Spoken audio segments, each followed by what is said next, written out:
Hello and welcome back to the best show on the internet. I'm joined by my co-host Doovid for the one and only week in review, the Thinking Entities show.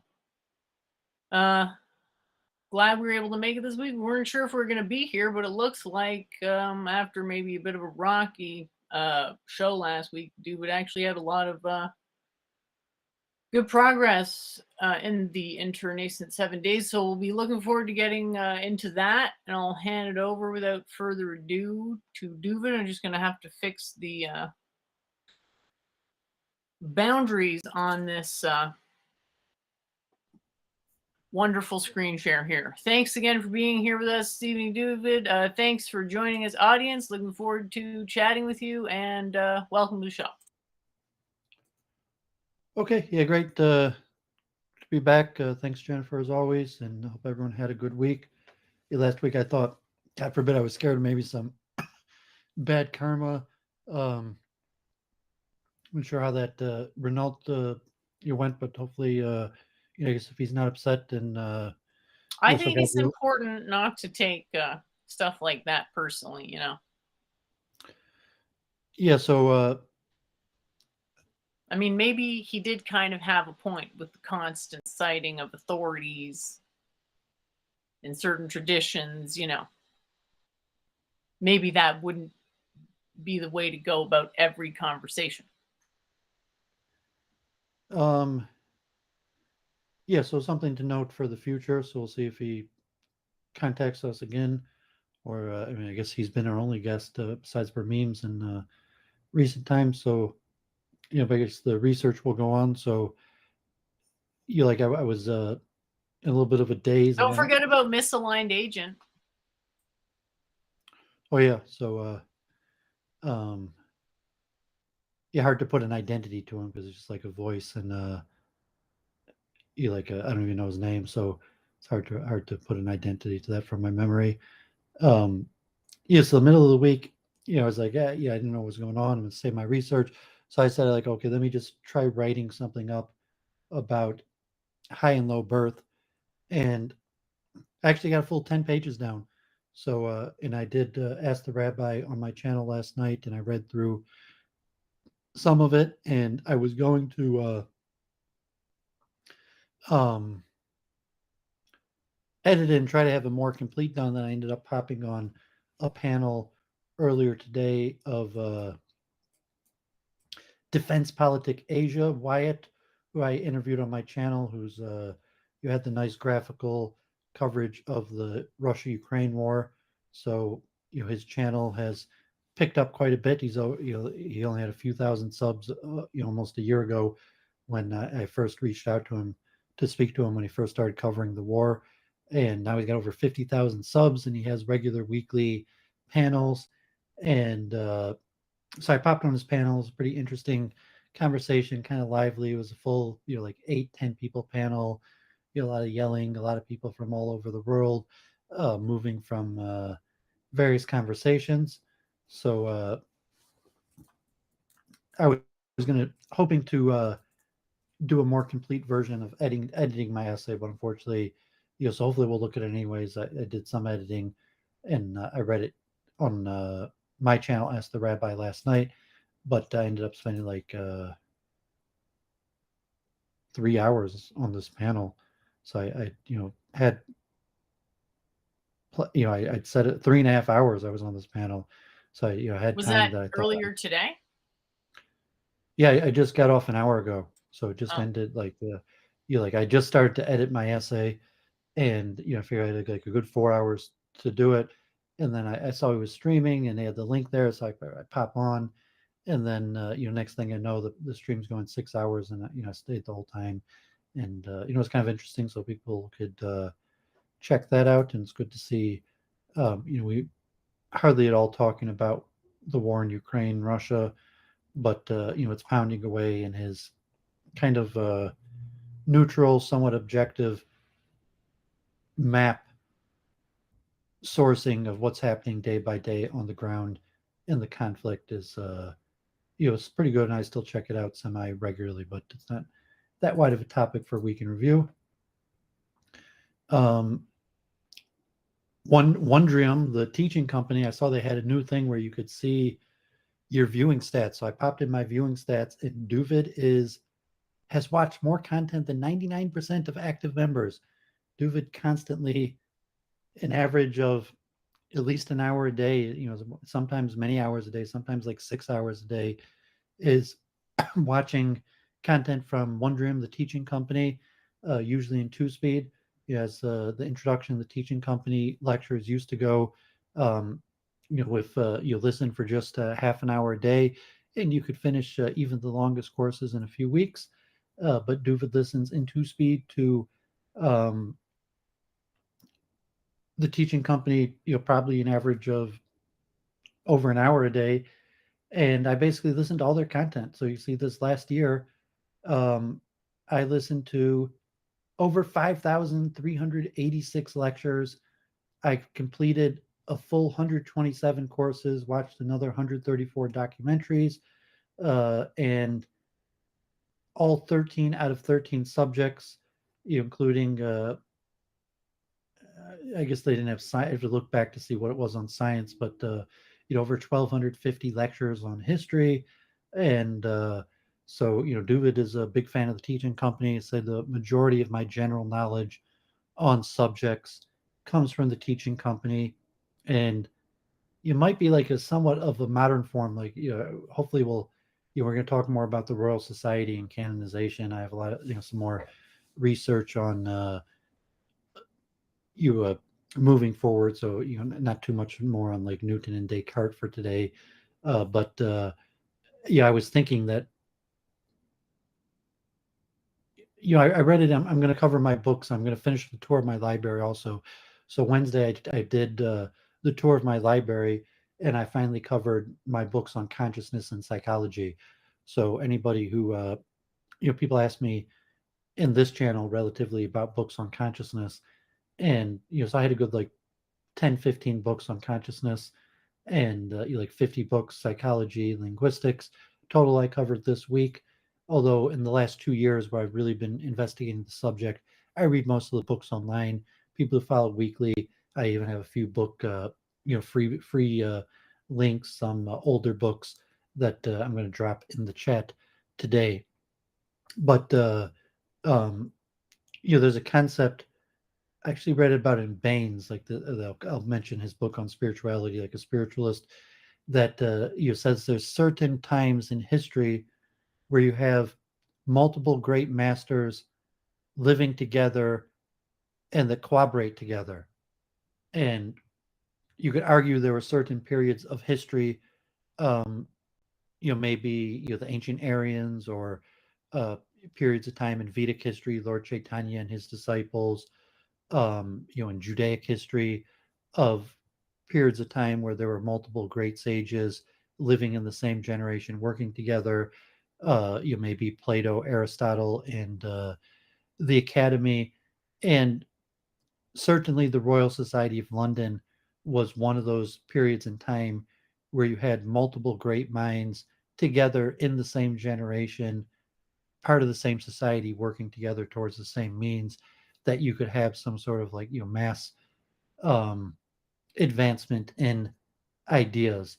And so if something like that happens here in the 21st century, it's possible to happen online, maybe the Science of Consciousness conference, um, that you have multiple great minds of the generation who are all thinking about the same subject coming together. Know that's somewhat generally just a part of Freemasonry, or even just the pure nature of expertise, that the people with expertise on the subject tend to meet and cooperate with each other.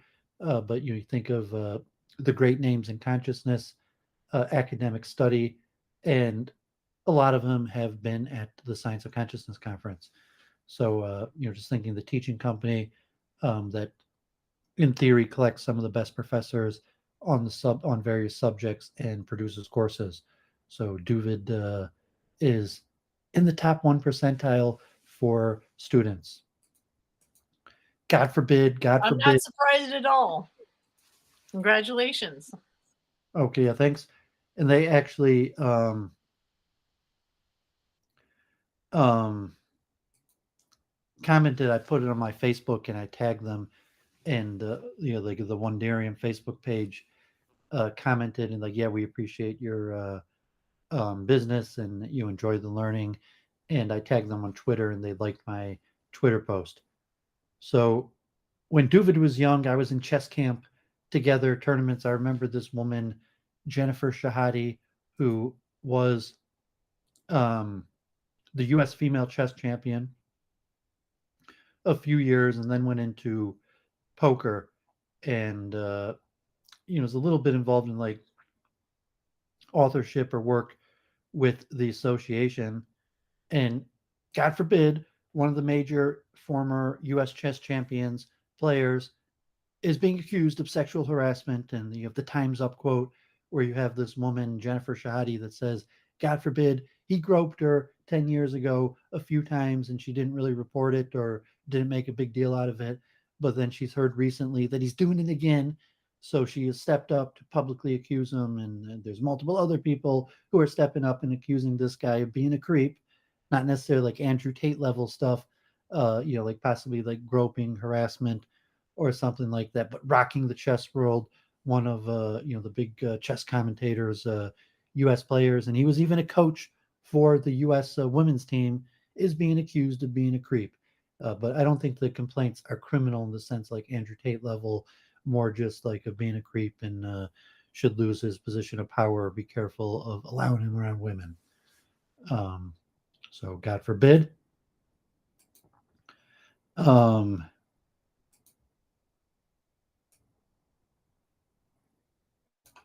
so let me just do these links this week at the Royal Institute. You think like Alexandria Ocasio Cortez. You're familiar with her? AOC. Yeah, So I mean, she's the quite big famous. name in U.S. politics. So this is not Alexandria Ocasio Cortez. It's Alexandria Olaya Castro, that is also AOC initials and is a quantum biologist, and was this week at the Royal Institute. By just because in American politics, AOC, Alexandria Ocasio Cortez, is so famous. I thought that was ironic that this week at the Royal Institute, talking about quantum biology, was also uh, AOC. So people could check that out. It's interesting. Last night, I finally did my Ask the Rabbi 17. Like for a period, I thought I was like going to try to do an Ask the Rabbi every Saturday night, but it's just too much. So um, I've still been doing it more frequently. However, uh, so I finally pulled myself together largely because I'd written this essay. So I did my research on the history of the yeshiva system, and the yeshiva system, according to some scholars, actually comes from Plato's Academy, although like in Jewish reverse anachronizing, the assumptions it comes from biblical times. Although a lot of scholars think that it actually came from the Greek occupation of Israel and is somewhat descendant of Plato's Academy.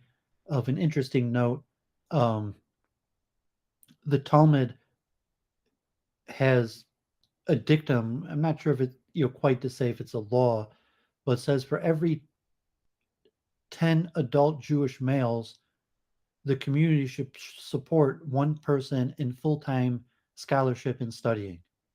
So in any community where you have 10 people, 9 of them should finance the 10th to be involved in full-time scholarship and study, and they might perform some duties like teaching children or judging law or various cases. However, the majority that they should have the leisure time to spend most of the day studying and in scholarship. And you could give some Vedic comparisons, but I noted that in the history of the yeshiva system and the ancient study system, and how it kind of died out or transformed over the years, to the revival a few hundred years ago with the Vilna Gaon, and I went over that. And then I read my essay and discussed um, reincarnation, lineage, and high and low birth. So hopefully we'll be able to go over that essay. Um, this Oh, week, yeah, definitely. Going over things we've talked about a million times before in excruciating detail. It's one of my favorite pastimes. And no, I'm not being ironic. that's what weekend reviews for. So, God forbid that's what it means to be a public intellectual. yeah, so here is an interesting book. This is over 100 years old. On, I didn't have a chance to read it yet. On um, the history of materialism, and I'm going to talk about neo-Kantianism. So I think Frederick Albert Lang is from the neo-Kantiists. Actually, this is volume two. I have to look to see if could find volume one. Um, so some interesting stuff. Um, Also, I'm looking at here's a book on Maxwell and Helmholtz. So I'm going to be talking a lot about Helmholtz today and neo-Kantianism, and actually cover a little bit into um, the quantum era. So, we've talked at length about Descartes, Newton, the rise of calculus, math-based physics, and the unification of energy that largely happens under Helmholtz. um, that energy becomes the main um, concept that is part of the conservation laws that was originally, and I'm going to show some article about that, where even Helmholtz himself had wanted to call it force, and even how we define work and or energy, and why energy is the concept that has a conservation, and um, a little bit of the history. So that happens in the later 1800s under I think Maxwell would have at the time been in the Royal Society in London, and Helmholtz is in Germany, although he travels to London. So I'll talk a little bit about that. Um, Claire was messaging me about ChatGPT. Claire, I was able to book. She will be on Sula, the Israeli channel, this week. So Doovid was able to book her on that Israeli channel. We were talking about anti-counter Semitism. I was on Luke Ford's channel this week, God forbid, talking about the LA synagogue shootings. And, just a brief note, God forbid. And, kind of like, Duvid's philosophy of de-escalation as opposed to escalation, or, even counter-Semitism as opposed to anti-Semitism. God forbid this gentleman who shot two random Jews outside of synagogues in LA this week was a dental student and had some level of mild anti Semitism. And they haven't released all the information, but it would appear that he was doing, some saying some disturbing things, maybe making some comments that could have been considered threatening. And he was expelled from dental school in California, Los Angeles in 2018. Um, and they haven't released all the information, but it appears he was expelled from dental school for some level of anti-Semitism. And now, 5 years later, his life spiraled down. He was homeless. He was living in his car, and his anti-Semitism increased so much that he shot two random Jews outside of synagogues, and appear Orthodox Jews. So whatever the origin, if he had dispute with a Jewish person, or maybe he was just making some um, disturbing comments, and it was unlikely it was about Orthodox Jews. However, he was expelled from dental school, and then from there he spiraled into becoming God forbid, thank God no one was killed, but he shot two random Orthodox Jews outside a synagogue. It was big news in Los Angeles. So I was on Luke's show talking about that. He took the video down. Um, here also, this is in Tablet Magazine, a Jewish publication, um, about an article written by the typist for Benjamin Netanyahu's recent autobiography that he wrote while he was campaigning for the elections that he ended up winning, and possibly some of the role that his biography played in winning the election. And Netanyahu actually wrote hand notes in pen and then gave them to be typed up and edited to the man who wrote this article, Ofer Falk, who I guess had done similar work for Netanyahu 15 years ago. And just see a quick quote. Um,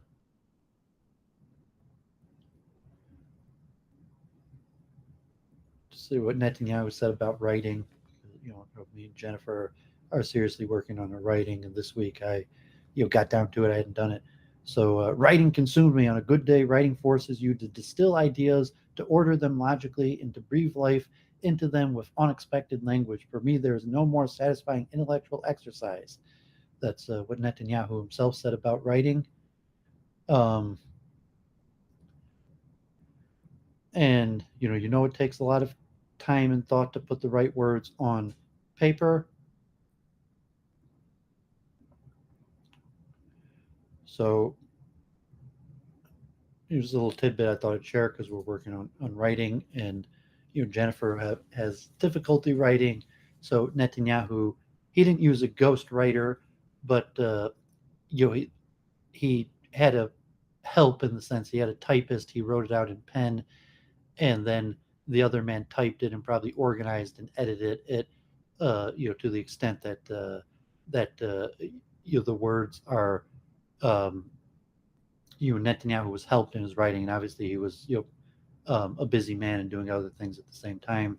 But a little interesting. So here's the New York Times, a little bit of a demonstration of how Chat GPT works. I thought that was interesting, and he was mentioning that really all neural networks, computer programming in general, works through decision trees.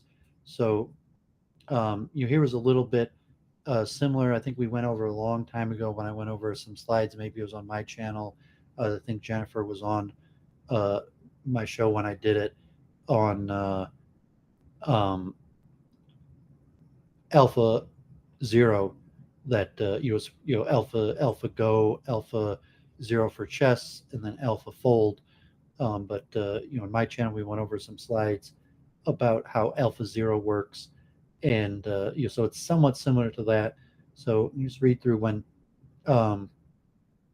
ChatGPT writes, it considers many options for each word, taking into account the response it has written so far and the question being asked. So here, if you had, LeBron James is an American, and then it has a few different possible words in a ranking, professional basketball, NBA, and it assigns a score to each option on the list, which quantifies how likely the word is to come next based on the vast amount of human written text it has analyzed. ChatGPT, which is built on what is known as large language model, then chooses a word with a high score and moves on to the next one. The model's output is often so sophisticated that it can seem like the chatbot understands what it is saying, but it does not. Every choice it makes is determined by complex math and huge amount of data, so much that it often produces text that is both coherent and accurate. But when ChatGPT says something that is untrue, it inherently does not realize it.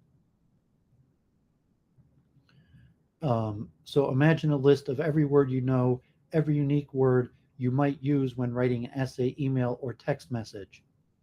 Now imagine that half of those words are on a special list. If you wrote a couple of paragraphs, about half of the words you used would probably be on the special list, statistically speaking. When a language model or chatbot writes, it can insert a watermark by choosing more of the words on the special list than a person would be expected to use. The text here was generated by the researchers at the University of Maryland, who wrote the watermarking paper. They used a special technique that essentially bumped up the scores of words on the special list, making the generator more likely to use them. When the generator got to this point, in the text, it would have chosen the word the, but the word who was on the special list and its score was artificially increased enough to overtake the word the. When the generator got here, the words Tuesday, Thursday, and Friday were on the special list, but their scores were not increased so much that they overtook Saturday, which was by design. For watermarking to work well, it should not overrule AI on its choice of words when it comes to dates or names to avoid inserting falsehoods.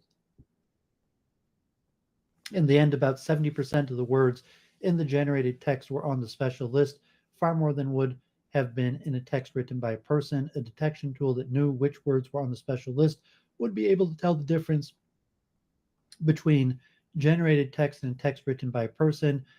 That would be especially helpful for this generated text as it includes several factual inaccuracies. So it goes on a little bit interesting. So Alpha Zero uses Monte Carlo search engines where they have the list and then they create a percentage ranking. So in chess, it would be the likely victor after playing that move. And by doing levels of analysis, creating a score and doing more analysis based on the higher score. And so it would appear that ChatGPT probably uses a similar function where it has a bunch of possible words that it could choose to put in, and then it puts from the list. You might have thousands of words on the list, and they have varying scores, and some of the words will have a higher score, and then the words with a higher score, it will do a further search with those in relation to the words that would go after it, and then it would refine the score till eventually choosing the word that has the highest score. Um, but it also has a weighting function, weighting WEIGHT, um, like many chess programs. Unlike Alpha Zero, meaning zero, that it had no weightings. It could purely let from the AI machine learning the machine to determine its own method. Historically, like most chess programs, have a weighting function where the programmers and chess experts have determined certain rules, and that gets programmed into the algorithm in terms of a weighting function where certain ideas are programmed by the programmer to have more weight, and the weight would be a number between 0 and 1 in terms of percentage. And so in this case, where alphas where chat gpt might have a whole list of words, and they would narrow it down to some words and continue the search, there would also be some sort of programmed weighting function where certain words are on lists that are given higher weights. And so it's not a pure machine learning program like Alpha Zero, because it has human inputted weights. So I thought that was a little bit interesting. Were you familiar with that? Did that make sense to you? Sure, but I'm really skeptical that it's actually sequential words that are the predictive elements. What I think is happening is that every possible sequence within particular parameters is generated, and then it's optimized for particular parameters defined on their training data, like clarity and particular domain specific optimizations. So Well, they probably have multiple methods. So if you said like I could Doovid, be wrong, but whatever. I mean, so probably searches and matches, and it matches according to multiple parameters, and according to the matches, they'll generate a list of possibilities, and then from that list of possibilities, they'll have like a decision tree, but the decision tree will have a number in rank, and through a variety of searches and back and forward propagations, eventually they will choose the word that has the highest rank and then move on to Yeah, the so I'm next saying word. it's not a sequential determination. I struggle to lend such a theory credence. Well, I'm saying there's backward and forward propagation, so that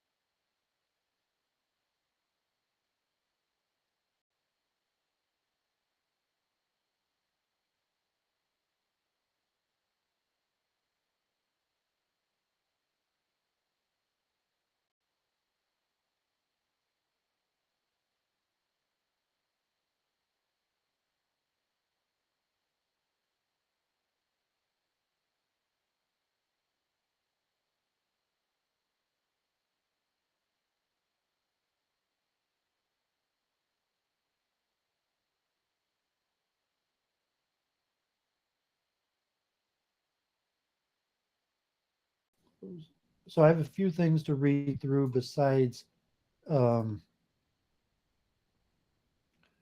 my essay. I'm not sure. Did you have much this week? So I had a few memes, but did you have anything besides that? That's just what I've been working on all week is putting my ideas together and forms of, various forms.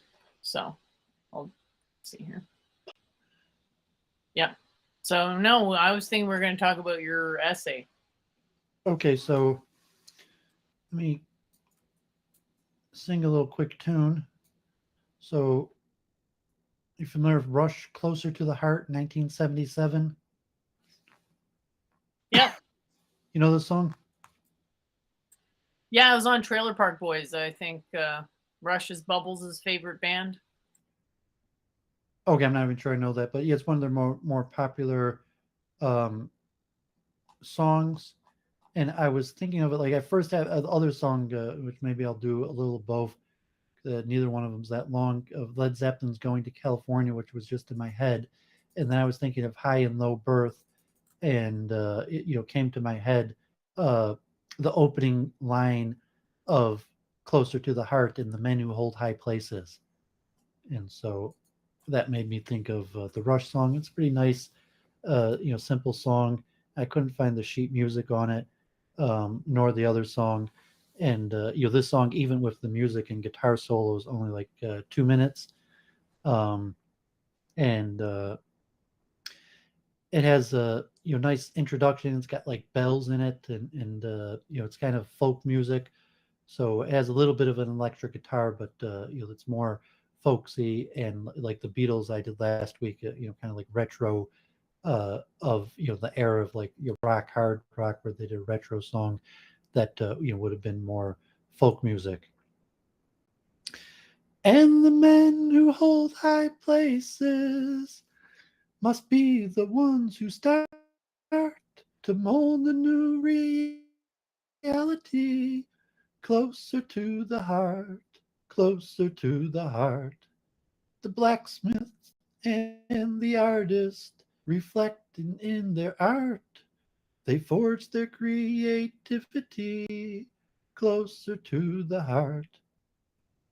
And Geddy Levy's a hard guy to match his song, but I was thinking of the Royal Society here, specifically the opening line: "And the men who hold high places must be the ones who start to mold a new reality closer to the heart."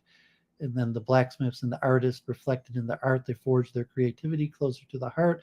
Philosophies and plowmen each must know his part to sow a new mentality closer to the heart. You can be the captain, and I will draw the chart, sailing into destiny closer to the heart. So, kind of a cute song that kind of goes in line with. Could almost be like the theme song for the Royal Society. I'm not sure, they probably do have other older choral music. How is it connected to a theme song for the?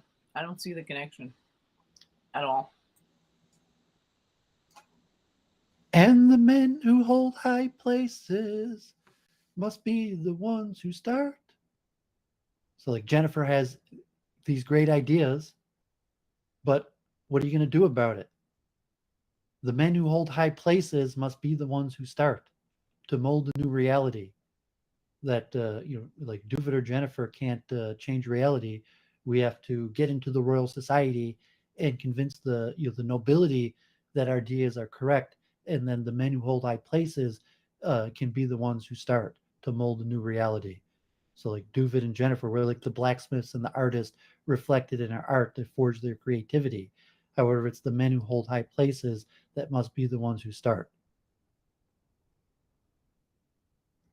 So maybe you take and this actually he had help. So this is one of the few songs that had the lyrics that were written partially by someone else. So it might take issue that like no, it's not the men who hold high places that must be the ones who start to mold a new reality closer to the heart. Anybody, regardless of holding high places, can be the one who start. So that's why Well, if we're talking about closer to the heart, as in making people more pliable to emotional manipulation, then sure. what are you saying? The only people who hold high places could do nefarious things, not positive things. I'm saying that they would be in a position to do that. Well, anything, whether nefarious or And it positive. appears that they have done that. I'm not saying anything necessary. Um, well, so I was, the relation because it here says the blacksmiths and the artist, and thinking like the scientist and the philosopher, the philosophers and the plowmen, each must know his part to sow a new mentality. So, if you do actually have, um, saying, okay, I want to write a Doovid wants to write a paper and be accepted in the academy.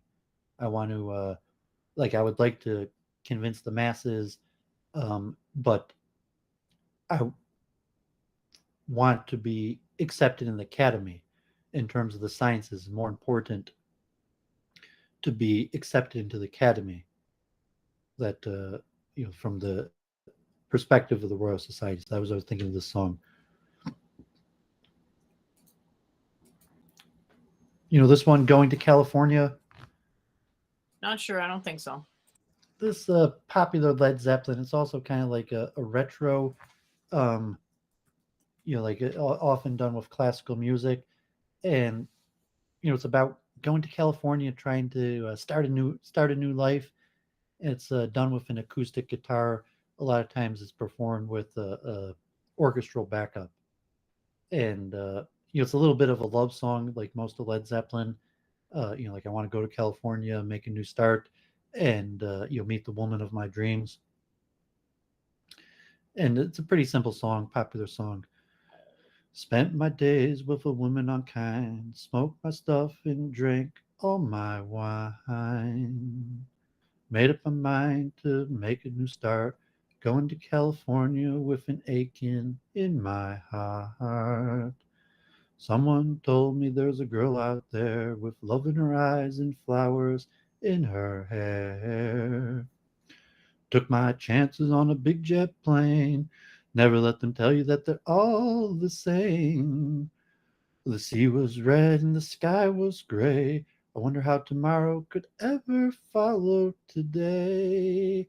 The mountains and the crayons started to tremble and shake. The children of the sun began to awake. Watch out. It seems that the wrath of the gods got a punch on the nose and it started to flow. I think I might be sinking. Throw me a line. If I reach it in time, I'll meet you up there where the path runs straight and high. To find a queen without a king.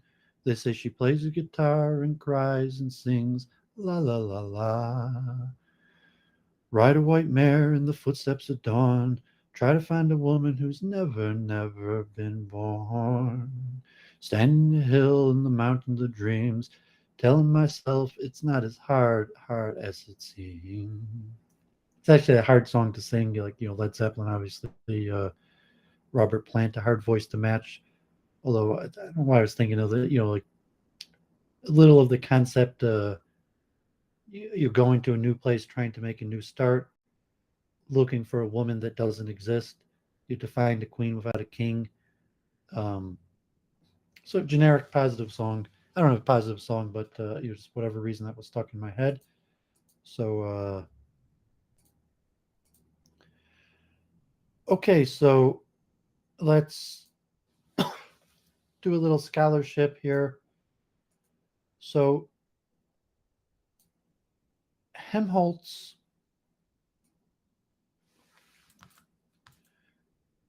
is one of the key figures in the unification of science. So, what do you know about Is he the one Helmholtz? who came up with the equipartition function?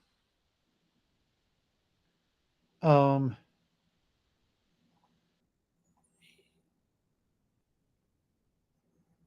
he, I'm not sure what mathematical function he has. Stuff works on like hydrostatics and heats, and a little bit on electricity, human vision, auditory. Um, one of the beginners of psychophysics and electromagnetism. So, I mean, he's a big name. Like most people who studied physics will, you are familiar with his name, although I'm not sure if he actually has an equation. Um, Helmholtz equation, which is represents a time-independent form of the wave equation, results from applying the technique of separation of variables to reduce the complexity of the analysis. So Helmholtz is a little I bit. was wrong. I didn't find him on the page for that. It's Um, didn't have so anything it to do actually with is that. some of eigenvalues in the Laplace operator, the Helmholtz equation, in terms of the Laplace operator for eigenvalues, partial differential equations, and specifically to the Helmholtz equation was related to diffusion. That if people you learn in physics, I think Helmholtz would be in diffusion, but he's important as a neo-Kantian in the unifying of later science and the mathematical notations. And Helmholtz, there's a Helmholtz society. So you have a divergence between philosophy and engineering, and Helmholtz is important for the advancement of engineering and a more advanced formulation of mathematical ideas that work with engineering, specifically like even regard to like the Laplacian eigenvalues. And so this is more advanced already in the late 1800s. Um, and specifically to the law of conservation of energy, that the formulation of the conservation of energy largely becomes canonized by Helmholtz, Hermann von Helmholtz. And so this article here, actually from the Royal Society, is about Helmholtz and his travels to London and his series of lectures with the Royal Society. And here say no foreign man of science has a stronger reputation in Britain during the second half of the 19th century than Hermann von Helmholtz, not least because he reinforced it by professional visits to Britain and by building professional and personal friendships with leading British men of science. These visits, there were 8 of them, all told, were to academic as well as non-academic institutions, including the Royal Institution, the Royal Society of London, and the 2 annual meetings of the British Association for the Advancement of Science, along with his great friend William Thomson. Um, and you see a whole name of people. Hemwork's work in person effectively constituted a bridge between the British scientific elite and himself, if not between the British and German scientific science generally. That relationship helped facilitate visits by British men of science to him in Heidelberg and Berlin. It greatly facilitated the promotion of Maxwell's electromagnetic theory and of British physics more generally in the German speaking world.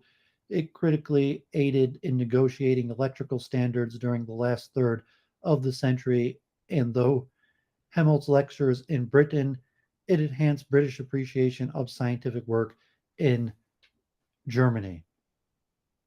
So Helmholtz originally had, so Germany, you have the biggest advancements in electricity, although Maxwell is in Britain and at the Royal Society, and has the actual mathematical laws for the we call is the conservation of electromagnetism, or the laws of electromagnetism, and the mathematical formulation with the Laplacian operator for Maxwell's laws of electromagnetism. However, engineering and technology wise, there was much more advancement in Germany, and also a little bit with the steam engine. There was a lot of advancement in the steam engine in America and in the UK, but also probably as an engineering feat, and as Doovid sometimes, but engineering's a specialty of the Germanic people. So this unification of negotiating a common language of the mathematical standardization and the units between German and English science was negotiated by Helmholtz, and that's why Helmholtz is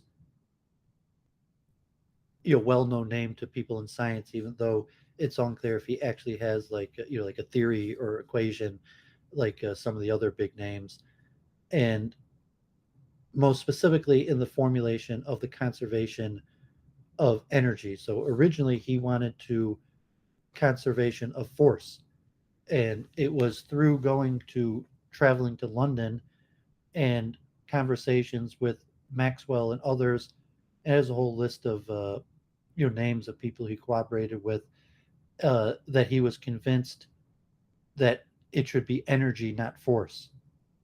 So think Newton has more conservation of force, and we've talked about this in the past in thermodynamics and the work equivalent of heat energy, the transfer of heat energy to mechanical energy. But really, what unifies science in terms of thermodynamics, uh, electromagnetism, and mechanics is the conservation of energy. I'm not sure if that's how you'd put it. Saying this, I think it goes further than that. I think there are more unified things than just that, but sure, you could say that's some type of a unifying principle. and especially with the industrialization, where you have Siemens in Germany and Edison in America, the metric system, which we're going to return more to the origins of the metric system and the units and the constants in future weekend reviews. Uh, but Helmholtz comes as one of the big names, and Helmholtz. I'm going to talk after this. This is the lead up into what neo-Kantianism is, and also like the understanding of space time. So Helmholtz announced the invention of the ophthalmoscope, instrument for viewing the living human retina. The achievement rapidly transformed him into an obscure, if able, physiologist in Königsberg into a well-known and leading figure in Europe, science and medicine.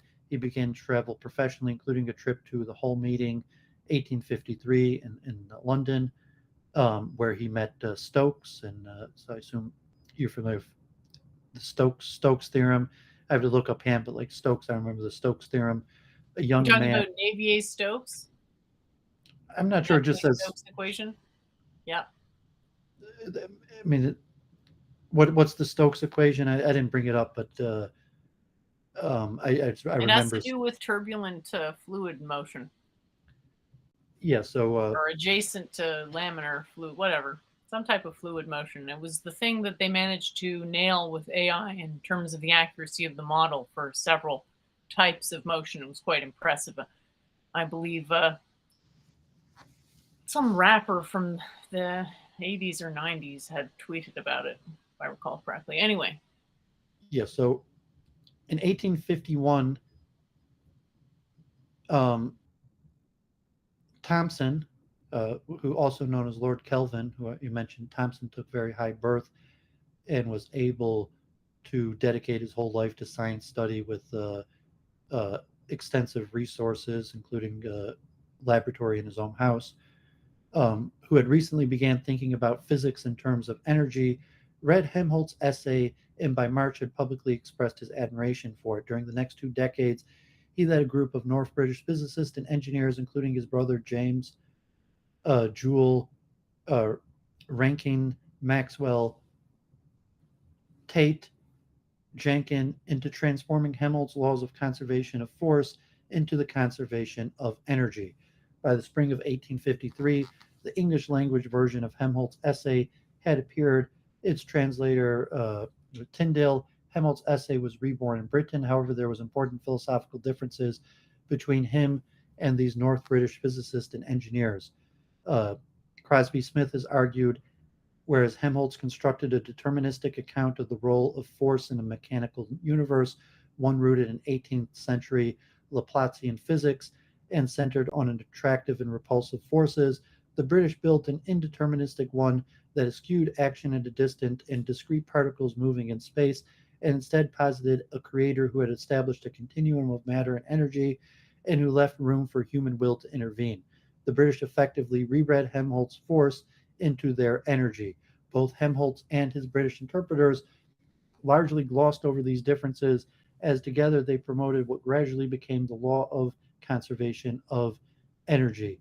It was thus more than semantics, force versus energy, that separated him from them, even as he and they allied to promote their common cause and move it beyond philosophical battles within physics and physiology and beyond the British industrial and professional context. So Doooovid is arguing that there's two big, like I was mentioning earlier, that sometimes you have periods of time where great men, there's multiple great men, great thinkers in a generation that come up with very interesting things.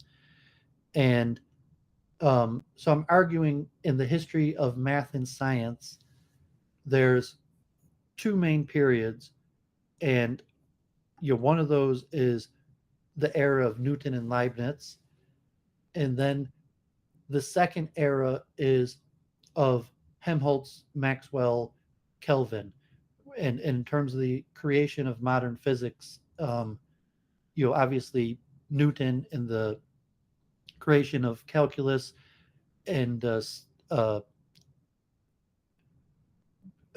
bodies, mass, the space time operation of the creation of classical mechanics. And then over the next really 200 years, from Newton's Principias like in the 1660s to the 1850s, where you have the full development of the conservation of energy in the mathematical form with the Maxwell equations and the wave equation, the Laplacian, Jennifer's favorite, the eigenvectors, um, that were all unified under the concept of the conservation of energy. So I'm arguing that this is the second most important era of the creation of modern physics, the Newtonian era, and then the unification. So you have Newton and Leibniz and the Royal Society under Newton, where you have the first grand unification of science, canonization, and then also you have things like the meter, the longitude, latitude, a whole bunch of various things that are still intact till today in canonization of science. And then the second great canonization happened in the late 1800s under Helmholtz and Maxwell in the unification of German and English science, and it was almost all exclusively in the Royal Societies, the Royal Society of London and the Royal Society of Königsberg or Berlin. And so I'm not sure if you've thought about that or if you fundamentally or just offhand, if that makes sense to you, that these would have been two uh, significant, most significant eras of canonization in physics. Yeah, I'd be looking at it from the perspective of like how thermodynamics was revolutionary, namely with the steam engine and what it facilitated. Yeah, so that like Helmholtz was central to that. well, it was the unification and canonization I'm talking about. So you had from 1700 to 1800 was the era of the steam engine, and you had steam engines all over the place. They were being built. There was great scientists like Carnot and Euler made a whole bunch of mathematical advancements and somewhat like a unification of Leibnizian and Newtonian calculus and finalizing the form that our modern calculus uses. Um, and you also have parallel advancements in electricity and then magnetism. So I'm not necessarily referring to the discovering of an idea. I'm referring to the unification and canonization where Helmholtz and the canonization of the conservation of energy. And so thermodynamics, electricity and magnetism, and mechanics all become canonized uh, and formalized in a formula way of working out in calculus differential equations. Units are canonized, and it's largely still used today. So that's what I'm referring to, the canonization Yep. process. Yeah, I learned about Helmholtz in university. And that's why I mentioned, and the men who hold high places must be the one who start that this canonization um was largely through the agreement of the members of the Royal Society of um, Berlin and London. So in 1854, Thomson created a new name, thermodynamics, for the study of heat. Helmholtz began to popularize the subject. He gave the first of numerous popular lectures on the conservation of force. That was the term Kraft in German, not energy, that he still used, and he brought the subject to the educated world and beyond. That year, before the Physical and Economical Society of Königsberg, um, he declared that there was a new general law of nature in physics, one of very general interest. It concerned the mutual relationship of all forces of nature with one another, he said, and was thus of importance for understanding nature theoretically as well as for technical application. He argued against the possibility of perpetual motion machine. His general scientific analysis of machinery, workforce, and money came as the German economy was beginning to take off. It was just the sort of talk that listeners in commercial Königsberg and readers throughout the economy booming German states could well appreciate it. He noted, too, that a series of natural philosophers and physicists, he named among them others, Mayer, had in one form or another recognized the proposition that all forces could be transformed into one another. And he reported that in England during the previous summer, he had found growing interest among men of science in the law of conservation of force. Joule, and so obviously Joule, the unit, Joule becomes the unit that we've talked about before for energy, and so joules are what is conserved, and joules are Newton meters, kilogram meters divided by second squared, kilogram meters squared divided by second squared. Um, Joule and others had confirmed the theory experimentally, and Regnault, the most important of the French physicists, had used it as a basis for investigating the specific heat of gases. Although Helmholtz conceded that more proof was still needed, he nonetheless thought the theory was sufficiently confirmed to merit presentation before a non-scientific public. He also drew implications from force conservation for understanding such phenomenon as the formation of the solar system, the effect of the sun on the Earth's atmosphere, geological formulations, formations, and movement of and work in organic beings. The law of conservation of force, he declared, had given humankind a long, though not immortal, history. He presented a naturalistic, evolutionary, and non Christian analysis of Earth's and humankind's history. In the spring of 1859, Thomson invited Helmholtz to attend the British meeting in Aberdeen. He sought to entice him by offering private quarters with a relative by noting that Queen Victoria and the Prince Consort Albert would attend. So that's why I note Lord Kelvin Thompson took extremely high birth, and he was able to use money um, and access to the men who took the Queen and the royalty to get him to come. Thompson, who had not seen Helmholtz for a long time, said that he had much to talk about. In the meantime, he had studied Helmholtz's paper on rotary motion and fluids with great interest and made progress on improving both resistance standards and on the marine and land galvanometers. However, for a variety of reasons, his wife's poor and declining health that summer and the associated dangers of Baden due to the recent war in northern Italy between Austria on the other hand and France and Italy on the other, Helmholtz felt that he could not leave his family alone in Heidelberg and go to Britain. Both he and Thompson were disappointed, and in 1959, Helmholtz's wife died. 6 months later, Helmholtz recovered sufficiently from his mourning and depression such that in August 1860 he could indeed visit Thompson on the Isle of Arran in Scotland. The sea and the air helped his health, not least but largely ridding him of the headaches and other small illnesses that had plagued him during the previous winter. He visited Walter Crum, an industrial chemist in Glasgow, who also uh, who was also Thompson's father-in-law. He also met William Barton Rogers, an American natural philosopher, who the following year became the president of the Massachusetts Institute of Technology. In late 1860, the three leaders of the Royal Institution, Faraday, Jones, and Carpenter, induced Helmholtz to lecture there on the following spring. The Royal Institution was, of course, Britain's central theater for popular lectures on science, above all thanks to its Friday evening discourses, similar to Week in Review. These attracted London's intellectual and social elites. So you're Not, talking about Kant's get-togethers? no, the Royal Talking Institution about the Royal Society's weekly get-togethers. that I shared, the Alexandria AOC this week, the Royal Institute. Doooovid shares the Royal Institute basically every week on Week in Review. So their Friday evening discourse. I'm going to talk about Kant in relation to the philosophy.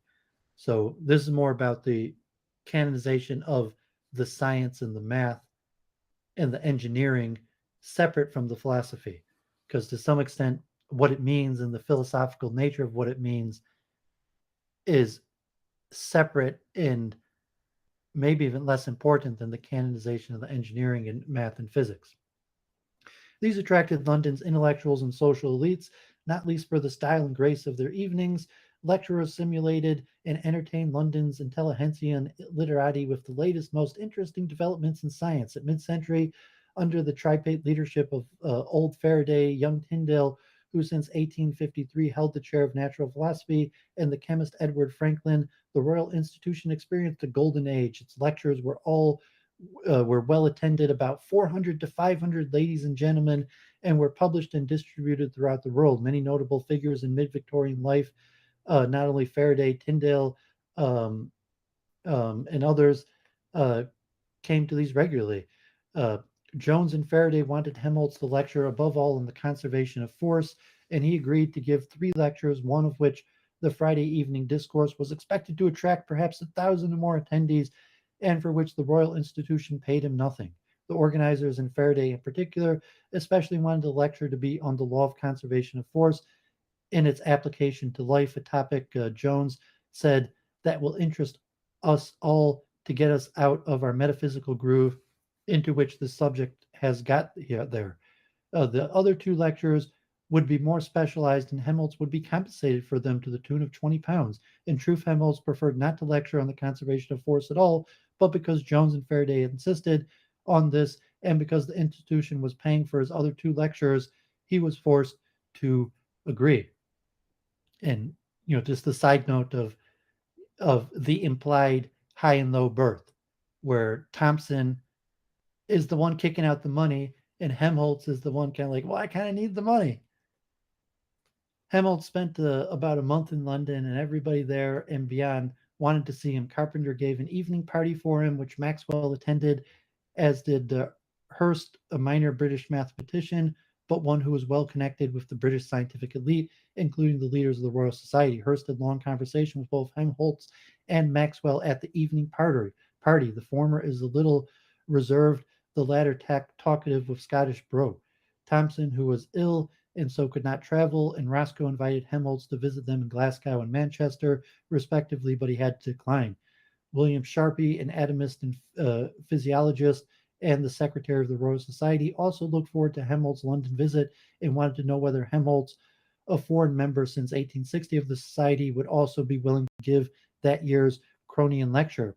The lectureship, he explained, had originated in 1738, been meant to advance understanding of the nature of the laws of muscular motion, but Helmholtz could speak on any topic in physiology or anatomy that he cared to. Helmholtz declined the honor for now. Helmholtz's Friday evening discourse was entitled On the Application of the Law of Conservation of Force to Organic Nature. In it, he argued that the law embraces and rules all the various branches of physics and chemistry. It was important not only for understanding the nature of forces, he said, but also for understanding immediate and practical questions in the construction of machines.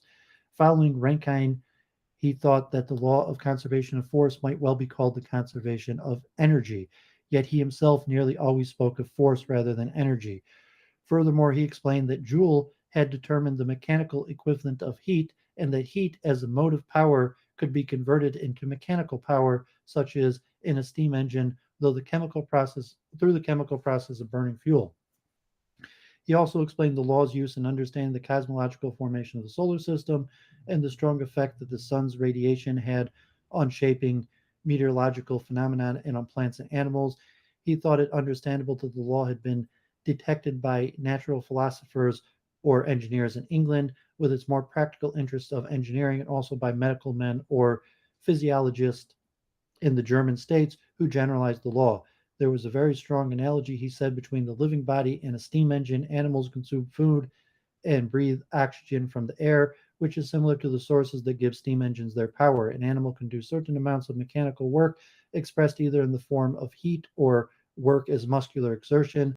Still, the analogy between the body and a steam engine remained just that, and Helmholtz concluded that there was as yet no proof that the laws of animal life agreed with the conservation of force. What was not open for discussion, he said, was any doubt that the agents or inorganic forces operating within the body did so by necessity without arbitrariness of action. His broadly determinist and reductionist outlook stood in opposition to the role allotted to free will in nature by his Scottish friends and colleagues. By contrast, Tyndale, whose views and efforts were repeatedly attacked or belittled by Thomson and Tate, expressed scientific naturalistic views. Hurst, who attended one of Helmholtz's specialized lectures, that on vowel sounds, met him again at a dinner party where the guests included Roscoe, Thomas Graham, the chemist and master of the mint, and Carpenter. Hurst also attended Helmholtz's discourse lecture, which he found instructive but not as interesting as I anticipated. Jones saw it more positively. He told uh, his and Helmholtz's good friend Dubois Raymold, Helmholtz did very well, not splendidly, but his Friday evening was very good, and I had it reported and will send you a verbatim report. He hoped to persuade him to come again. This is precisely what happened. Less than 2 years later, Helmholtz was invited back to the Royal Institution to lecture again on the conservation of energy and its applications. The entrepreneurs behind the second invitation was Jones, who had heard about Helmholtz's recent lectures on the general results of the natural sciences, that is, either a course of popular lectures that he gave in 1862 and 3 in Heidelberg, where in 1858 he had become professor of physiology, or what was probably the same thing, a series of 8 weekly lectures that he held in Karlsruhe that same winter. Jones hoped that Helmholtz could hold a similar set of lectures in the spring of 1864 at the Royal Institution, and Helmholtz accommodated him with a set of suggested lecture topics. 8. Expositions of the principle of conservation, mechanical energy in the stellar system, stellar and solar heat, formation of the Earth, motions of atmosphere and ocean, circulation of water on the Earth, food of plants and animals, mechanical energy of plants and animals. Jones said the Royal Institution wanted him to give 8 lectures in April 1864, that the general subject and theme would be the conservation of energy, and that Helmholtz would receive £80 for his effort. In the event, Helmholtz held 6 lectures on conservation of energy, including its ramifications into fields of physics, at the Royal Institution that April.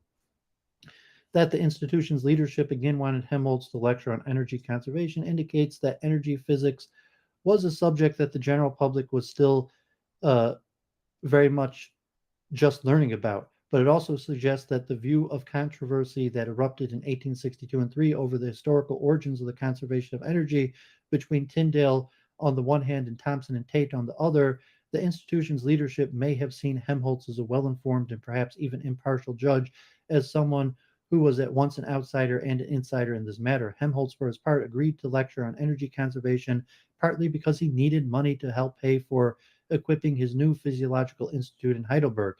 As he told Boyce Raymold, he treats the conservation of forests like a nourishing cow. However, he envisioned his London lectures mainly as a cheap and advantageous way to get in close contact with London savants in English circumstances. He expected England to offer him a sort of intellectual mineral water cure that would shake up the mind's activity, and so to be an antidote to sleepy southern Germany. Helmholtz planned to arrive in London in mid March and spent much of the next 30 days residing alternatively with Jones, the Enfields, and Carpenter, who also planned a dinner party for him. Among other things, Helmholtz was keen to participate in meetings of the Royal Society. The Thompsons invited him to their place in Glasgow for late March. Thompson wanted to have a great deal of conversations with Helmholtz on many subjects. To do so, Helmholtz had to give up his original plans to visit Cambridge, not least to see Stokes, whom he had now hoped instead to see in London at the Royal Society or in Cambridge on another occasion. Helmholtz's visits, Tyndale told him, was much anticipated. In all, Helmholtz spent 6 weeks in Britain, again delivering a series of invited lectures at the Royal Institution on conservation of forests, but also delivering the Cronian lecture and visiting friends in London, Oxford, Glasgow, and Manchester. In London, that gigantic Babel, Helmholtz went first to the Royal Institution, where he sought in vain to see Tyndale, but did not manage, but did manage to find Faraday, who, as in the old days, was extremely charming. Faraday told him that because of memory loss, he himself had given up lecturing. Helmholtz dined that evening at the Philosophical Club in St. James Hotel, where rather the most interesting members of the Royal Society came together. After dinner, the group went to hear Tyndale lecture at the Society. Helmholtz found its quarters to be extremely sumptuous, and he was especially impressed by the powerful golden mace that symbolized the Society's royal privileges. Late that same evening, he and Bence Jones called on William Gladstone, one of the leaders of the Liberal Party, the Chancellor, and the future Prime Minister, and man who knew many leading British men of science, including Huxley, Dalton, Hooker, Darwin, and who himself had published on human color vision and had numerous scientific interests, including Helmholtz's work on vowel sounds. Pardon me. While in London, Helmholtz made 3 brief side trips to Oxford, where, among others, he met Friedrich Max Müller, the comparative philologist and Orientalist, God forbid, founder of the Aryan invasion theory, or one of the main founders of the Aryan invasion theory, to Glasgow, where he visited Thomson, and to Manchester, where his friend Roscoe of Owens College had invited him to stay in his home. He had been keen to experience Manchester's urban commercial life. At Roscoe's country home, he dined with Joule, the principal discoverer of the conservation of energy. To use Helmholtz's own words, um, and with Clifton, a former student of Stokes and the first professor of natural philosophy at Owens College.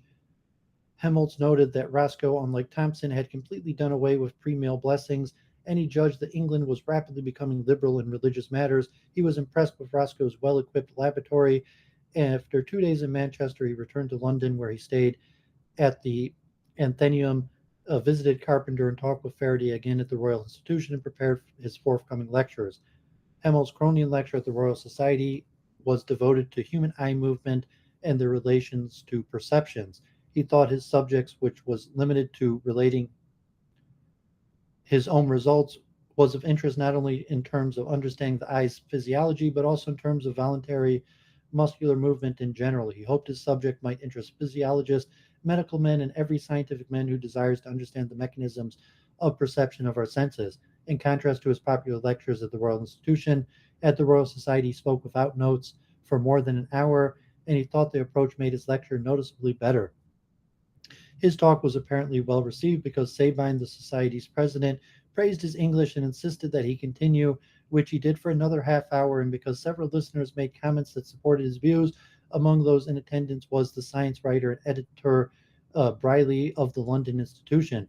Briley had written the article on the correlation of physical forces for the English Cyclopedia, and there he reported on Helmholtz's essay on the conservation of energy, although he told him that he had done justice neither to it, especially to the work of Mayer, whose views were scarcely known in England when I wrote.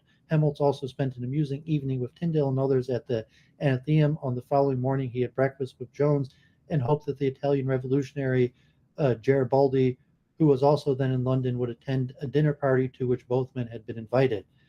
As this day began drawing to a close, Helmholtz became busier than ever in London. He attended a lecture at the Royal Institution on gun cotton and afterwards dined with several Frenchmen. He had breakfast the following morning at Carpenter's, where he met uh, Martineau, Joseph Sylvester, the distinguished mathematician, and at last Stokes, one of the leading mathematical physicists. Afterwards, he prepared his Cronian lecture for publication and then went to Maxwell's place in Kensington for lunch, when, as Maxwell put it, we can have light to analyze. Maxwell had finally got his color mixing instruments in sufficient order to be able to invite him, as well as Pohl, the civil engineer professor and musician, who was colorblind, for lunch. Maxwell showed Helmholtz his beautiful apparatus for understanding color theory, and the two performed experiments on Pohl, who we had there. Helmholtz said a splendid lunch with champagne and every imaginable delicacy item. In the fifth lecture at the Royal Institution, Helmholtz focused on the importance of the law of conservation of energy for physiology. In a sixth and final lecture, he discussed the human body's output of energy, that is, mechanical effects and heat. Although he could not prove it, his broad point was that the quantity of heat developed in the interior of the body is the same as the heat of combustion. When work is being done by the human body, then work must be done at the expense of part, at least, of the heat given out by the body. More or less with that, he brought to a close his survey of the law of conservation of energy and the various ramifications of the inorganic and organic worlds. Helmholtz arrived back at Heidelberg. He reported to Du Bois Reynolds that in London he had seen a lot of interesting things, and I find the stay in London from time to time is always stimulating and pleasant. As for the popular lectures at the Royal Institution, he had adopted Du Bois Reynolds' view. He would think twice before agreeing again to give such lectures. To be sure, he was more than satisfied with their outward success. It attracted about 300 attendees per lecture, he said, and had amongst them a great many scientifically educated men. He subsequently told Du Bois Reynolds that he himself was dissatisfied with many of my lectures, even as he was very much amused in London. Between 1853 and 1864, Helmholtz met, with the exception of Darwin, virtually every leading British man of science of the day, and visited numerous British scientific institutions. Old Faraday, the leading British chemist and physicist of the generation, he served him coffee as he wrote his lectures. Thomson and Maxwell, the leading British physicists of their generation, invited him to their homes to socialize and experiment. He also attended meetings at the Standards Association, lectured at the Royal Institution, visited the Royal Society, as well as universities in Cambridge, Oxford, London, Manchester, and Glasgow. Between giving lectures to hundreds in London, being reported on in the newspaper, and touring the country, he had come to know personally virtually everyone in the scientific consequence in Britain. Perhaps no other foreign scientist ever received such warm reception in Britain as Helmholtz had in these years. By the same token, he had learned from the British and felt warmth toward them. He wrote to Williamson, professor of chemistry at University of London and Roscoe's former teacher, I owe a great deal to England for my own intellectual education. Growing up among the traditions of high-flown metaphysics, I have learned to value the reality of facts in opposition to theoretical probabilities by the great example of English science. Yet despite several new innovations, he would not return to Britain until 1871, a full 7 years later. From the late 1860s onward, he would become much concerned with various understanding, articulating, promoting Maxwell's electromagnetic theory. Just as from 1870s onward, he would become a key figure in Germany's efforts to establish electrical units and standards and to reach agreements with Britain and other national groups. His sensitivity to the importance of Maxwell's work and his leadership in the delicate Anglo German metrological issues owed no small amount to the social experiences and personal connections that he made in Britain during the 1850s and 60s. What say you? Was that over me there for comment on Um, this? yeah, Or I was have more that to cover, actually but part of the writing?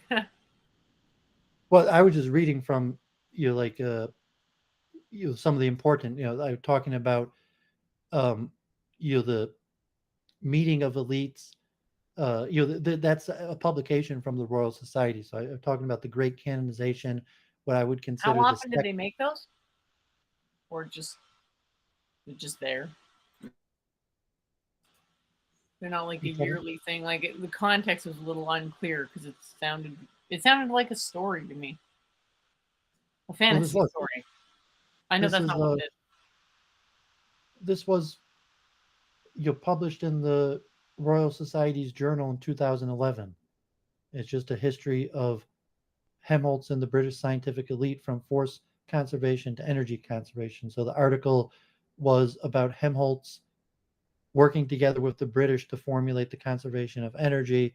And it went into great detail about Helmholtz going to the Royal Society and meeting with the elites of London, and the lectures he gave, and working together to formulate the conservation of energy.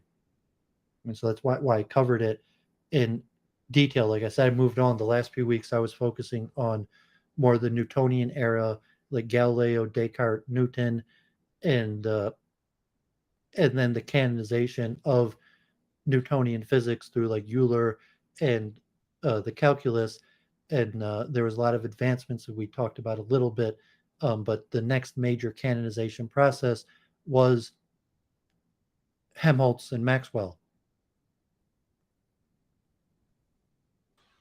And that was sometime in the future, I suppose, from that meeting. Is that what you're saying? Well, no, it happened at that meeting. I mean, eventually they probably passed some form of. So I mean, he spoke at the standards committee. So eventually, they probably approved um, the standard like Joule. So I have to do more research, but I mean, eventually they create the Joule unit, the unification of the equations and the metric standards, and that's approved in London and Germany. So like it didn't cover that in the lecture, so this is more promoting the Royal Society. But these meetings um, of the great scientists of the generation um, led to the standardization that so we talked like you have the conservation of energy, and now it's standardized that everywhere in the world when you learn physics, the unit is called the joule. Like I assume when you learn physics, like you wrote a J, you had like a unit, and you wrote a J after it, Sure. right? Well, of course. I mean, that's a huge part of the curriculum, the SI units. Yeah, I mean, even as I said, even in India and China, when they learn physics, they write a J after the energy because that standardization became canonized, where basically all science is based on these meetings of these people at the Royal Society.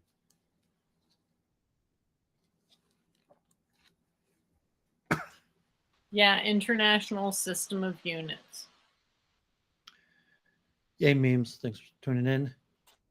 Yeah, so that's why I was going over it. And I'm going to go more in the next few weeks over, how do we get the joule in the unit? And, so this was more like theoretically the meetings and the ideas and the various people who had various ideas meeting together and you're working. Because I mentioned Helmholtz called it craft, which, the conservation of force. And it became the conservation of energy, and there was disputations, and there were different people who were researching different things that had to come together, and then it had to be tested because it was the Royal Society set up under Newton, where it wasn't just voted on; it had to be tested and verified through experiment. And later, you'll have the chemical energy. So, I think we said there's six types of energy. And so, at this point, you have mechanical energy, heat energy, electric energy. Is it magnetic energy? Chemical energy, nuclear energy. Generally, it's understood to be unified under the banner of electromagnetism, so electromagnetic energy. So I'm afraid why is mechanical energy uh, is that this potential energy separate or that's part of mechanical energy, heat energy, um, electrical energy, nuclear energy, chemical energy, those come later. Um, but you're just like Newton, once he had the system in place, that the later advancements fit into the Newtonian system. And so too, whence they canonized the conservation of energy, and even the Maxwell's equation and the advancements of the Laplace operator and eigenvectors, that basically all science afterward fell into that canonization till today. And hopefully, I mean, it'll probably be a month from now, we'll get to the rise of quantum mechanics and um, Einstein, and that's why I was going to mention the neo-Kantians. So Helmholtz was also a contemporary of Kant, and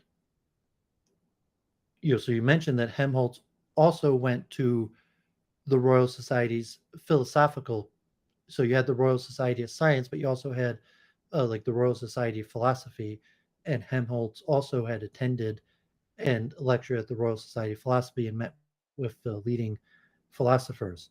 So Kant is very important for the philosophy of science, possibly one of the most important. Like Descartes. After Descartes, probably Kant. I mean, you have like Francis Bacon, obviously in the scientific method, but I would say um, it probably Descartes, who somewhat the father of the philosophical concept of universal scientific laws, um, described by mathematics and the unification of algebra and geometry, uh, without having successfully actually made any of these scientific laws. But the philosophy to Kant, I would say, is probably the next major philosopher of science. And so I believe Helmholtz was a contemporary and friends with Kant.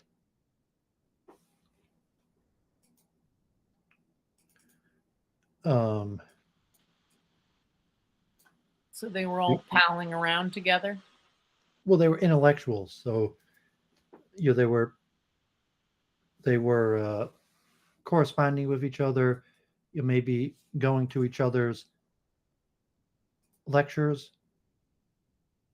No, I'm sorry. Kant dies before Helmholtz. They weren't contemporaries at all. Kant already passed away in 1804. So Helmholtz is a neo-Kantian. So there's a movement that Kant is. Were you ready for more? You getting bored of this? Or you want more? What's the context? Um, of what neo-Kantianism and why it's important for the development of science. Yeah, is that it? We're just taking a That's trip through history and the historical thought of and development of scientific thought. Yeah. So this is Stanford Encyclopedia Plato .stanford.edu. Neo-Kantianism was the dominant philosophical movement in Germany from roughly 1870 until the First World War. This movement drew inspiration from a diverse cast of philosophers, principally Fischer, Helmholtz, Lang, Liebman, and Zeller. And I showed the book on the history of materialism. I shared that link in the beginning from Friedrich Lang, who in the middle of the 19th century were calling for a return to Kant's philosophy as an alternative to both speculative metaphysics and materialism. During the 1870s, the movement formed in two schools, one based around Hermann Kohm at Marburg University, referred to as the Marburg School, and another based in southwest Germany in the province of Baden around Wilhelm Windelband. Later members of the Marburg School include Paul Nartorp and Ernst Cassirer. Later members of the Southwest School include Heinrich Rickert and Emil Lask.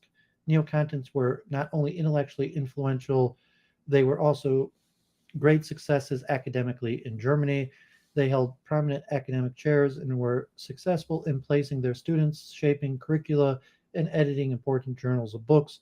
Most of the German philosophers who came to prominence in Germany after the First World War were educated by neo-Kantians. An impressive and comprehensive list of students that includes Rudolf Carnap, uh, Hans-Georg Gadamer, Martin Heidegger, and Hans Reichenbach. But the reputation of neo-Kantianism shifted dramatically in the decades after 1918. Neo-Kantians were associated with the old order and so became the primary targets of the many philosophers, including their own students, wanting to make a completely fresh start. The subsequent geopolitical upheavals, uh, not the least of which was Hitler's rise to power in 1933, namely erased the institutional memory of neo-Kantianism with the emerging analytical and continental traditions. However, in the last few decades, historians and philosophers of all stripes have begun to rediscover both the historical and philosophical significance of neo-Kantianism. This article has three parts. After giving an overview of the common features in neo-Kantianism, section 2 is devoted to the Marburg School, section 3 the Southwest. The neo-Kantianism were systematic and comprehensive philosophers writing on nearly every area of philosophy. Instead of attempting to cover all the areas of their thought, this article will focus on the areas of philosophies that were most central to their thought. So neo-Kantianism also will be at the center of the rise of quantum mechanics. So, for the conservation of energy comes in the era of Kantiism moving into neo-Kantianism, and quantum mechanics arises within neo-Kantianism. And it's why it's extremely important. So I'll just read a little bit here about the Marburg School and the transcendental method. Um, So the Neo-Kantians did not always think of themselves as members of a common movement, though the members of the Marburg School very clearly identified with one another, and the members of the Southwest School identified themselves with one another. The two schools initially made little effort to present themselves as part of a common movement. Their doctrines were different in some fundamental ways, and they often criticized one another's position. Nonetheless, there were some common features of Neo-Kantians of both schools, common features that made it natural for the contemporaries and for historians today to talk about them together. This section presents 7 common features of the Neo-Kantians. These 7 common features make it possible to distinguish in a principled philosophical way between the classical Neo-Kantians of the Marburg and Southwest schools and the various back-to-Kant philosophers of the mid-19th century and the assorted philosophers contemporary with the Neo-Kantians who were Neo-Kantian in some broader sense. For example, Helmholtz and Lang did not share the Neo-Kantians' anti-psychologism or commitment to the transcendental method. So most obviously, the Neo-Kantians thought of themselves as reviving, defending, and extending Kant's philosophy. They self-consciously adopted Kant's vocabulary and some of his key ideas and arguments. They wrote commentaries on Kant's major writings and would often present their own positive views in the form of commentaries and interpretations of Kant. Nevertheless, they never considered themselves to be orthodox Kantians, nor did they see the value of defending Kant's views on all topics. As Wunderberg famously said in the preface to his 1883 first edition, to understand Kant means to go beyond him. As Natorp explained, it was never anybody's wish nor intent to cling to Kant's doctrines in an absolute way. Talk of orthodox Kantism within the Marburg School was never justified. In fact, there were some core Kantian ideas that the Neo-Kantians self-consciously rejected. They rejected the doctrine of the thing in itself as incoherent and unnecessary, or radically reinterpret talk of things in themselves as talk of postulated final and complete theory of the world. Their rejection of Kant's dualism of appearance and things in themselves was closely related to the rethinking of Kant's distinction between two stems of Kant's cognition, sensibility and understanding. The Marburg philosophers came to fundamentally reject this distinction, while the Southwest Neo-Kantians still rejected the idea that intuitions are the result of mind independent thing in itself, affecting sensibility, though the Neo-Kantians took as fundamental to their philosophies the existence of a substance a priori concepts and principles that make knowledge possible. They did not accept that the categories and principles identified in the Critique of Pure Reason were complete or fixed for all time. In particular, Marburg Neo-Kantians believed that some of the categories and principles that Kant identified were relative to the scientific theories of Kant's day, and that the categories and principles could change as scientists developed new empirical theories. Southwest Neo-Kantians, on the other hand, were keen to argue that history is just as much science as mathematical physics, and they thought that Kant's critical project had to be extended in order to identify the a priori elements in history.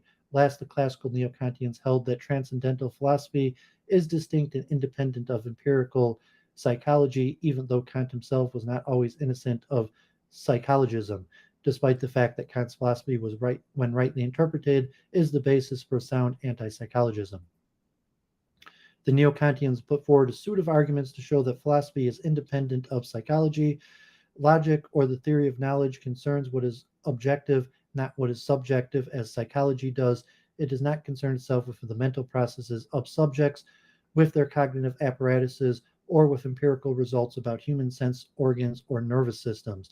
As Windelband, 1883, put it, psychologists philosophers employed the genetic method, trying to find the justification of some part of our knowledge by tracing empirically its causal antecedents. The correct method, however, is the critical method, which distinguishes what he calls factual from teleological or normative validity. The critical method is the only correct method because the fact that we do believe something, or even that all humans by some biological necessity have to believe it, does not yet solve the critical question what we ought to believe. For these reasons, the Neo-Kantians sharply distinguished a priority from innateness, a distinction that they claimed was obscured by philosophers such as Helmholtz and Lange. A return to anti-psychologism and was the Neo-Kantians' solution to what the historian Schnadelbach called the identity crisis that faced philosophy in the middle of the 19th century. Given the collapse of the conception of philosophy shared by post-Kantian speculative idealists and the concurrent spectacular advances made in the sciences, philosophers were left questioning what, if anything, was left as the distinctive subject matter of the method of philosophy. In particular, in opposing psychologism, the Neo-Kantians were staking out a conception of philosophy that avoids the naturalism defended by many German philosophers in the decades after Hegel's death. According to naturalistic conceptions of philosophy, the method of philosophy is in fact not distinguishable from that of natural science, and the theory of knowledge just becomes applied empirical psychology. Nevertheless, the Neo-Kantians shared with these naturalistic philosophers a deep distrust of speculative metaphysics. They denied that philosophy could deliver knowledge of the supersensible, could deduce facts or the special sciences from a priori principles knowable in some special philosophical way, or that philosophy could even be done in ignorance of the results of the sciences. Um, so let me move to the Marburg School transcendental method. And I believe that quantum mechanics largely arises out of the Marburg School. The core commitment of the Marburg School was a philosophical method, the transcendental method. The method, as Natorp describes it, comes in two steps. In the first step, the philosopher identifies some fact of culture. Theoretical philosophy begins with the fact of science, practical philosophy with the fact of social order, aesthetics with the fact of artistic recreation. These facts are concrete, detailed, and historically verifiable. For instance, a theoretical philosopher begins by investigating the best scientific theories of her contemporaries. In this first step, the philosopher is like a fact collector investigating the methods, important concepts, and laws of the aspect of culture, including the historical development of the area of culture up to the present day. In the second step, however, the philosopher goes beyond fact collecting to identifying those aspects of the area of culture that makes it objectively validity possible. As they put it, this involves identifying the laws of or form of that area of culture. Their model here is Kant. As they read Kant, he began by identifying the best scientific theory of his time, Newton's, the fundamental laws, concepts, and methods. The second step is showing how these laws, concepts, and methods are made possible by even more fundamental concepts and laws which are contained in the critique itself, laws which make objective validity possible. There are a few aspects of this method that need to be emphasized. First, the second step in the method involves much more than just identifying a class of basic laws and concept. If a philosopher were to axiommatize a physical theory, even a fundamental one for the Marburgs, that would be only the first step. A philosopher also needs a story of how just these laws and just these concepts make it possible for the theory to make true claims about objects, a story that will require a very general account of objective validity itself. Second, the transcendental method requires demonstrating the unity of culture. The philosophy of arithmetic should show how the laws of arithmetic fit in with the laws of geometry and analysis to form the unity of mathematics, how the laws of mathematics are preconditions of all natural science to form the unity of science, and all the way up to the unity of culture. Third, these two steps are interrelated. The notion of objective validity itself is analyzed in the step two on the basis of reflection on the details of concrete culture from step one. The philosopher in step one collects the relevant facts about an area of culture because she has in mind the step two goal of explaining its objective validity in a unified account of the validity of all culture. Fourth, the method is non skeptical, non revisionary, and unconcerned with certainty. Since it takes an area of culture as fact, it rules out radical skepticism about the validity of an area of culture, and it has no room to advocate for a radical revision in that area of culture. Though the goal of the transcendental method is to provide foundations for culture, these foundations are not meant to be certain. Transcendental logic, one might say, is a semantic, not Cartesian project. Fifth, though the transcendental method is rooted in the concrete facts of contemporary culture, it is nevertheless possible and even necessary for a philosopher to take sides on contested questions within culture. A philosopher is not a bystander in culture. So, for instance, Cones argues for infinitesimal over limit methods in the calculus, for Hertz mechanics over its rivals, for liberal democracy over monarchy. Oh, after all, the transcendental philosopher, having studied the method of an area of culture and its long historical development, can show that one party in dispute has departed in some fundamental way from the method, and the philosopher also has her eye on the question of the foundation of the objective validity of an area of culture, and so can intervene to show that one approach in a controversy is better suited to make objective validity possible. Since the transcendental method begins with the fact of culture, Marburg neo-Kantians reject the possibility of speculative metaphysics. Transcendental philosophy, as they understand it, is also distinct from and independent of psychology. Though the goal of the theory of knowledge is to understand what makes experience possible, they understood experience in a radically non-psychological way, as Cohn put it. The transcendental method does not research the principles of human reason, but rather the foundation of science that conditions scientific validity. Our organization is, insofar as it comes into question in general, a question of psychology, and there is at least no methodological means for procuring secure, scientific, and exact information from the ultimate and simplest parts of our mental essence, but the sciences lie before us in books. What makes them into sciences, wherein their character of generality and necessity rests, from which concepts their epistemological validity within their region can be derived, what tools and ways of knowing explain in its validity those historical facts of knowledge, the sciences. This is a methodological question. This is the question which the sciences themselves pose. Whatever they feel that whenever they feel the impulse to think about their own principles, this is nothing else. This and nothing else is the transcendental question. The fact of science does not occur in the minds of individual scientists. It lies before us in books. Experience is not a representation of the mind of a knower. It is the objective content. Experience is virtually equated with mathematical natural science, and a paradigm experience is Newton's law of universal gravitation. What makes experience possible is a priori now interpreted in a radically non-psychological sense as elements of the content of some aspect of culture that makes the objective validity of that culture possible. This new conception of the a priori, radically distinct from its innateness and independent of the facts about human minds discoverable by empirical psychology, is articulating Kant's theory of experience.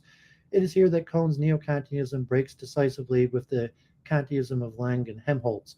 In his book, Kohn distinguishes between the metaphysical a priori and the transcendental a priori. The metaphysical a priori are the basic structures of our thinking that we can discover by introspection or empirical study. These are irrelevant to the transcendental philosopher unless doing philosophy of psychology. The transcendental a priori, on the other hand, are those aspects of the content of science that make objective validity possible. Thus, the relationship between the a priori and the experience is not like the relationship between a mental apparatus and its acts. It is a logical relationship, much like the relationship between an axiom and a theorem, though with an important qualification that the a priori laws are not just axioms, but axioms that have the special semantic function of making objective validity possible. The fact of culture is not static but dynamic.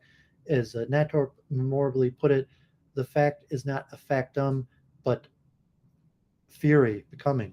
Culture changes, one scientific theory replaces another. In keeping with the transcendental method, only a Newtonian could have written what Kant wrote, but the transcendental method just as empirically requires that later transcendental philosophers rethink the doctrines of the first critique in light of the advancements in mathematics and natural science since Newton. This appreciation for the historical evolving character of culture has two consequences. First, the transcendental a priori is not absolute but relative to the current best physical theories. Second, Marburg neo-Kantians have an additional transcendental task that Kant himself did not fully recognize to understand how it is possible that the changes in the area of culture can themselves be objectively valid. They want to understand the objective law or method that determines how an area of culture changes. This emphasis on the objectivity and law-likeness of culture change thus introduces a check on the potential relativistic or historicistic consequences of their relativizing the a priori.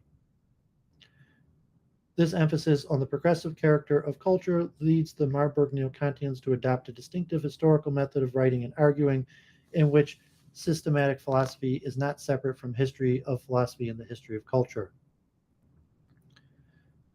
Any comments? Not sure what I would say here. Some, Um, I'm going to share this thing about Hermann Cohn. This is just too much to go through. Hermann Cohn. Hope it makes it clear why it doesn't make sense for me to make a historical review, given how far we'd have to go back in history for me to actually agree with someone. Yeah, so Hermann Cohn, ironically, had studied to be a rabbi and spent many years educating in a rabbinical institute. So I'll share his entry also if anyone wants to look at that. Okay, so let's just go on then. The core of the Marburg neo-Kantian theory of knowledge is a conception of objective validity. By the objective validity, well, just on your point to saying that objective validity arises within history. That's why you need the historical review, because validity. Right, and then I can say, well, there's no definition of the term objective. Right. Well, you could say that by I saying could I could do a great many things. I'm not trying to be, antagonistic. It's just like you can see how I don't at all approach things this way. This is essentially a historical narrative of characters and has very little to do with actual ideas. Well, it's the kind of canonization of the modern product of science in terms of the modern scientific paper that includes and starts with historical and it's mostly review. about people. Well, people are characters in history.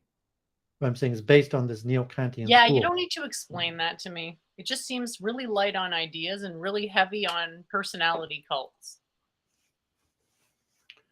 So the core of Marburg neo-Kantian theory of knowledge is a conception of objective validity. By the objective validity of knowledge, they mean its objectivity, that is independence from individual subjects, its truth, and its relation to objects. A theory of objective validity is then also a theory of the transcendence of the object, in what sense the object is an independent standard of correctness for knowledge. A good way to approach the Marburg theory is by considering an alternative they reject. Consider the view that objects in themselves are there outside and independent of all subjectivity without any original relation to it. That is, begin your theory of objective validity with the notion of independent object taken as a theoretical given. This notion of an object is then used to explain aboutness, truth, and objectivity. A representation is about an object, say, if it is caused by an object or perhaps it resembles it. A representation is true if it then mirrors or copies the object and is independently of it. And then knowledge is objective if it is about an independent object, not about the subject and its states. For Marburg Neo-Kantianism, this theory is objective validity, which they call naive realism, simply proposes the very same thing it is supposed to explain. Perhaps this actually means something correct, but at least as is presented is not really an answer to the question, what is objective validity? The being in itself of the object is itself an enigma and thus cannot serve as a solution to our present enigma.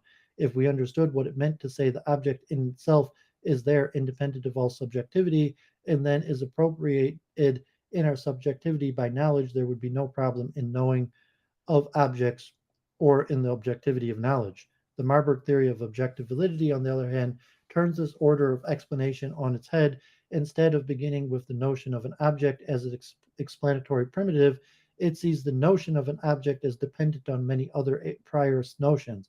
In particular, it begins its account of objective validity with a distinctive account of objectivity. Objectivity, according to Marburg view, depends on laws. For example, a particular physical thing such as a table, appears in a certain way from my own subjective point of view in the room.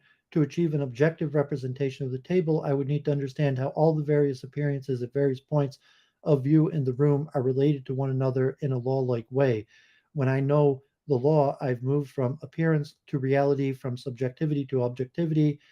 If there is no such law, then there is only appearance, and I cannot speak about an independent object and its properties. This simple point generalizes at higher levels. It merely appears from our subjective point of view that the Earth is stationary and the Sun moves, but it is objectively the case that the Earth moves around the Sun because the heliocentric model follows Newton's laws of motion. Even more fundamentally, scientific laws are developed, adopted, and abandoned as science progresses. The whole progression is itself objective because there are laws. That is a common scientific method that prescribe these changes. These laws secure the unity of knowledge. The various appearances of the same particular are united as the same particular object by a law. The law of nature unites various observed phenomena under it. The scientific method unites science in its development, prescribing a uniquely correct path to follow. This unity can be described as a permanence. The appearance changes even as the object stays the same. The planets move, but the law remains. Theories come and go, but the method stays constant. This notion of objectivity and lawfulness is then used to give an account of truth of objecthood.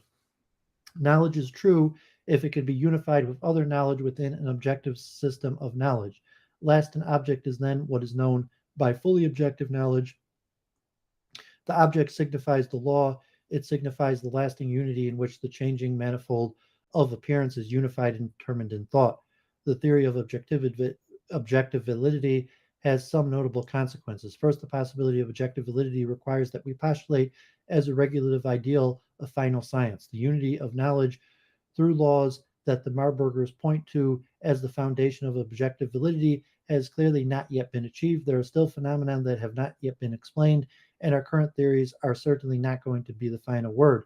But it's clearly the case that even now we know objects, even in our knowledge is even if our knowledge is partial. If unity through laws makes objective validity possible, and that unity has not yet been achieved, how then can we know any objects at all? We have to postulate that our current only partial unified knowledge can progress in a law-like way into a unique final theory. Such a final theory can never actually be achieved because the task of knowledge is infinite. There is always more to understand, deeper explanations to give. The postulated final theory is like an asymptote that a curve never quite reaches. This viewpoint that speaking of an object contained the demand for unity of knowledge, that this task is infinite, that we must therefore postulate the possibility of its completion. Natorp calls the genetic view of knowledge. The genetic view delivers a unique way of cashing out the transcendence of the object. The fact that the object is independent of knowledge, in the sense that it always transcends our knowledge of it, is expressed by the infinity of the task of knowledge. and the fact that the object is the standard for knowledge is expressed by the postulate that the course of knowledge is moving asymptotically toward the unique, though infinite, endpoint and its goal. Second, the emphasis on lawfulness gives the Marburgers a satisfying explanation of the application of mathematics to the object of natural science. The laws of natural science are mathematical, and there would be no objects if there were no laws of natural science. Third, since objectivity is explained in terms of laws, and laws are a special kind of universal judgment, the Marburg theory of objective validity emphasizes the priority of judgment over concepts. As Kohn memorably put it, modifying Galileo's phrase, the book of nature is written in sentences with mathematics as its letters and the a priori principles of pure knowledge as its syntax. In addition to their theory of objective validity, another core commitment in the mature writings of the Marburg school is the rejection of the given. In this, they are explicitly departing from Kant. Kant has argued that our cognitive faculty has two stems, a receptive faculty and a spontaneous faculty, sensibility and understanding. Through sensibility, objects are given to us, and through understanding, objects are thought. The representations of sensibility are intuitions, which relate to objects immediately. The representations of the understanding are concepts,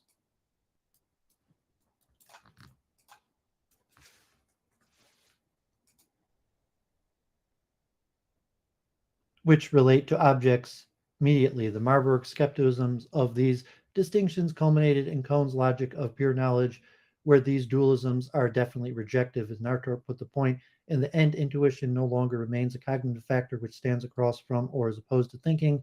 It is thinking, just not thinking in terms of laws, but thinking in terms of full objects. It in its implementation, in its exercise, intuition is too conceptual. Thought as function is to the law of function.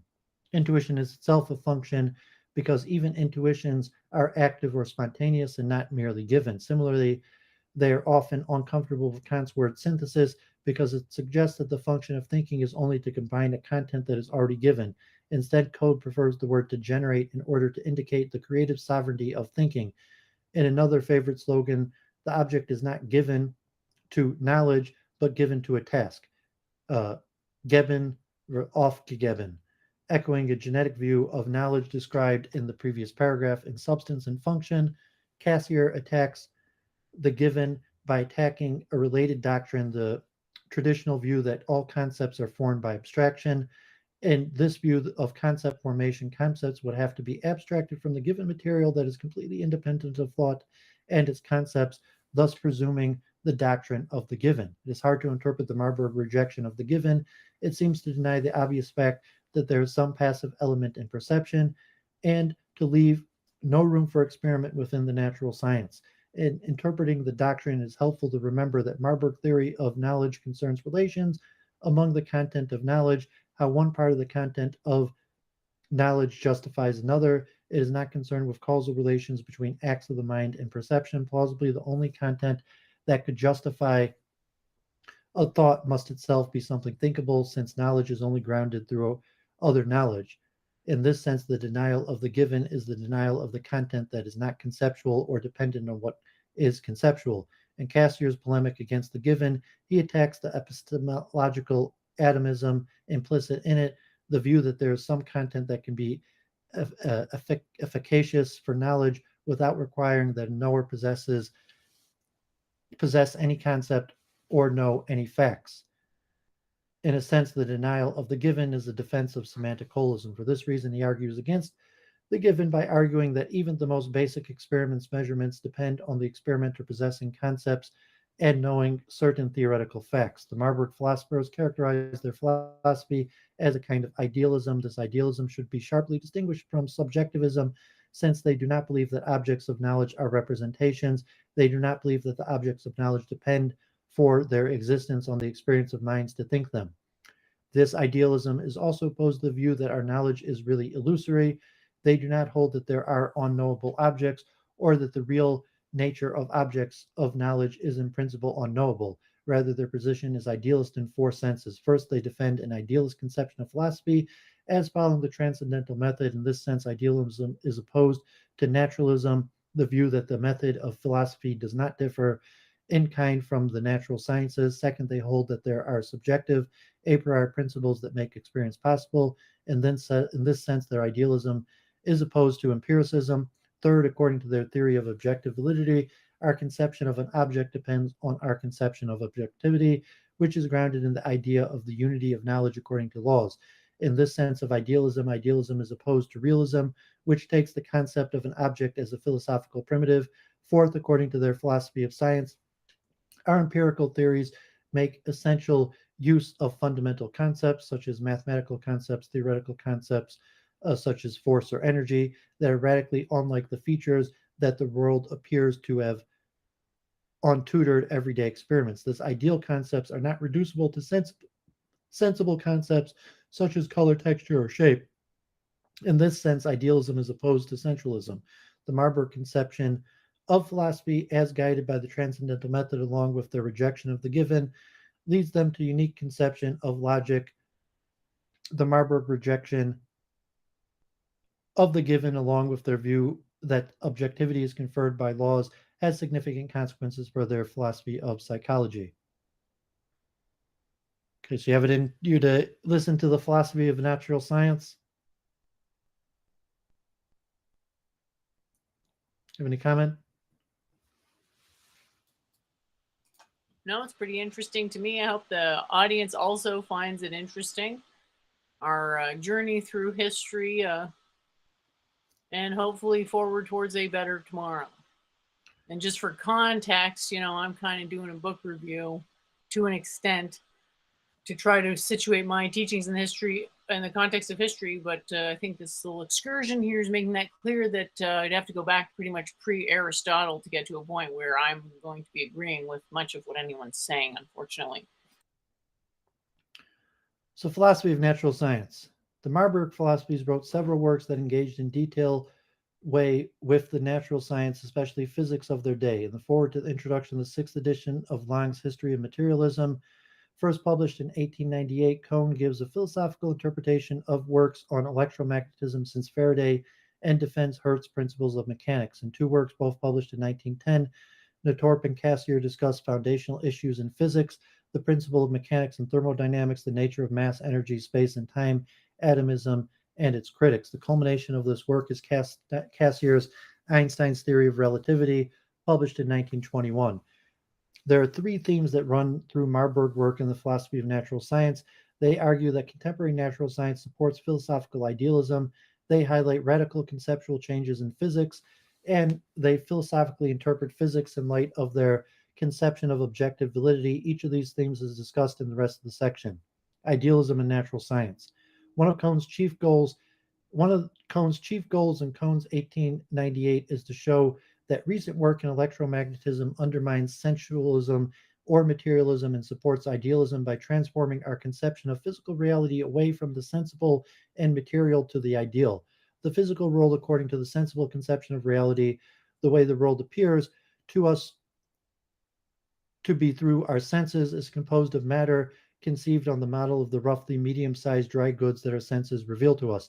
Physical physicists working in electromagnetism, Cohn points to Faraday, especially demonstrated that physical reality of electromagnetic fields.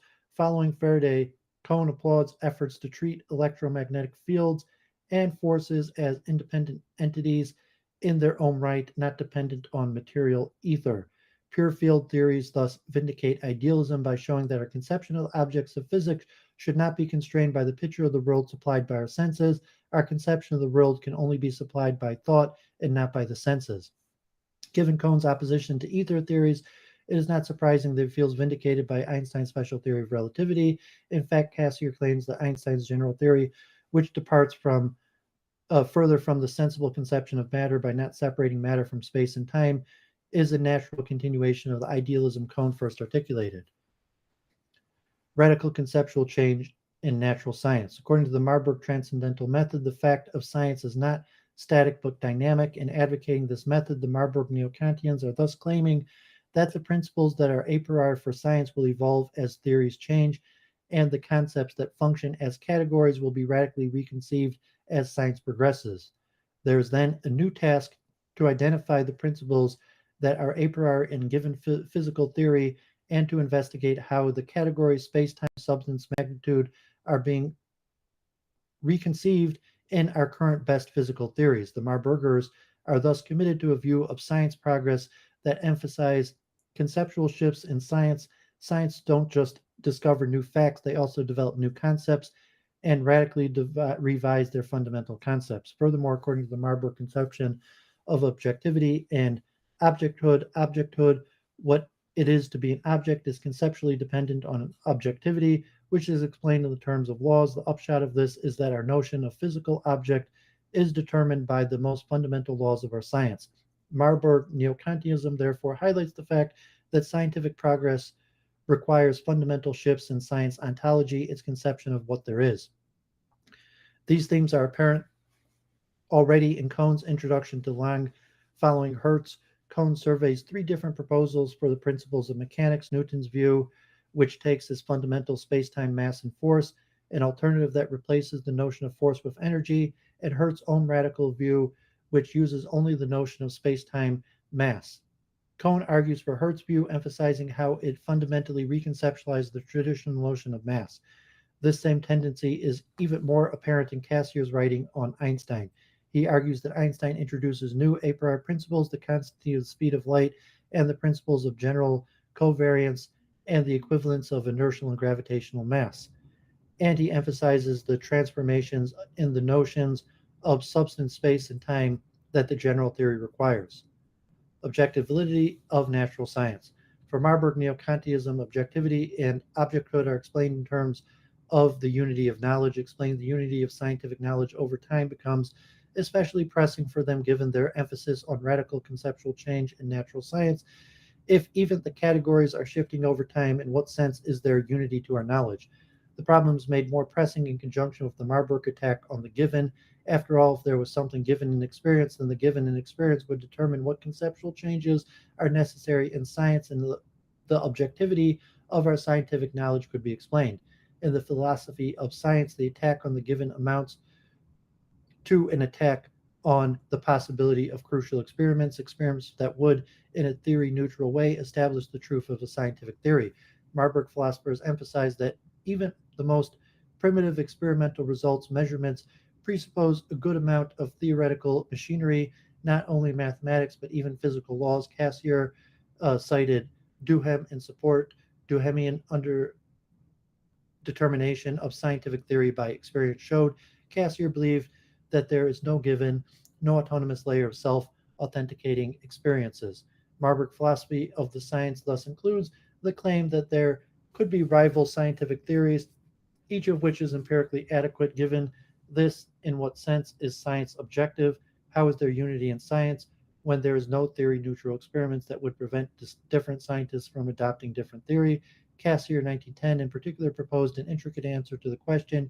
He argued that there is a common set of demands on theories that will constrain the choice of theory. These demands are a priori in a regulative sense and partially constitute what he calls the form of a scientific theory. These demands include that a theory be simple and of wide scope. He also argues that even in the face of radical conceptual changes and shifts in ontology, some features of scientific theory are maintained, for instance, the approximate mathematical structure of theory. And there's whole sections on the philosophy of mathematics in the Marburg School, in the philosophy of logic in the Marburg School. Definitely encourage people to look more in it. But I did want to, push forward because we spent a lot of time on Newton.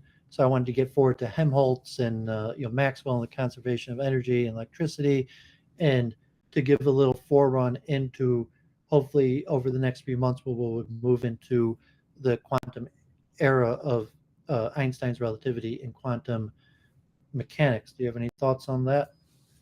I'm not sure if I'm going to want to read those entire entries because that's going to be pretty abstract.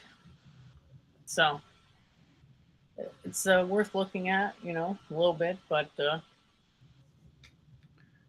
So let me There's cover simply one. not enough in common. I don't know if you agree or not, or you see my point that limited value for me doing a historical review in the aspect of uh, looking for common ground from an ideological standpoint. I guess I see this approach as like it's not procedural enough for me to even understand what's being said a lot of the time. So I guess you Um, reading through this stuff, like it helps to make sense of why nothing makes sense. So that helps. But then to try to address, like I'm not sure what I have to address in these things that would make sense. I don't know if that makes sense. well, just education, like in terms of what you want to do, what you're trying to do. If you actually want to publish a scientific paper, or be accepted in the academy, or the Royal Society, versus depends on your goals. So Don't you think that it's reasonable for me to think that I'd never be accepted because my ideas go against what the Royal Society wants? Based on the history of the Royal Society and scientific inquiry that I did? well, it's not clear that the Royal Society necessarily wants something. Obviously, the Royal Society now No, is, they don't want to continue their own influence and power. Come on. well, now it's ran by an Indian. The head of the Royal Society today is That is Indian. simply racist and completely irrelevant. Well, I mean, it's factual. The current head of the Royal Society And today is it's Indian. factual that it's not relevant. So basically, let's, think like historically, people getting burned at the stake for espousing panpsychism less than 500 years ago. Okay, that's an extreme case, but still, like, there's not really anything in any way sympathetic to panpsychism or the least action principle or how I actually approach philosophy or physics or anything in any of this stuff that I can tell. It just seems like Well, we're going to seemings go. upon seemings upon seemings upon seemings, and I don't really know where to like understand any of it or how. Well, we'll be on the same merry-go-round. It'd be like Renault. You got to determine: are you at Like war, again, opposition? I mean, you want to talk about bad karma? Making these facile comparisons might be something to think about taking a break from going forward. Um, it's just a comparison. It's saying you have Yeah, a determined. facile comparison. Well, so what?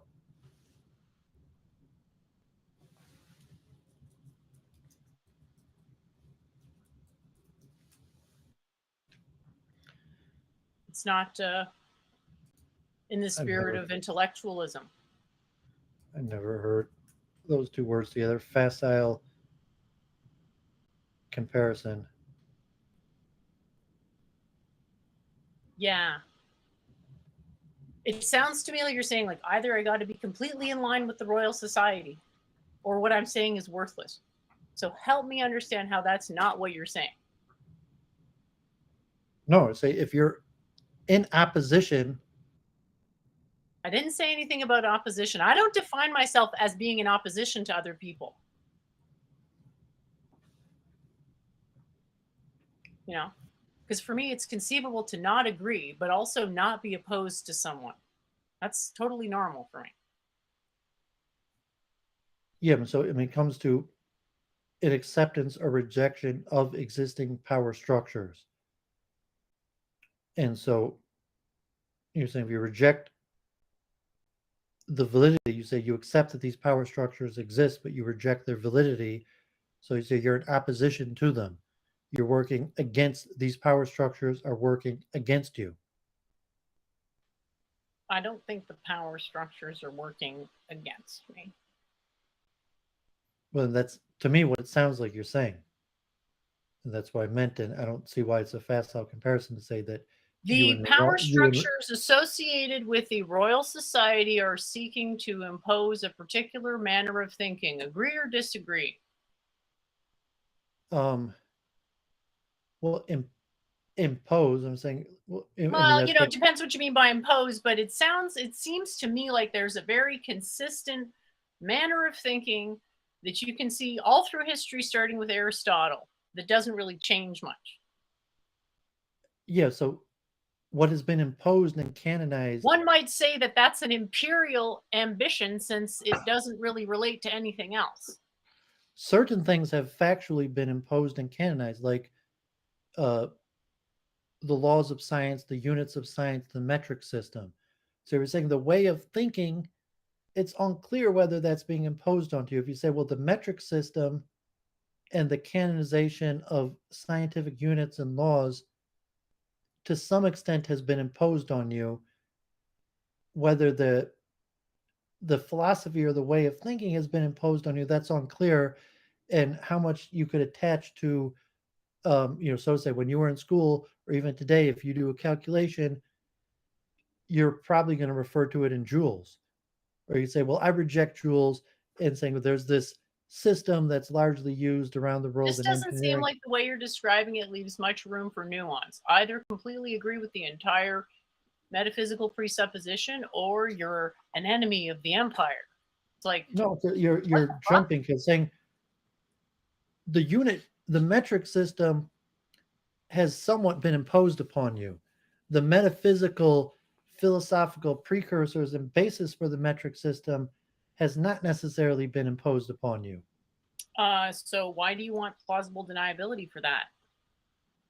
Wouldn't it just be the obvious implicature that if orthodoxy of thought is imposed in schools, people would come to believe that they thought those things were their own opinions? I mean, you're making a category error.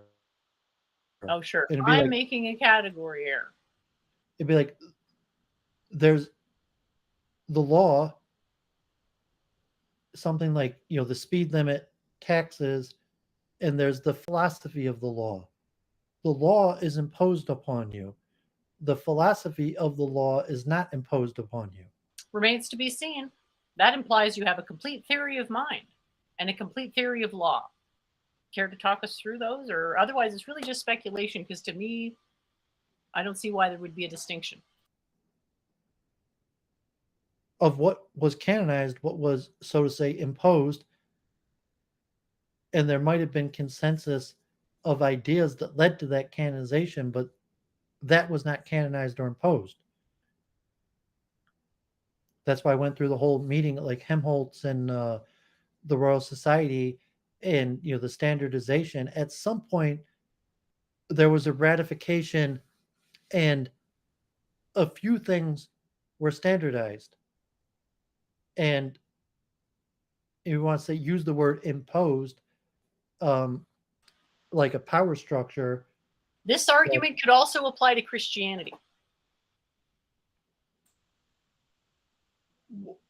I mean, it's unclear because in modern society, like if you live in Christianity, is imposed in a connection to law, and even say science is not really imposed upon people. Science is canonized, and if you want to operate within the scientific community, you have to Is an operate. education imposed on people? Are people taught about science? Answers yes and yes. Therefore, it's imposed. Well, it's not. I was saying science education is, I mean, a tiny bit of it imposed, but to the part that gets canonized, much of that comes after.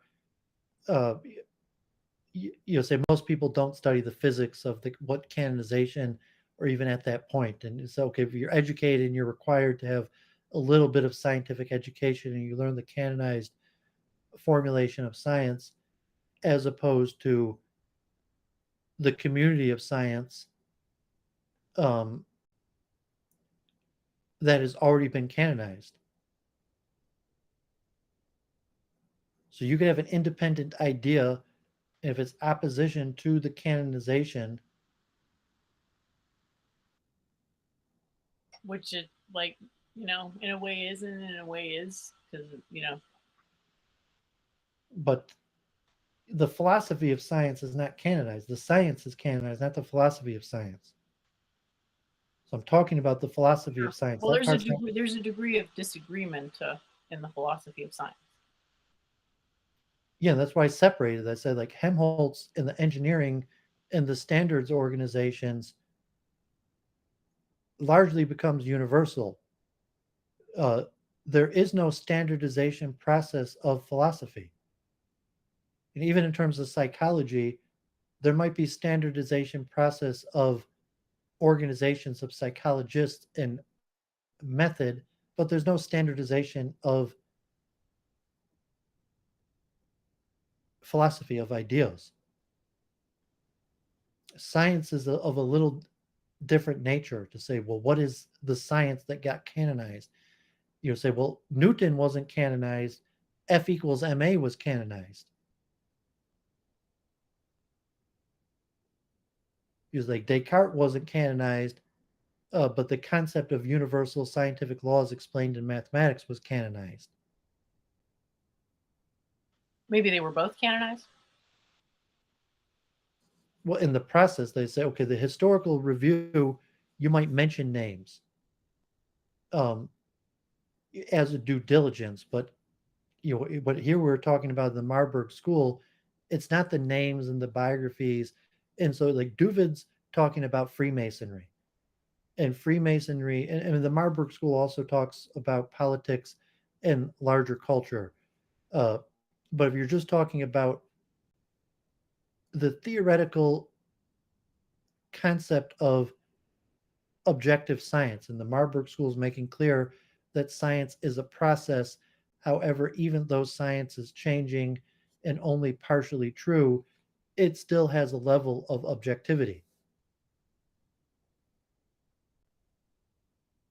And Which, remember, I don't accept the premise of, because I don't believe in mind independence, and that's what it's defined as. So I can completely follow the train of logic. It's not a problem. It's just hard to be like, this thing that's at the core of your beliefs, I disagree with it because of these reasons. yeah, but that's what you're saying. Exactly. That's why it just makes sense to not even talk about it at all and say, well, this is a continuation of Indian tradition, and I'm doing my best to make it similar to Western stuff, but it's just not that similar because the manner in which it's approached has a irreconcilable, often, divide epistemologically. Well, so say you separate your beliefs from your science. So say you're not advancing Yeah, we science. don't think that that's possible in my thing. One thing, because I the can't. reality, you can say that you're not actually advancing science; you're advancing philosophy. And then I can say, well, math and science come out of philosophy, so 6 of one, half dozen of the other, and whatnot. But you're not actually proposing any advancements in math and physics. You're only proposing advances in philosophy.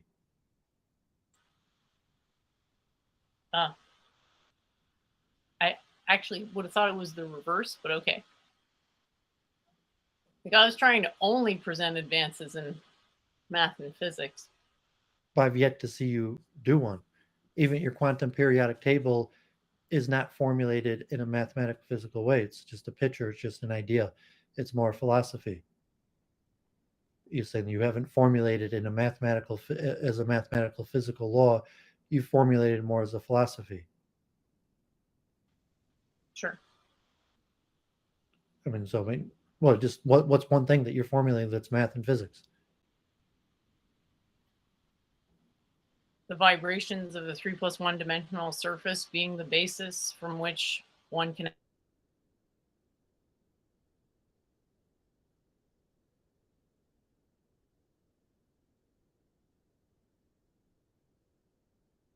obviously going to presuppose your own position is correct. If my position says the truth's not equational, it doesn't. But if it did say that, and you're saying you got to put it in an equation, well, that's kind of self-refuting. You keep saying, well, you're just coupling down with the same assertion, and it's like, I'm trying to explain to you why this doesn't make sense, and you're proving you don't have my point in the scientific process. ideas. You have philosophical ideas.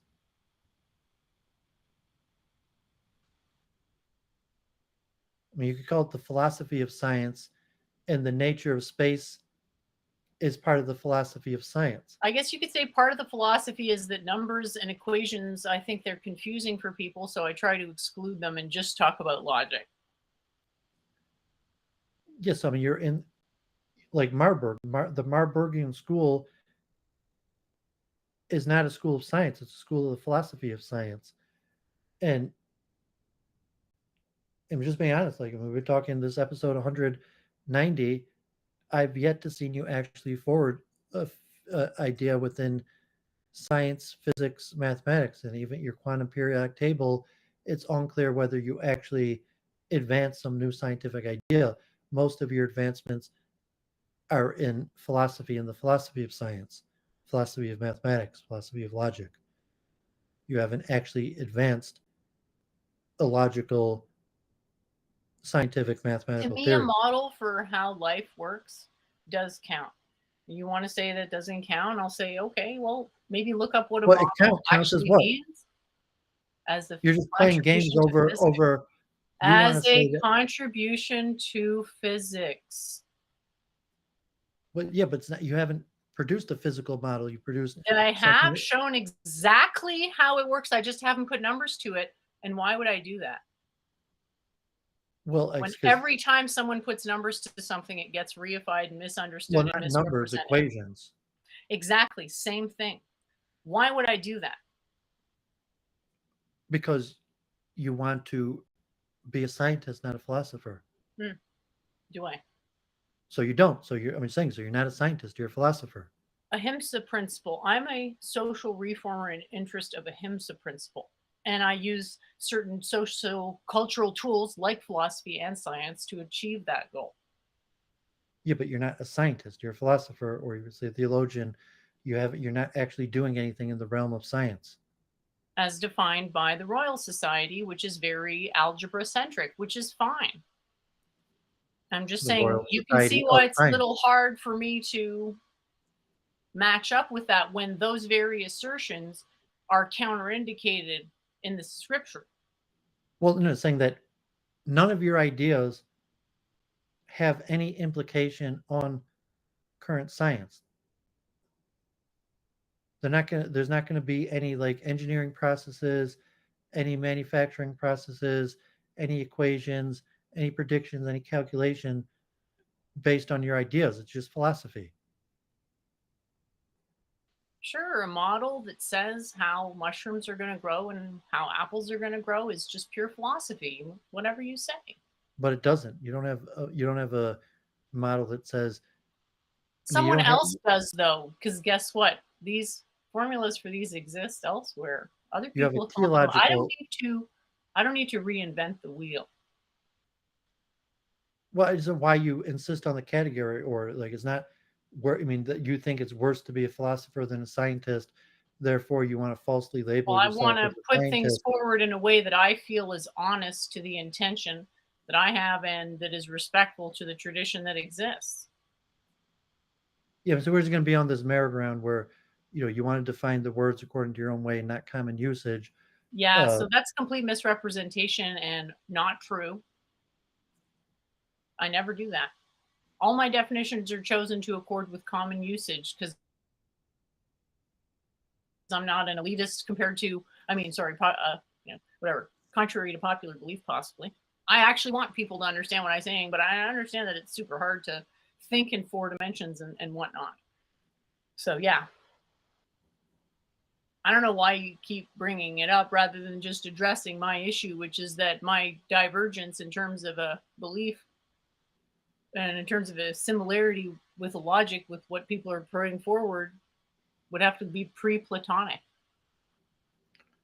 I'd have disagreements with people starting at Plato all the way through history because they didn't really disagree with each other much.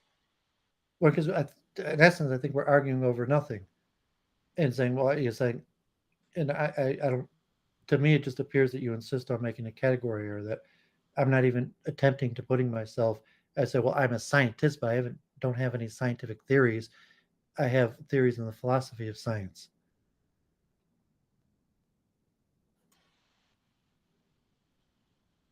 Do I, though? Do you? I'm not sure because you haven't been able to clarify your ideas clear enough to even. It just seems like you're unable to understand an idea unless it has an equation attached to it. It's an idea. It's weird. That's the category error where you insist on calling it science, and so it's an expectation. If you call something science and then you give me philosophy, I'm like, why are you calling it science? Because it's a model that makes predictions that are verifiable and describes the world with perfect accuracy, perhaps. And that's what science is. And this isn't philosophy because it's mushrooms and apples, and mushrooms and apples aren't philosophy. They might be metaphors for philosophy, but they're physical things. Therefore, it's physics. So, I mean, it's I not mean, what we're I've arguing put over, but forward several theories in physics, all reason from least action logic, including cosmology, biology. honestly, I just don't follow what you're saying. It doesn't make sense to me. Great. I'm not surprised at all, as you've It never just once become asked me to irritating if explain it for you. you're gonna insist on now That personally doesn't mean that attacking it me. doesn't have The a reason it basis doesn't make to it. sense to me is that there's something wrong with me, so you got to personally attack Have me. you ever asked Like, for me to clarify it for you? Have you ever thought I had something to say? Has it ever occurred to you that you understanding necessitates you to believe that I'm right in the first place due to God? you're saying the reason I don't understand it is because I have to accept that you're right first to understand it. I'm just saying, think it over. Maybe that's the case. I would, far be it for me to impose that orthodoxy, but maybe it's worth a thought. Um, I'm just going with the precedents of what sages have said. So don't shoot the messenger. But yeah, I mean, I want to be respectful to history as much as I can. So that's why I haven't really deviated that much from what's there. So now you're saying that that's a bad thing and it's got to be different enough that it, whatever. I don't even know what you're saying at this point, frankly. I guess it's kind of back to why are we reading all this history if it's not going to somehow be integrated into some future project? well, I value Was education for Kant its own right? purpose, Like, and I was do Kant plan right? to. I do plan to integrate this stuff. Whether it'll prove of value to you, I'm not sure. Maybe it won't. Integrated how? Into Into what? my larger research, Okay. To what end? well, that I'm going to integrate this into what I would call my multiple truth hypothesis, which is really a metaphysical theory. I think it's more of a methodology, isn't it? I mean, a methodology, but it would say it's also a theory of metaphysics. Sure. But yeah, essentially, it'd be a methodology also. Well, the way you've And described it, it's always come across as a methodology. And, usually where methodologies are concerned, there is metaphysics intrinsically. Because when in you the do same the way, as thing, for you're it's insistent that happening, it's metaphysical somehow. you have something like unique and new. Um, I'm not sure I have anything unique or new. I'm more a student just trying to understand and learn. I would like to have something unique or new, but I'm not sure that I do. And even say the multiple truth hypothesis, from my understanding, it's a unique and new methodology, but I still haven't been able to clarify it. And so, I'm still doing work.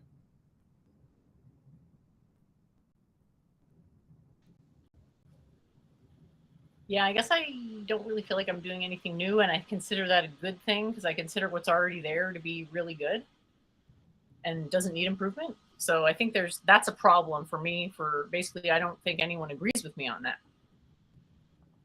as a And principle. I guess like I'm an engineer. I'm part of engineering societies. I'm focusing on.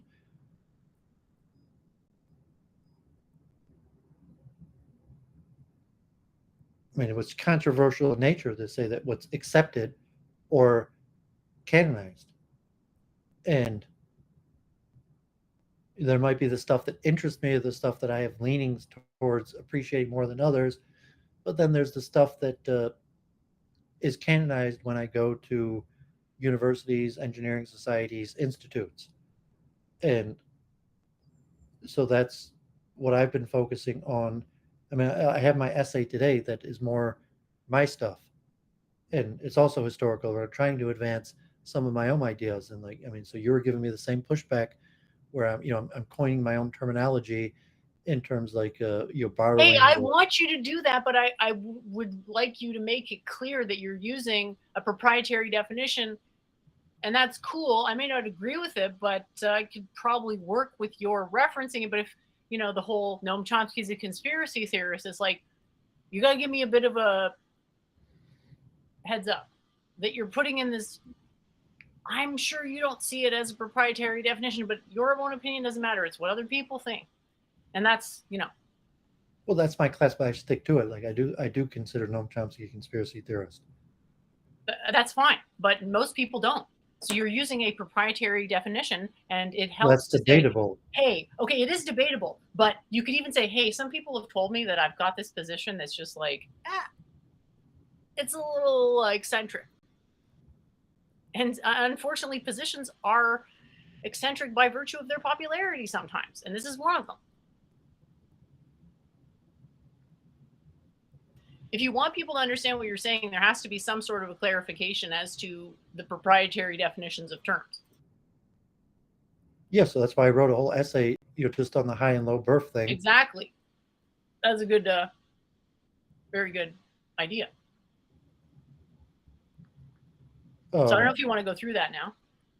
Well, I have one last thing Okay. that I wanted to continue in the history, philosophy of science to take this through the era of quantum mechanics in the Marburg School, and hopefully we'll be coming back to this, even over the next few months. I mean, the history of science, the canonization of the modern understanding of physics, and so I made an effort to bring it up through quantum mechanics today, and the Marburg School.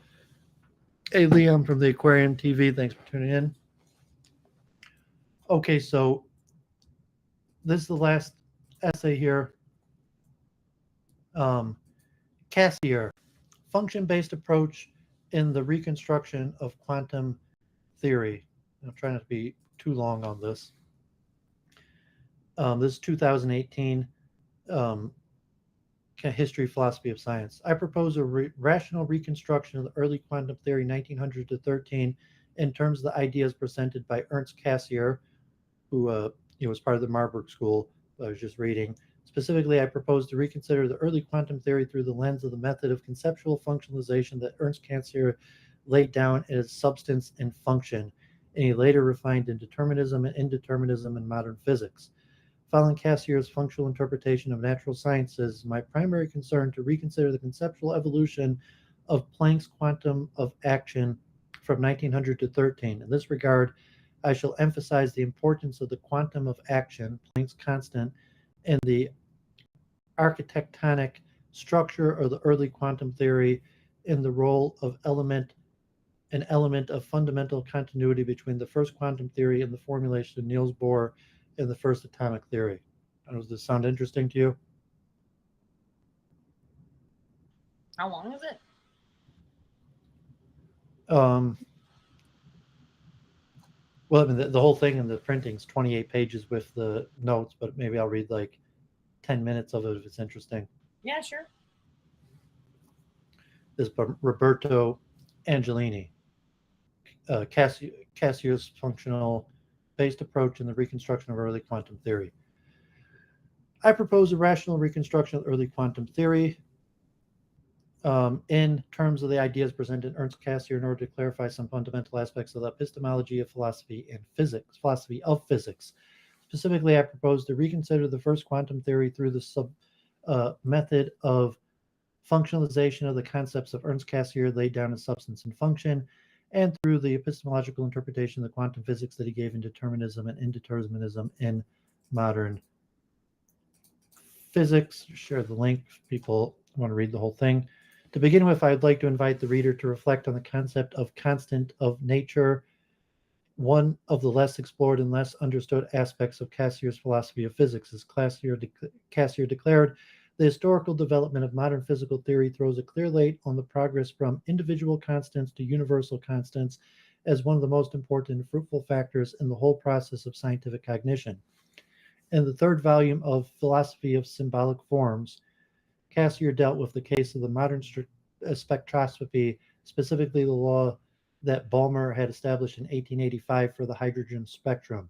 By reconsidering the history of spectroscopy, Cassier noted that Balmer's formula appeared as a special case of the universal law, in particular the constant R, Rydberg's constant that appeared in Balmer's theory. At first, it was considered as peculiar to the hydrogen, but it later became a universal constant. Cassier was aware that the role of the relationship between Balmer's law and the constant R could be fully understood only in the framework of the quantum theory and linked to the universal magnitude h that is Planck's quantum of action. As Planck introduced the notion of elementary quantum of action with the following words: I want to designate this constant h as the elementary quantum of action, or as element of action because it has the same dimension as a quantity which owes its name to the principle of least action. Cassirer explicitly recognized that Planck's constant represent the real, firm, and secure point of modern physics, and all considerations over the quantum theory presuppose the universal validity of this magnitude. The elementary quantum of action constitutes, as if it were, the fixed frame into which all statements of quantum theory are fixed, and the security and firmness of the frame alone ought to be sufficient to protect the indeterminism of the theory against those speculative interpretations to which it was exposed in the transition from physics to general conclusions concerning man's worldview. In this respect, the universal constant of nature appears as the starting point of Castier's epistemological reflection on scientific knowledge. As a result, we should take the quantum of action as the starting point of the epistemological reflection of on the quantum theory. But in Cassier's conception, the quantum of action cannot be regarded as an element of the world of facts, which would be accessible by immediate sensation. For Cassier, Planck's quantum is rather a part of the whole world of physical objects, the reason being that a constant of nature as a physical object can only be determined through a highly complex intellectual process of interpretation that constitutes the essence of a physical theory. It is my primary concern in the present paper to reconstruct the intellectual process underlying the interpretation of the elementary quantum in the early stages of the conceptual development, starting with Cassier's understanding of Planck's H in light of Cassier's functional view. I will lay emphasis on the principle of quantization and the role of the principle of coordination of quantum theory as a conceptual function springing out of the original universal constant of the quantum of action. As is well known, Cassirer sought to modify the Kantian transcendental doctrine of pure intuition in response to the developments in mathematics and non-Euclidean geometry during the period 1870 to 1920. In light of such transformation, Cassirer no longer held to the Kantian a priori pure forms of intuition, space, and time, but he recast them along the line of the neo-Kantian doctrine of the Marburg School, for which space and time are concepts. In particular, Cassirer reconsidered the process of concept formation by purging intuitive and visual evidential content, and on that he went to elaborate a new abstract form of relation between the concept and its object, that is, the principle of coordination, otherwise said in relation of Zarnung. Specifically for Cassirer, the principle of coordination or functional coordination is a transcendental relation of abstract one-to-one correspondence or coordination between series in conformity with the formulation of the modern concept of function. As far as the principle of quantization is concerned, Cassirer remained obscure on its definition, although the idea is widespread among specialists that the so-called Planck-Einstein-de Broglie relation, energy equals Planck's constant times the velocity of a proportion between frequency, energy equals Planck's constant times frequency of a proportionality between energy and frequency represents the Archimedean point of the quantum theory, to the extent that both Planck's energy quantum and Einstein's light quantum were associated by the same equation that Cassirer identified with the principle of coordination of the theory. According to the principle of quantization, I will then show that from the introduction of Planck's constant in 1900, there followed several stages of the functionalization of concepts in the early development of quantum theory. Planck's first radiation law in 1900, Einstein's method of discrete quantization in 1906, Einstein's theory of specific heats of solid, and the quantization of the hydrogen atom by Niels Bohr in 1913. In doing so, the early quantum theory will be refreshed into a functional structure which Cassirer implicitly referred to without carrying out, though, a proper analysis of the role that each statement of the results of measurement, statement of law, and statement of principle may play in a functional reconstruction of the early quantum. For instance, Cassirer claimed totally different and apparently heterogeneous groups of phenomenon are brought under the quantum principle. The theories of heat radiation, of the photoelectric effect, and the specific heats are brought together and interpreted in a new manner by this principle. In another passage, Cassirer observed, all particular certainties are they given for instance, in Planck's law of radiation, in the Balmer series of the hydrogen spectrum, in the formulation of the atomic heat, always lead back to this general certainty, the quantum of action. First is my claim that the functional reconstruction of the early quantum theory may contribute to clarify the epistemological interpretation of quantum physics, with particular reference to the notion that the general principle of causality. Cassirer indeed regarded the general principle of causality as the most fundamental concept of his epistemological reflection. As it will be shown, Cassier's critical conception of causality can only be explained and understood in functional perspective. Second, the present historical reconstruction of quantum theory will provide an effective example of Cassier's genetic view of knowledge, according to which a theory's constructive preposition, the concept may neither be imposed on its empirical basis, the object, nor be derived from it. For Cassirer, the so-called physical object, the process of advancement of scientific knowledge, can only be conceivable as a limiting concept that will never be conclusively determined. Following this conception, we will arrive at the conclusion that there is no preconceptual manifold of sensation existing independently or pure thought at all. There is only an infinite methodological series in which the forms of pure thought are successive and asymptotically applied. By adopting Cassier's function-based approach, the early quantum theory shall be presented as constituted of a rational and progressive series of theories, with respect to which the discovery of Planck's constant, the first theory of radiation, Einstein's rule of quantization, Einstein's theory of the specific heat of solids, and the quantization of hydrogen atom by Niels Bohr play the role of functional nodes at which the theory's scientific propositions intersect along the axis of the above-mentioned principle of quantization.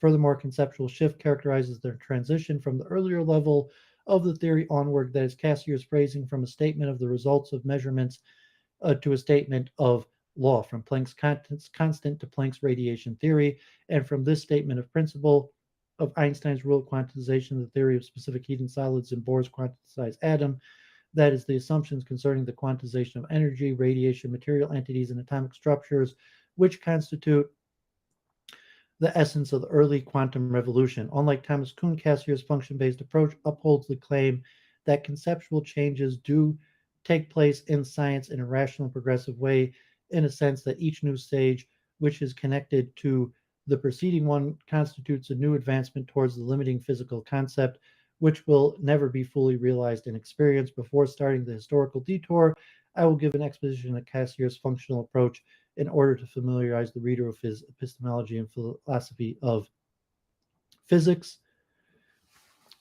Want me to continue, or?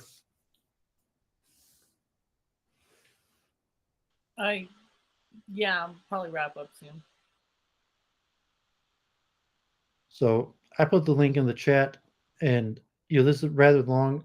I'm somewhat putting Jennifer in the school, from my understanding, is something like Cassirer of what she's talking about, and she's not really Cassirer, but you're saying that the philosophy of Planck's constant and like a metaphysical framework. And well, I'm basically a denier of particles, so I'm pretty far away. Like, I'm basically saying that what appears to be particles is actually just sampling, very fine sampling. So that's pretty out there. Let me just read the end I'm here. not sure what the connection is, but I mean, I'm interested to hear it.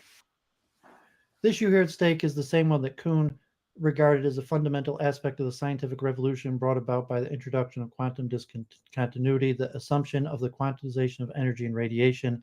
But there is a difference between the present view and Kuhn's account. For Kuhn, Einstein and Ehrenfest's derivation of Planck's radiation law amounted to a scientific revolution that led to the establishment of a new paradigm, the reason being that, according to this standpoint, Einstein and Ehrenfest introduced quantum discontinuity in the distribution of energy. According to this present view, Einstein's endeavor is a generalization of a higher level of Planck's constant, along with the relation of the dependency of energy to frequency, which was achieved through a fundamental form of induction, which is relational and progressive. In particular, the formulation of Einstein's rule of quantization and the quantum light hypothesis represents the transition of the Planck constant into a statement of principle. In the present functional perspective, this conceptual change did not determine a paradigm shift, but it rather constituted a conceptual extension demanding a change of view with respect to Planck's theory of radiation from the procedure of quantization applied to a material oscillation to the quantization of radiation.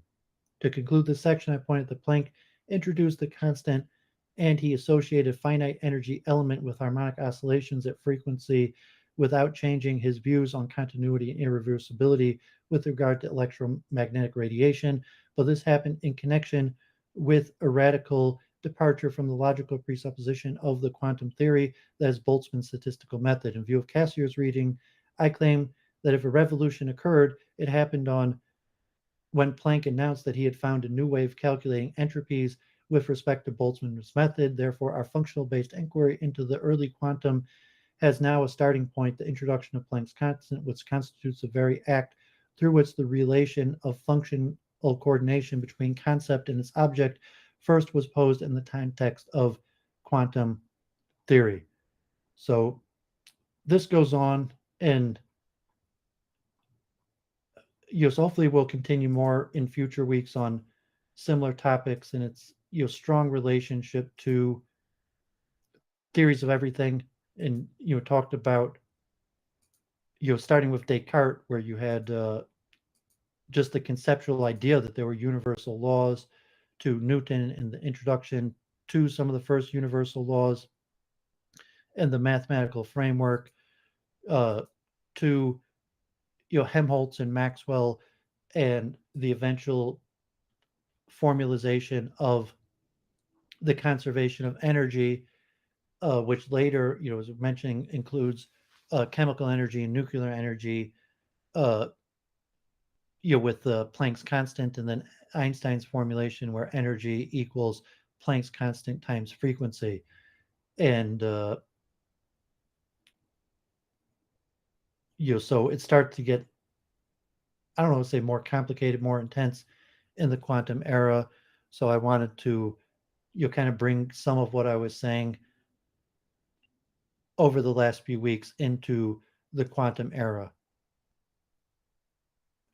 and more on the philosophy of science than we'll talk a little bit about the science itself, but I guess I'm more focusing on the philosophy of science.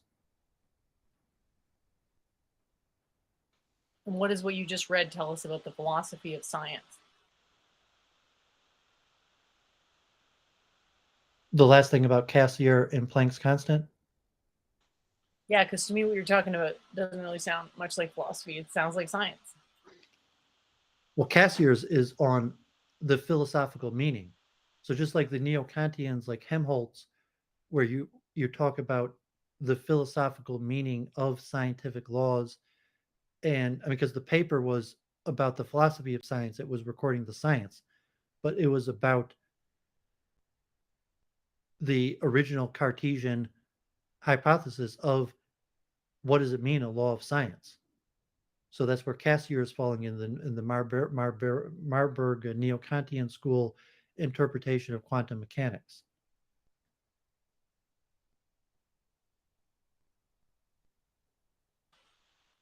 Okay. What does Planck's constant mean philosophically? Not to like how Planck's constant is used in calculations, but what's the philosophical meaning of it? And like Planck himself said that Jennifer's favorite principle, that Planck considered the constant, which he called the quantum of action, as a formulation of the least action principle. But that's more the Yeah, philosophy. I don't see how those two connect. How Because that's quantum of more philosophical than saying, well, how does it calculate? How do you understand the nature of material nature to what does it mean?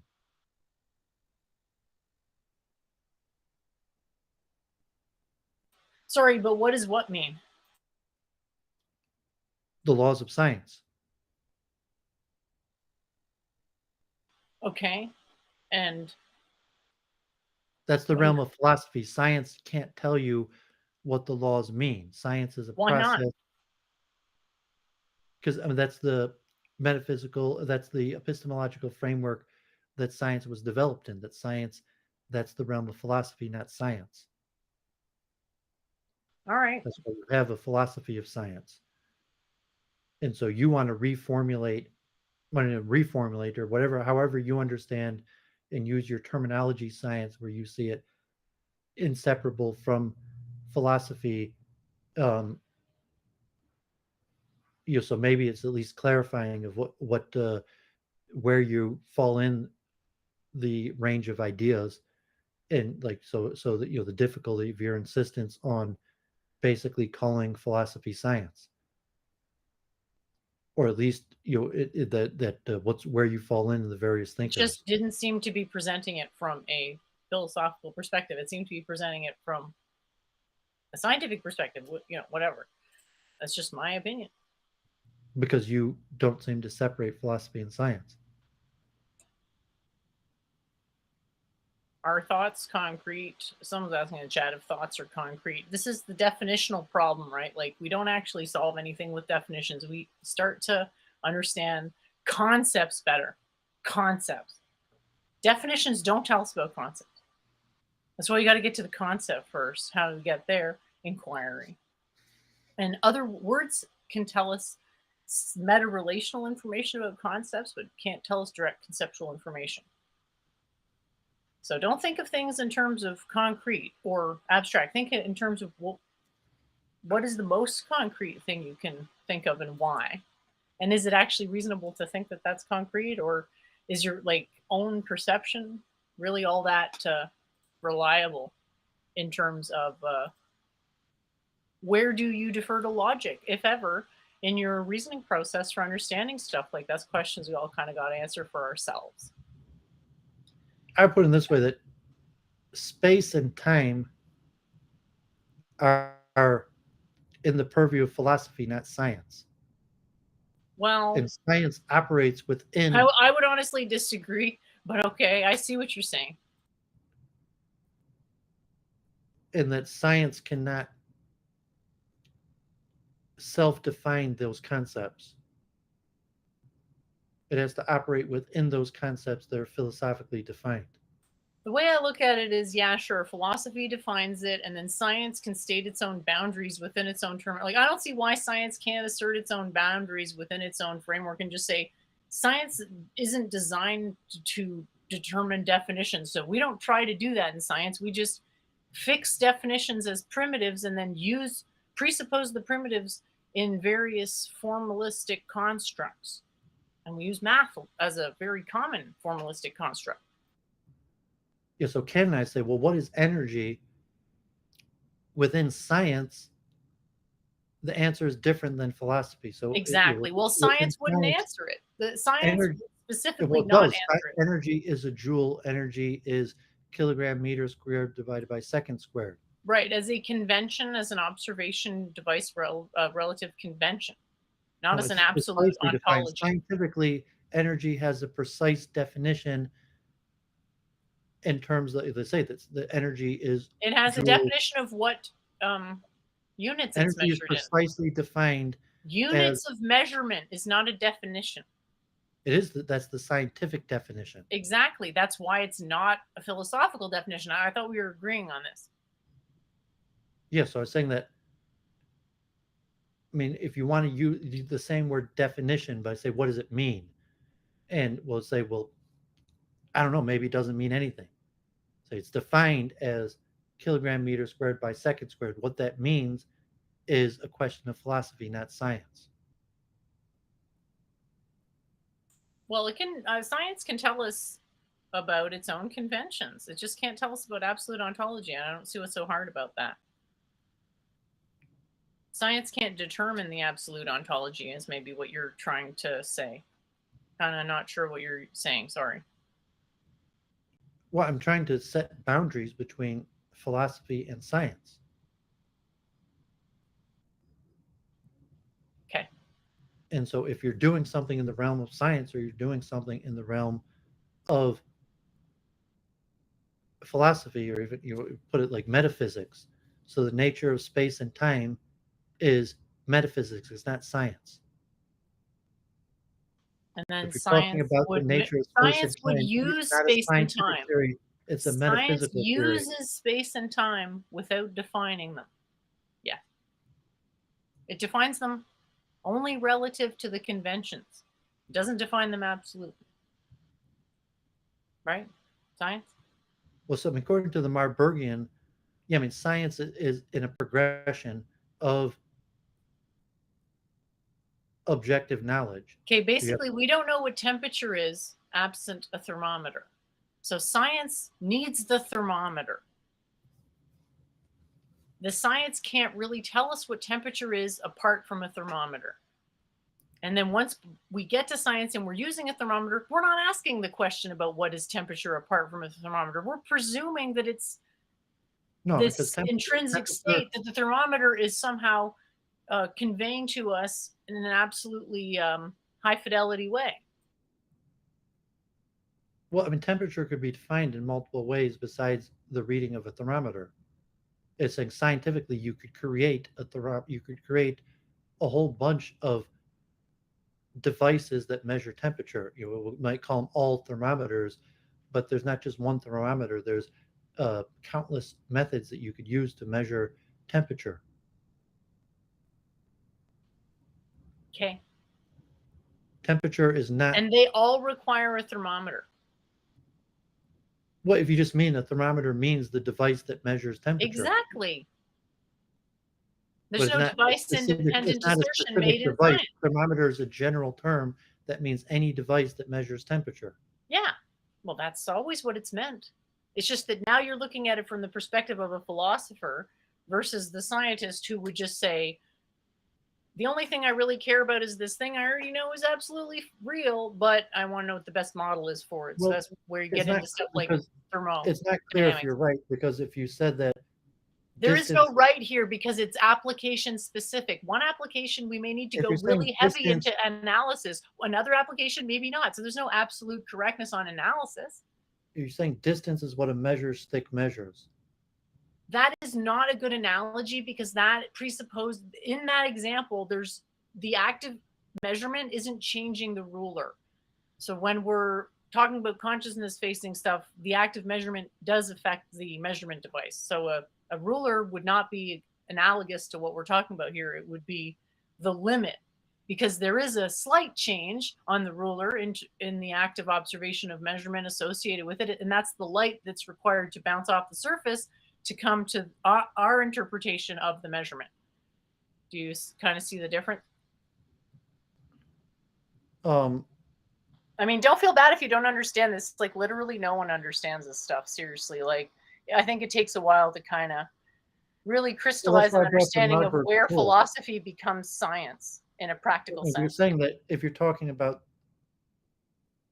I mean, you're trying to argue against the theoretical objectivity of science and the measure, and saying that, I mean, if you say light in terms of you don't need a human observer to measure distance, you could have an inanimate device measure distance.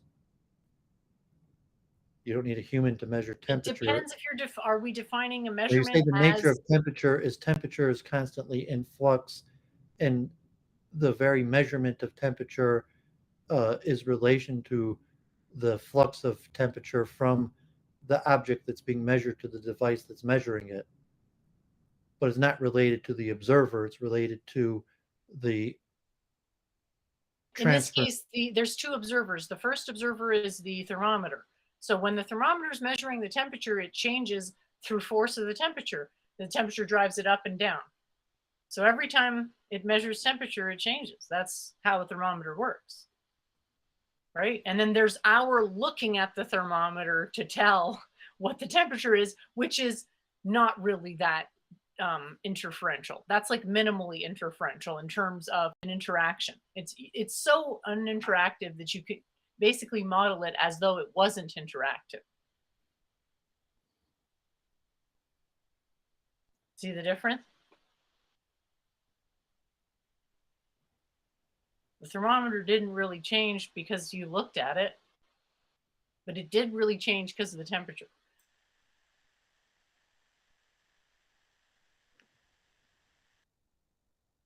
So that's fundamentally what's meant when I'm saying like Well, it changed because there's a the becoming of difference consciousness between, into matter. Sorry? It changed because of the temperature difference between what was being measured and That's the an ontological presupposition, or however you want to word that. That's a metaphysical assertion. What you're saying, that's an interpretation that isn't justified by the measure, the instrumentation. what if there was if the object and the object measuring the temperature were the same, there would be no heat flow. You're assuming that heat is a substance rather than something that arises upon interference between two systems. And that's where the substance dualism stuff comes in. To be like, yeah, that's how we think. That's not how reality actually is. What are you saying? Objective reality. You could say like let's say, because is there such a thing as let's think of the idea of an observer independent reality. Is there such a thing as an observer independent reality if the observer is the reason why reality ends up the way that it does through observation? Maybe the concept of an observer independent reality doesn't make sense because the reality is itself rendered through observation, which is done by observers. If that makes sense, kind of. Like I'm not trying to play like a word game or anything. It just seems tricky because it is like consciousness, pretty tricky stuff. But in terms of, I go as far as saying like opinion independent, like something like the speed of light.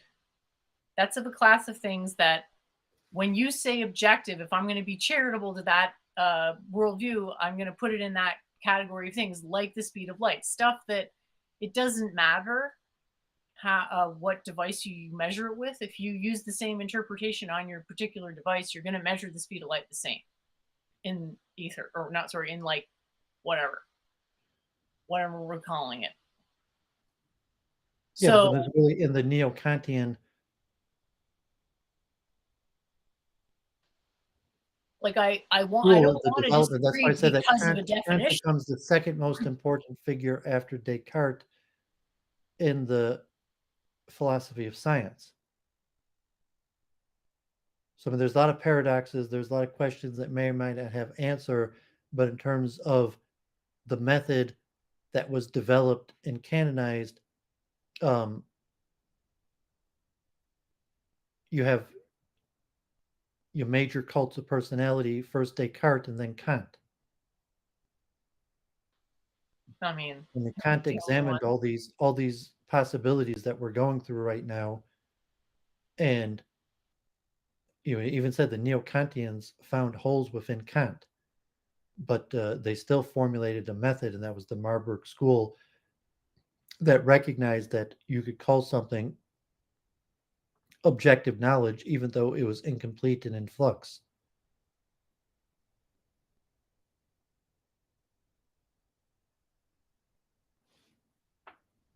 as in, sounds a lot like justified true beliefs and fallibilism. Well, I mean, the Marburg School also had concepts on culture and politics. I mean, to some extent, that the might. I mean, the Marburg School is probably it's pretty influential. Like, I'm glad I went over it, and even saying the Marburg School is making a comeback because, God forbid, it was largely destroyed World War II and fell out of knowledge. Although more recent scholars are claiming that modern science is still operating in the best understood as neo-Kantianism, specifically the Marburg School of neo-Kantianism.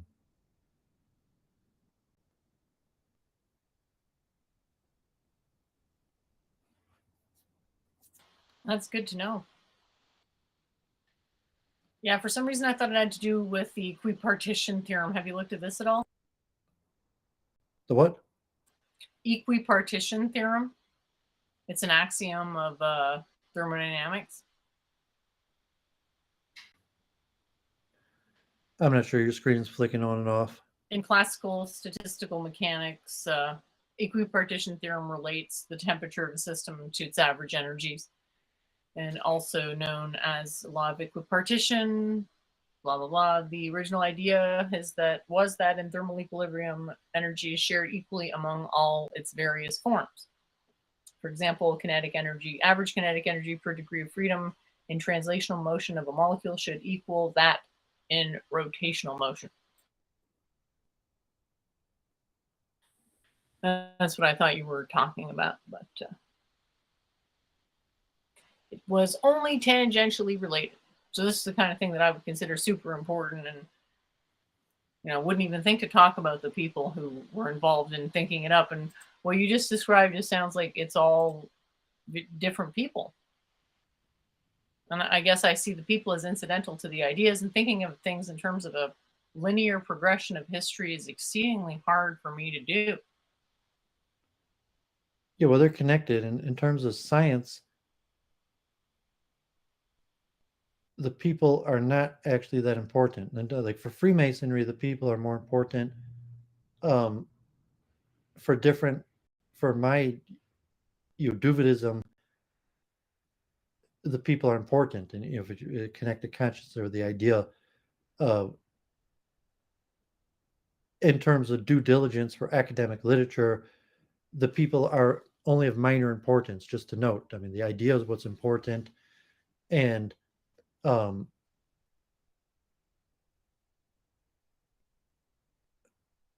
you just for academic rigor of due diligence and your historical review to have accuracy of the names of the people connected to the idea uh, would be considered proper form, but it's not necessarily that important.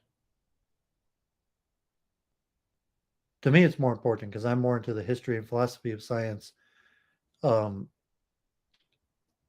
than maybe the science itself, and then also like the theology in terms if you're talking like business and engineering and certain issues like economics. The people are important because you have the relation to politics, economic, engineering. Devices don't make themselves; people make devices.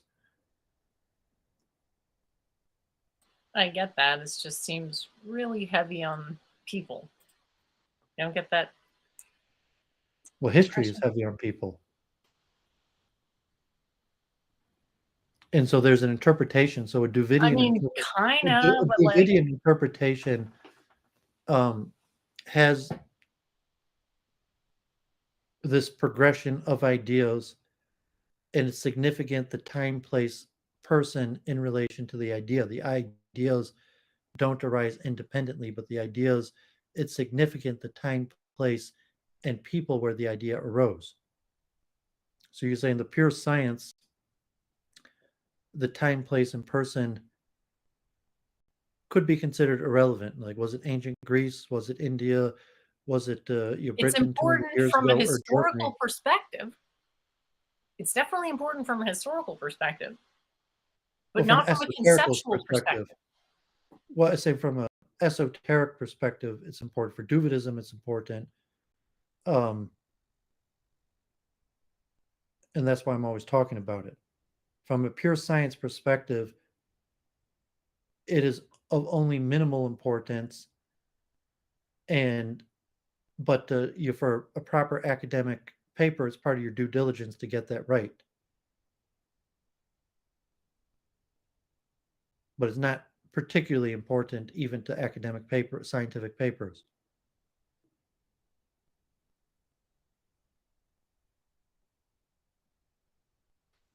So, are you thinking multiple truth hypothesis could get accepted by peer review? Well, anything you get, I mean, yeah, I don't see why it couldn't get accepted by peer review.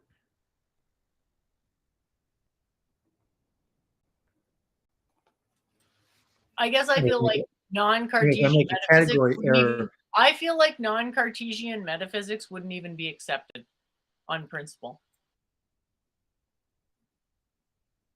well, we discussed this in the past. I mean, just saying getting something published and then getting someone to review it is not necessarily an extraordinary accomplishment. That if I had a paper and I self published it, got like the SSN number and put it out on one of the free servers, I could probably pay somebody to peer review it. Let alone the possibility that someone would just happen to peer review it, let alone submitting it to a journal of the countless journals. So like just publishing a paper, none of my papers right now, and then to make a category error, like obviously like I'm gonna put something on multiple physics, like to get it published in like a physics journal. So like a patent, when you file a patent, you have to file it within a category. So you're just saying there's all sorts of publications that peer review. You could have a philosophical paper published and peer reviewed. I could have a paper on the philosophy of science published, peer reviewed, and conceivably published. It's not an It's just hard extraordinary. for me to imagine that a particle skeptic would be not laughed at. You might be laughed at, but that doesn't mean you can't be peer reviewed and published. Well, I have to make an argument against particle. How do I do that? Well, as long as you put it in the proper format, and you could probably have it peer reviewed and published. I mean, if it's coherent and clear. When was the last time someone got something published that didn't have Cartesian metaphysics?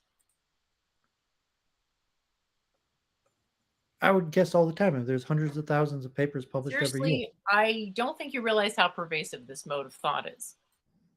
It is, but it's saying if you're talking about the dominant journals, but there's hundreds of thousands of papers published every year. I've just never seen. And in peer what review. domain? In what You don't domain? even read that many papers. But say of let all alone, like I'm aware of how science. Even within advances. physics, there's tens of thousands probably of papers on physics published every year. And like Can you thousands find a of them. single one that's skeptical about Cartesian metaphysics? Didn't think so. I'm sure I could. I'd probably find thousands of them. Then go ahead and find them, because they're not there, because they only get published if they abide by the Cartesian doctrine. Okay. Yeah, I mean, you're making another.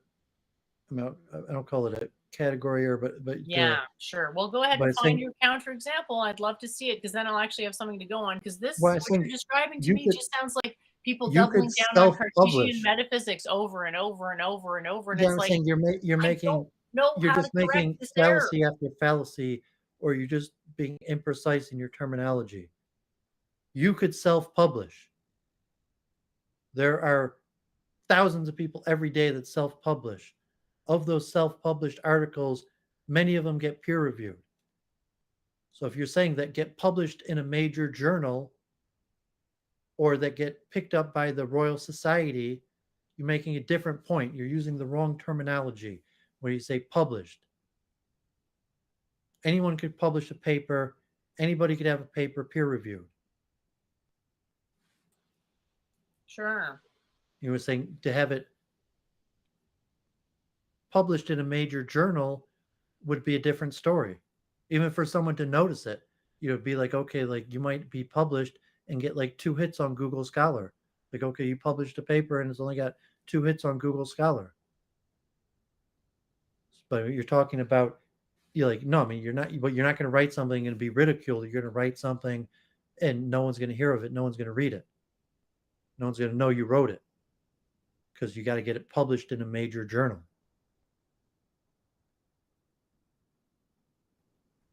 Okay.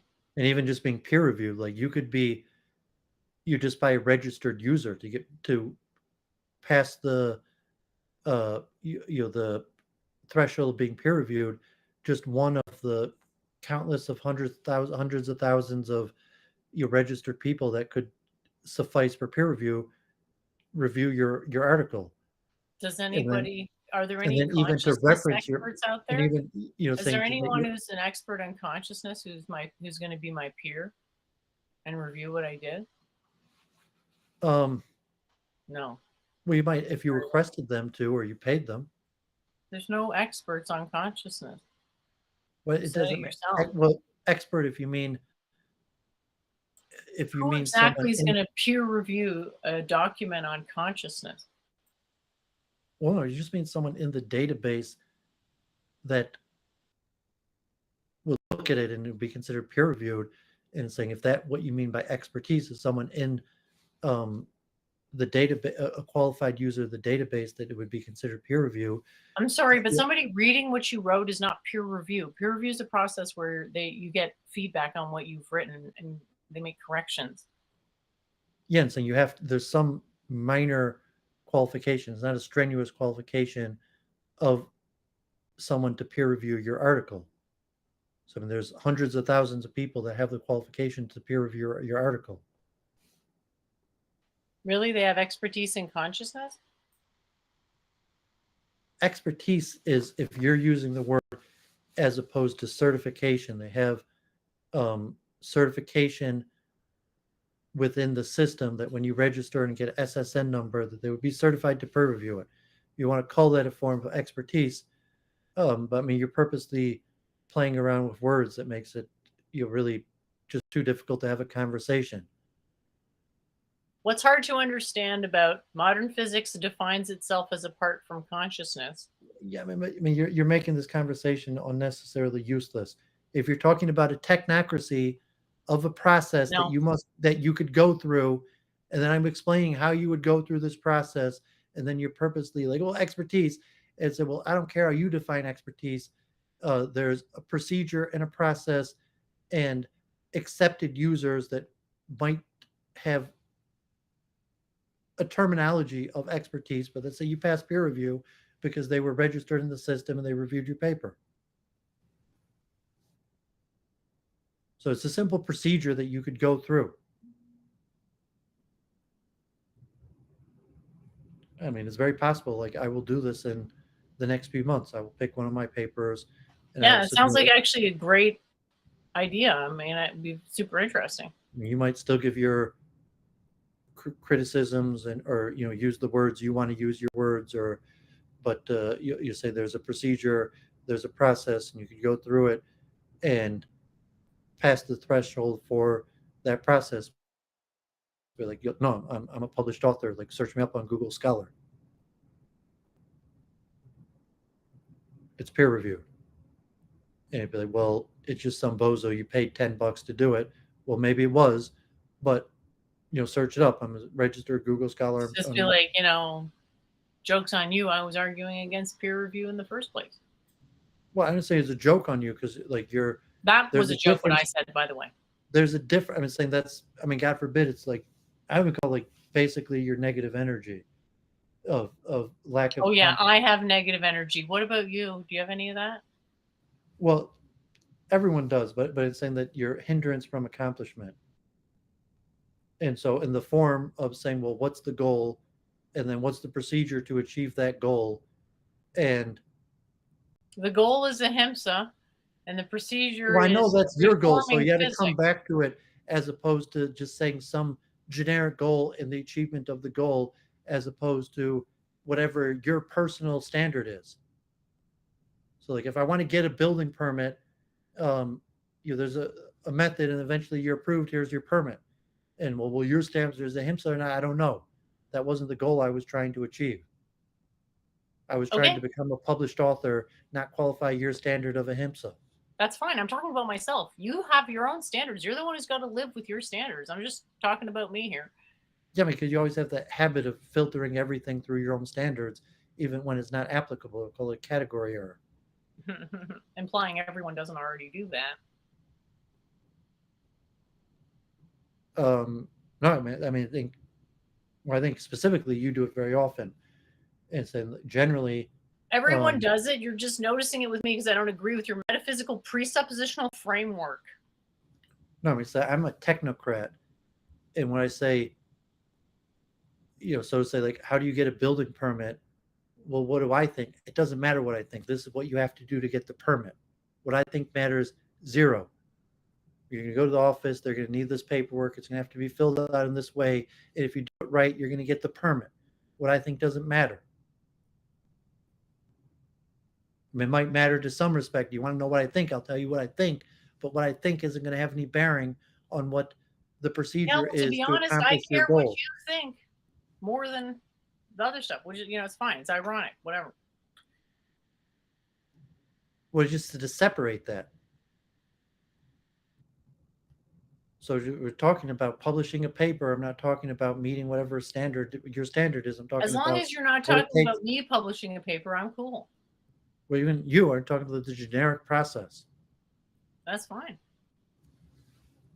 And if you And want to publish a paper, I'll be supporting you every step of the way. levels of education of knowledge of these processes. And usually knowledge of the processes comes from separation of your own thoughts. That my ideas and thoughts have nothing to do with the process.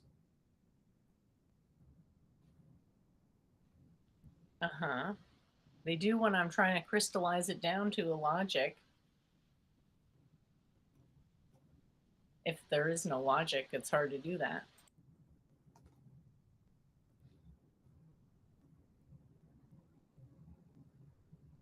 So yeah, it's a little hard. I just never expected to get accepted by peer review on this metaphysical basis. You're saying you disagree with me. I'm saying you're welcome to your disagreeing opinion. I still I say feel how you're I felt. procedurally I haven't changed 100% my incorrect. own opinion. I would I say actually have experience in I would this say field. procedurally you are 100% incorrect. You could publish a paper that will pass peer review on something that goes against Cartesian metaphysics. Go ahead and show me an example, and I might be more open to it. But I've been looking at this stuff for a while and never seen it. In the sense, like, well, you don't even have a paper to publish, and saying we went through this. I haven't showed you on Week in Review, like where you could self publish and where you could submit or even pay for peer review. Yeah. And I kept saying I didn't give a shit. And you kept ignoring me. So it's like, why don't we just focus on your thing? You want to get it peer reviewed. I don't care. We can focus on it. I'm happy to do that. Well, because you insist on making a false statement. So I guess I don't care. Like, make your false statements. I don't even need to clarify. Well, if you're just going to say it's a false statement and not refer to what statement it is, I can only really, it's hard for me to respond to that. Well, would you say the subject matter of your ideas will make it impossible that you could have a published peer-reviewed paper?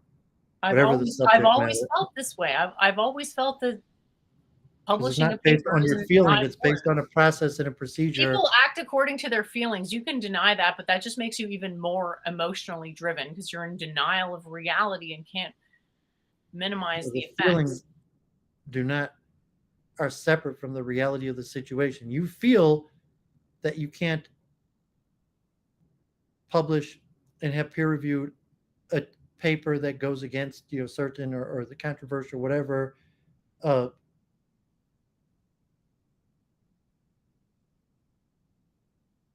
doesn't mean it's accurate. And I'm telling you factually it's inaccurate. On what basis? You say, well, you still feel that way. You can say, well, you still feel that way. Well, fine. You feel that way. Well, I'll feel that way until I see some evidence to the contrary. It wouldn't be that hard to find evidence to the contrary. Because we've already went over this. Okay, what's the evidence that there's an opposition to Cartesian metaphysics anywhere in published peer-reviewed academia? I mean, if you want me to do a Google search right now just to find it? I'm just saying it's not out there. Well, I mean, you're going to apologize and I'm going to do a Google Scholar search right now and show you that there is, and then what? Well, I'll apologize if you find it in the science department. If you find it in the philosophy department, I'll say fine. That still doesn't cover what I said because I would be interested in the science department.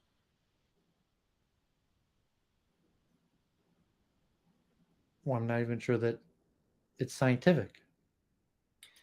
If someone in philosophy of basket weaving writing about possibly contentious even if it was something prose, is not a precedent I would particularly care about. There would need to be a certain level of technical prestige associated with it, as in I could be like, okay, I want to follow in their footsteps now. Maybe look more. I haven't really been looking too much recently into the process of scientific paper and Yeah, I mean, I guess I'm more technocrat and What do you mean by technocrat there? proceduralist of regulations and You meeting believe in the regulations. process. You believe that if you just go A to Z through the steps and do it step by step, it'll be good. Is that what you're saying? Why don't I say it'd be good, but it's saying that I'm a technocrat. I understand processes Okay. and how to navigate systems. You If that expect a means successful if result that with means the like okay, navigation of like this. Yeah. Okay. I filed my taxes this week. I paid my taxes. I filed my taxes. If it means like any technocratic process that you understand the rules, you navigate it, and you achieve the outcome. So it's publishing a paper. You're saying there's a technocracy behind it. There's a process. There's a procedure. If you know the process and the procedure, you could navigate it.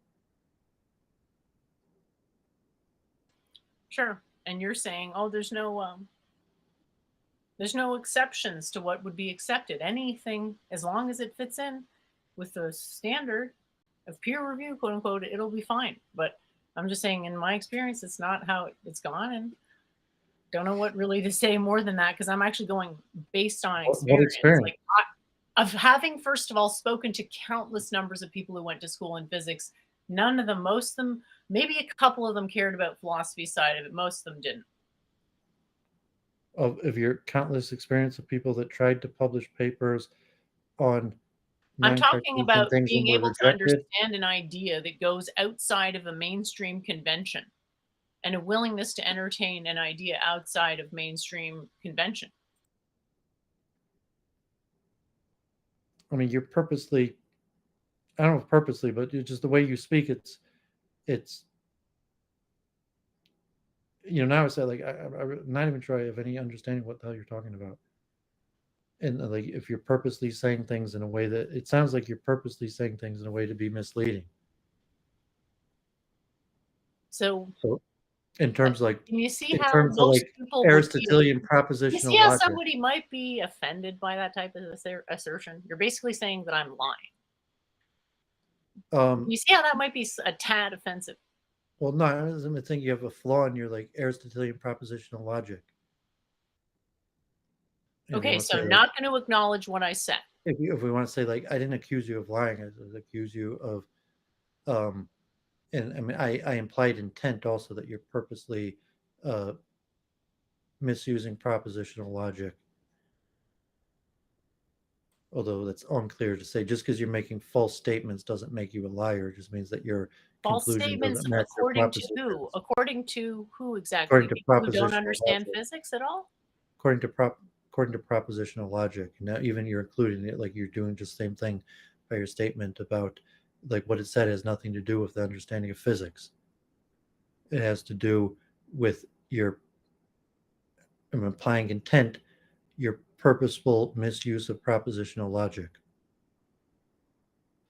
where your premises don't This match is your why you conclusion. don't do this because it's so obviously projection. This is why it's never good to ascribe intent because it's so obviously projection to literally everybody except you. Like, I don't know what the fuck you're talking about right now. What's confusing exactly about what I said? I'm trying to make something clear to you based on my own experience. I never thought to publish peer review something based on my experience with peer review and the level at which scientists are So you're just interested not in clear. philosophy. Your flaws in your propositional logic and your premises and your conclusions. Using the previous experiences is a logical error. And Okay. almost all of the statements you made in the last few minutes, there's been errors in your simple Aristotelian propositional logic Oh, and I your guess there's something premises and wrong your with conclusions. Aristotelian logic then. No, I mean, God forbid. I think the problem is with you. Or it's with Aristotelian logic, or you're just misrepresenting completely what I'm saying. So I'm really kind of lost as to what you're saying too. It's like you're trying to dictate what logic is to me, which is comical. Yes, and that I mean, I can't follow what you're saying because that there I seems to was be trying to explain to you why I never thought it was a good idea to publish in peer review. and it was a waste of time for me, not for you. I think Yeah, it's however, great that you almost want to do it. all If of your you're going statements to of feel what you good were about trying to doing it, I explain support you doing had it. I flaws in just the don't think I propositional don't think I logic. can succeed in it. That's all I'm saying. Your opinion that I can succeed doesn't change my experience that has led me to conclude that I can't. Not that I don't respect you. I mean, I just, yeah, it's one of the many things we don't agree on. Yeah, I mean, so now I mean, you're switching the terminology, but uh, Yeah, again, this whole mischaracterization of what I'm saying is like some type of a stall tactic. It's like, mischaracterize. You're saying that you're saying you're saying the reason I don't understand what you're saying is I'm saying because there's a problem in your propositional logic in terms of your premises and your conclusions, and therefore it's not intelligible to me what you're saying. So therefore, I'm impugning intent um, to the I reason don't why. understand what you can't understand about me disagreeing with what an orthodox opinion is based on my own experience. What part of that doesn't make sense? Because now I'm just like, I thought I was being super clear. Like in the audience, let me know. Is what I'm saying clear or not? If not, I'll keep going. Like honestly, I know I don't have a bad intent, so I'm fine. I'm honestly just more concerned about Because facilitating that's a bad habit for separate Doovid, from who that's obviously separate most from people the in his life issues are not of going to take publishing. this with as much grace as I am. They're going to be offended by what he's saying. So I just thought I'd mention it. Like most people are going to be offended if you're impugning their intent. Even if they're like, I think, especially if their intent is maybe not great, but like, I think most people do not have an intent, especially not me with like, because I'm trying to think about concepts. An intention is kind of the intention Well, I is to said think your about intention was. concepts. I said that you purposely were doing it. I didn't say Now you're necessarily. trying to backtrack and say, well, that's not actually what I said, which is further diminishing my testimonial authority. So it's just like at some point you just got to say my bad and then just move Why? on. In terms of your motive of why you're purposely doing it, I didn't propose why you're purposely doing it. I said I was proposing that you're purposely doing it, and in the way that you're being unintelligible by their not following propositional logic, that your premises don't lead to your conclusions, and therefore it's unintelligible what you're saying.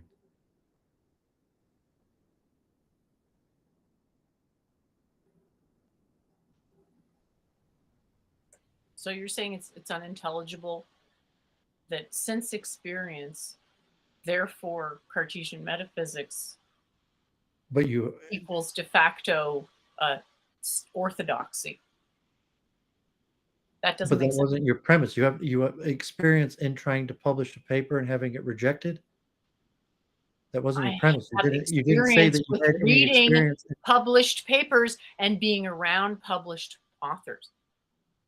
But When you I didn't was working, mention I that didn't what's. publish anything due to something called time and due to something else called work. Yeah, so And I now didn't see the we're getting value more to the point. proposition as extant given my balance of duties at my job. Once again, yet another call I had to make that I'm sure pissed people off. Big shock. You didn't publish anything because you didn't try, because you didn't have time to write, uh, and you don't know. I did have time to write. I just chose to put a lot my time elsewhere, I guess. In the extent that whatever conclusion that you were making about publishing didn't match your premises. So your conclusion about In my the mind, it publishing definitely process matches the is premises. invalid. It The definitely reason why matches it you are for not me. published is not because of your false hypothesis about the publishing process. It's due to you never tried, you never did it. Oh, I see you're getting defensive about publication. Why is that? You just said you can basically buy peer review for $10. Well, I'm just trying to be accurate in the technocracy, and whatever you're saying that your premises and your conclusion, there's a mismatch. So we're saying, why are you not published?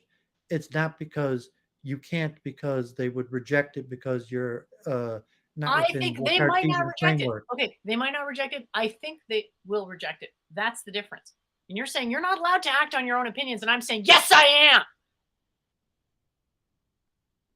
We just like, who is the they that rejects it? There is no they that rejects it. then I'm sure you can come up Even with your whole premise, exactly one they're saying example. Oh, no, you can't your because propositional logic, like look, there is if a no they, problem's not acknowledged, it's not gonna be you don't resolved, get okay? rejected from publishing. You could self-publish and get it peer reviewed. There is no they that rejects it. That's not how publishing works. In the Sure. sense of a periodical might reject it if you submitted it, will you include it in your periodical? But there is no they to reject your from being published. You could Except self-publish. the existing orthodox belief, which you don't for some reason There don't is want to no acknowledge, and I'm orthodox. saying, "Okay, fine, live in a fantasy world. I'm gonna live here in reality, and we'll see who, Yeah. has more So realistic understanding." I mean, if you're proposing something, say you're accurate, it's not about publishing. You could self-publish. There is no they that's going to stop you from self-publishing. You could find someone to peer review it. There is no they that's going to prevent you from finding someone to peer review it.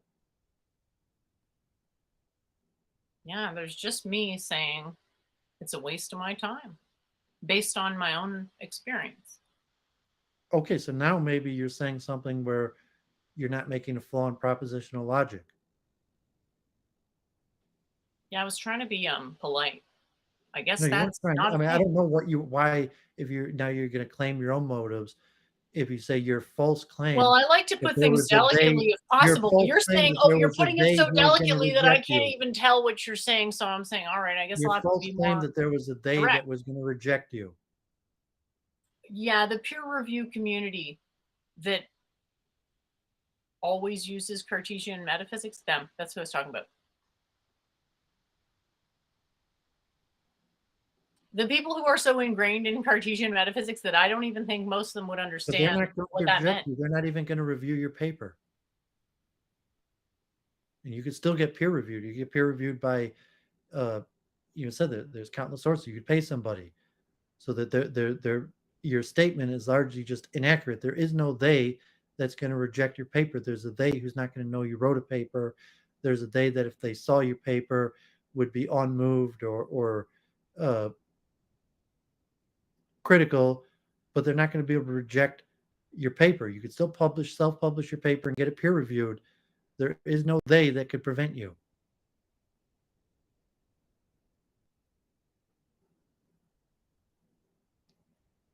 Yeah, I don't know why you feel the need to keep repeating your false misconstrual of what I said. It's my own opinion.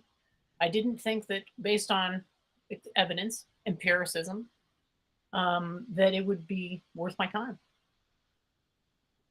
because I thought it would get rejected due to ingrained bigotry. Papers don't get rejected. You could self-publish. What do you mean get rejected? As in, the peer reviews would reject the premise or whatever. And I don't want to deal with that. And I don't care. Well, you could be What a peer bunch of reviewed people and who give don't it a understand negative. philosophy think about philosophy. I don't care. I don't see a point caring. If you know some about philosophy, yeah, I care. Because your These statement people is don't. incorrect about process. It's not the propositional logic is still flawed. You keep going. You keep saying propositional logic, peer review, propositional logic, peer review. Do you have any idea how many times you've said those things in this combo? It's getting a little weird. Yeah, because what you're saying is still nonsensical, God forbid. So maybe the paradigm of peer review If and you just said you and don't want to do propositional it, logic is but if really you include limited. a And maybe because, that's been one of my major points of contention with the imperial Western system all this time. The fact that it makes it so damn hard to understand anything else because it itself is so damn nonsensical that you got to put all your energy towards just remembering it because otherwise it's just going to evaporate. well, I mean, unfortunately, it's you that's nonsensical.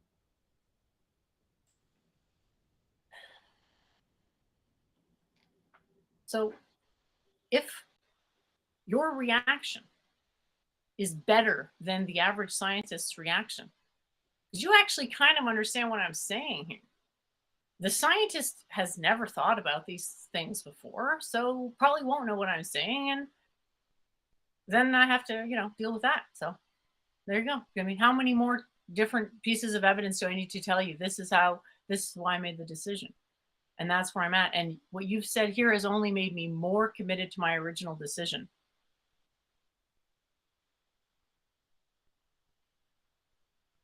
Sadly, because you seem to have been taking a principled stance Yeah, I mean, I against wasn't even trying understanding to convince literally you. anything that I'm In saying. reality, like, I mean, I don't even care at this point, like, whether you do or don't. I I was would just talking love to about help you peer review something. I would like to get I your was just input talking about about the my process of writing. peer I don't reviewing, want to and peer review my writing because I don't deem that endeavor to be successful on a probabilistic estimation I of mean, a my peer own review making. could I mean, one thing, like, a peer review could be positive or negative. Even if it's negative, it's still peer reviewed. Exactly. And It's I don't not a want a negative. rejection. The peer review Not only doesn't do I not want, I don't want a negative peer review, and yeah, that's another good reason not to peer review. I don't want a negative peer review. If someone has an issue with my logic, go ahead and defeat my logic. I don't want to have to deal with an unfavorable peer review, but I'm right? saying That's a even a peer huge amount review of that's time. negative doesn't, like, reject it. Like, if you have a negative peer review, then you're published with a peer review. It's not like you got a negative peer review and now you're rejected, you're not published. You're published and peer reviewed, Not even if the peer everything that review is passes negative. peer review gets published. Like, what are you even talking about? What your terminology, you mean published in a major journal? I'm not the one who's interested in publishing. I'm fine to just self-publish on my blog. So that's Keep trying published. to tell you, like, can you please just give me a fucking break and let me do my own thing here? Like, I'm happy to help you publish. I'm not against peer review publishing. I Because don't care. I'm not I'm just trying to not tell going to do you it I'm as I not don't deem not it to be trying to tell you to likely to do something or succeed. not doing something. I'm just explaining the inaccuracy in your statement about the process. Whether you do it or not, like, I don't give And a I'm crap. saying I disagree with I your just appraisal. explained that Let's move on. your conception of the process is inaccurate. That's the only point I'm making. Well, I've had experience with peer review. What's your experience with it? I've never peer reviewed a paper. I've never submitted a Exactly. paper that's So been peer you reviewed. have no experience with it, and I have tons of experience, and you're dismissing my experience based on what? I'm not dismissing your experience. I'm dismissing your knowledge of the process or your explanation of the My process. experience is what justifies my knowledge of the process. So you're denying my experience in my view. Okay, you're saying you're denying knowledge. Fine. In But your head, I'm even an your idiot. experience is not in relation to the process. You didn't mention any. I mean, one thing you just said you had experience, but you haven't demonstrated any experience that has a relationship to your knowledge of the process, or even to a claim that, like, that you've explained the process. Like, you seem to just be, uh, God forbid, like, ranting, and you're not even explaining a process. You're just ranting. Well, I'm assuming you're familiar with peer review. I can I'm define it. familiar with peer review and I'm familiar with the process. You just are ranting. You're not even explaining a process. You're just Um, ranting. I'm familiar with peer review. I have experience with peer review. Would you like me to define peer review? I mean, if you want, I don't need you to define peer review.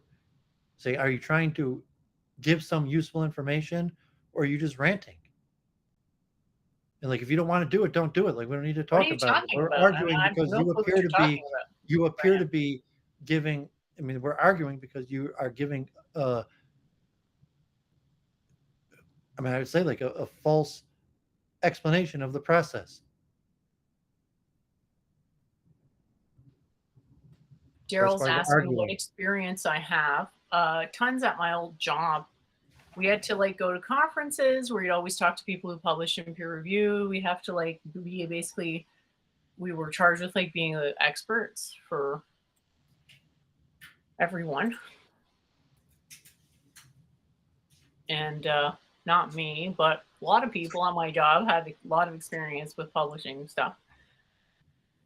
I had none. So I was focused on putting together a database, which, you know, there's no fucking value proposition to talk about this shit to me. This last, like, 15 minutes I'm was not just saying it's a pure classified. I'm waste of just saying time, like where, like, no useful information was exchanged. There was no benefit, like, for the last 15 minutes we to, can like, move me, on. you, or the We audience. can move on anytime. It just seems like you're rejecting my feelings, and it's very sad. I'm not rejecting your feelings. I was Yeah, you're saying how I feel about peer review isn't valid, and I think it's heckin' valid. I don't know if feelings are valid or invalid. Feelings I are was what motivate decisions. All I was trying to do was help you understand my decision, and you're saying it didn't fit into Aristotelian logic, and I'm just like, okay, is he trolling me?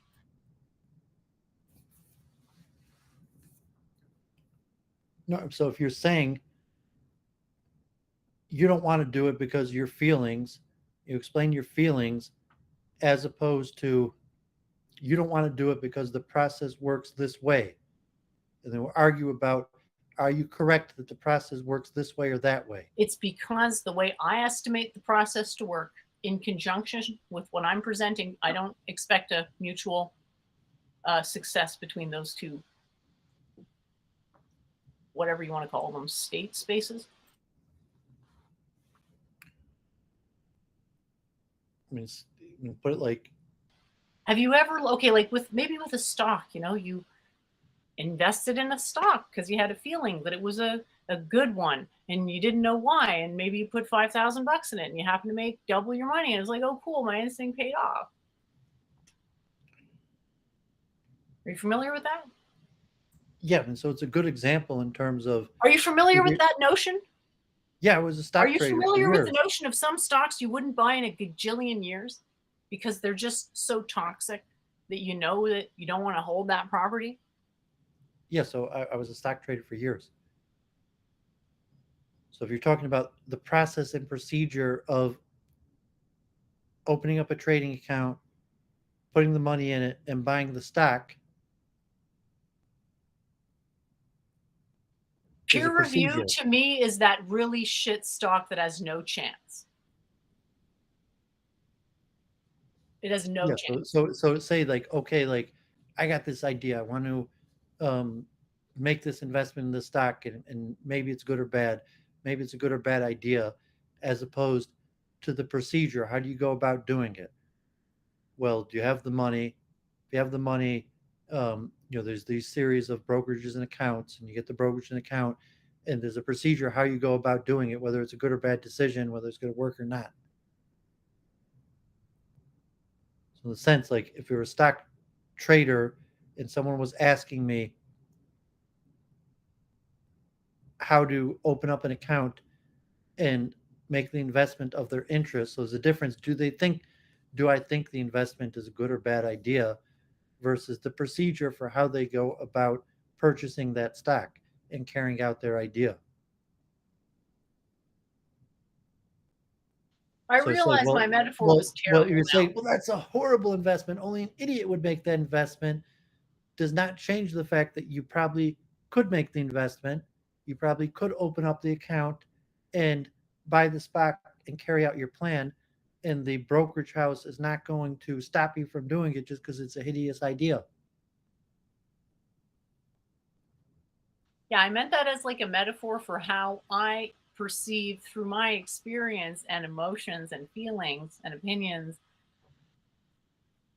pursuing peer review for my own ideas to be analogous to buying a stock that has to lose, that can't possibly do well.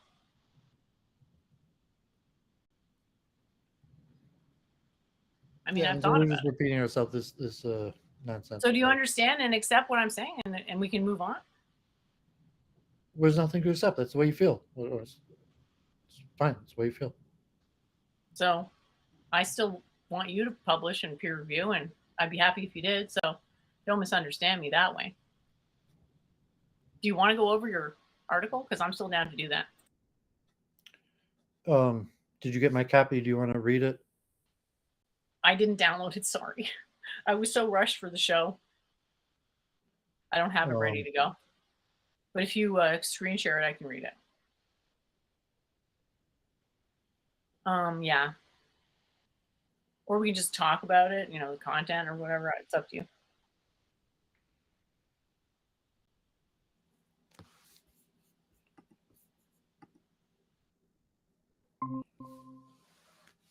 Yeah. So, audience, let us know what you think about peer review or whatever else.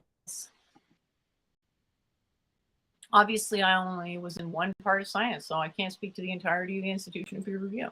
So it'd be very irresponsible for me to attempt to do that. I'm just saying, like, this is where I'm coming from now, and I just can't see why I would choose that opinion. Now you're going back to the category error, I'm just where you're summarizing for the speaking to audience your where I'm coming from. feelings, or you're speaking about to the institution of peer review, or you're speaking about your feelings about the institution of peer review. I guess it's complicated because So I'm if you're basing my purposely giving false information, you're saying yeah. your feelings are not false information. If you're talking about the institution of peer review, your feelings of the institution of peer review is not information, even to the question of validity of false or true. But if you're talking about the nature of the workings of the institution of peer review, that's subject to a truth claim of validity or falseness.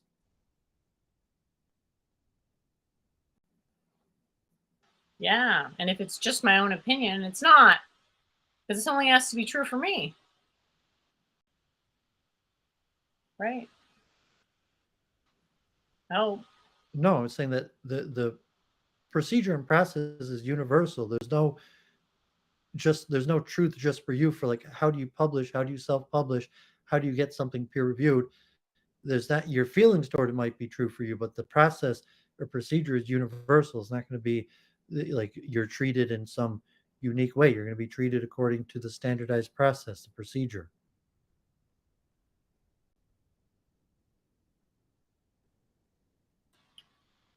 I'm just trying to screen share. You're having trouble with it. There we go. Hopefully it's working now. Want me to read it? I can start reading it. Good. Okay, I am going to actually get the screen share this finally. Okay, good. Only took 3 tries. Third time's a charm. Am I right? What's up? Okay, lineage, high and low birth, and the problem of evil. From years of streams and debates, I probably generate the most controversy from using the terminology high and low birth. Sometimes I use the term doing public psychoanalysis, dissecting people's motivation behind their behavior, often purposely to evoke a strong reaction in order to help people have a deeper understanding of their motives. Sometimes I connect people's unrefined behavior and lack of higher purpose to having taken low birth. On the opposite side, explaining exceptional accomplishments due to the benefits they had from birth. The circumstances of birth partially determine our behavioral patterns, desires, worldview, and more. For example, in relation to current events, noting relatively President Biden took low birth and President Donald Trump took high birth. Significant to their differences in motives, personality, style, and significance of their respective accomplishments. Recently, in discussions on the canonization of science through the Royal Society, the topic has come up constantly in relationship to the effect of elites, quote unquote, on larger society, and how somebody becomes elite, and the role a person's birth status plays in their biography and accomplishments. Can you just bring it up to the top of the next paragraph? Thanks. Much of the adverse reaction is confusion around relative birth status to self-worth as a good/bad judgment. My host on Sunday Night's Week in Review, oh yeah, shout out Jennifer Notice, Church of Entropy, regularly takes issue with my terminology, sometimes even winning over the audience. Sometimes. Sorry. Jennifer claims the terminology high and low birth is unnecessarily insulting, ill-defined, and weakly connected to people's behaviors, motivation, and accomplishments. Last episode, I was arguing that the terminology high and low birth is not what is triggering, but the phenomenon itself. As the concept is essentially related to the problem of evil, what bothers us is the appearance that some people have easier, more difficult lives, or that the ability to accomplish one's desires is determined by their position at birth. In theological terms, that the righteous suffering and wicked prospering is intrinsically difficult to accept at the center of the problem of evil. A position of birth is not limited to genetic factors, but also nurtures and societal factors. In fact, the majority of the relevance to the position of birth is nurture factors, not genetic factors, as even people born with natural talent, quote unquote, might not have the advantages of nurture and resources, or people born with limited natural talent might benefits substantial. I think you put missing an ly on substantial here, from nurture and resources. Generally, the nurture factors can be generalized, got a redundant general there, into essential resources put into developing the talent and potential of the youth, as well as setting them on the quote right path, teaching the difference between right and wrong, and general education. Taking high birth means having these resources abundantly available, and low birth, a lack of the needed resources. The concepts here are extensive and have many branches of modern scholarship in politics, education, psychology, economics, expertise, and more, which I hope to return to in future essays. These contradictions, you've got is, but it probably replaced with are, especially difficult in modern liberal societies. I'm not sure that liberal is supposed to be capitalized there. I think it's capitalized when it's a political party, but not, that's like super technical and no clue. That is espouse meritocracy. And then anyone can achieve anything they put their mind and efforts to. Not sure if effort needs an S. Being compared with others can erode the foundation of our self esteem, especially when the factors are beyond our control, like our position at birth. The belief in equality belies many self evident facts like genetic factors and wealth and outcome disparities influenced by birth. Therefore, I'm writing this essay to explain what I mean by high and low birth, especially the origin of the concept in Hinduism and Judaism.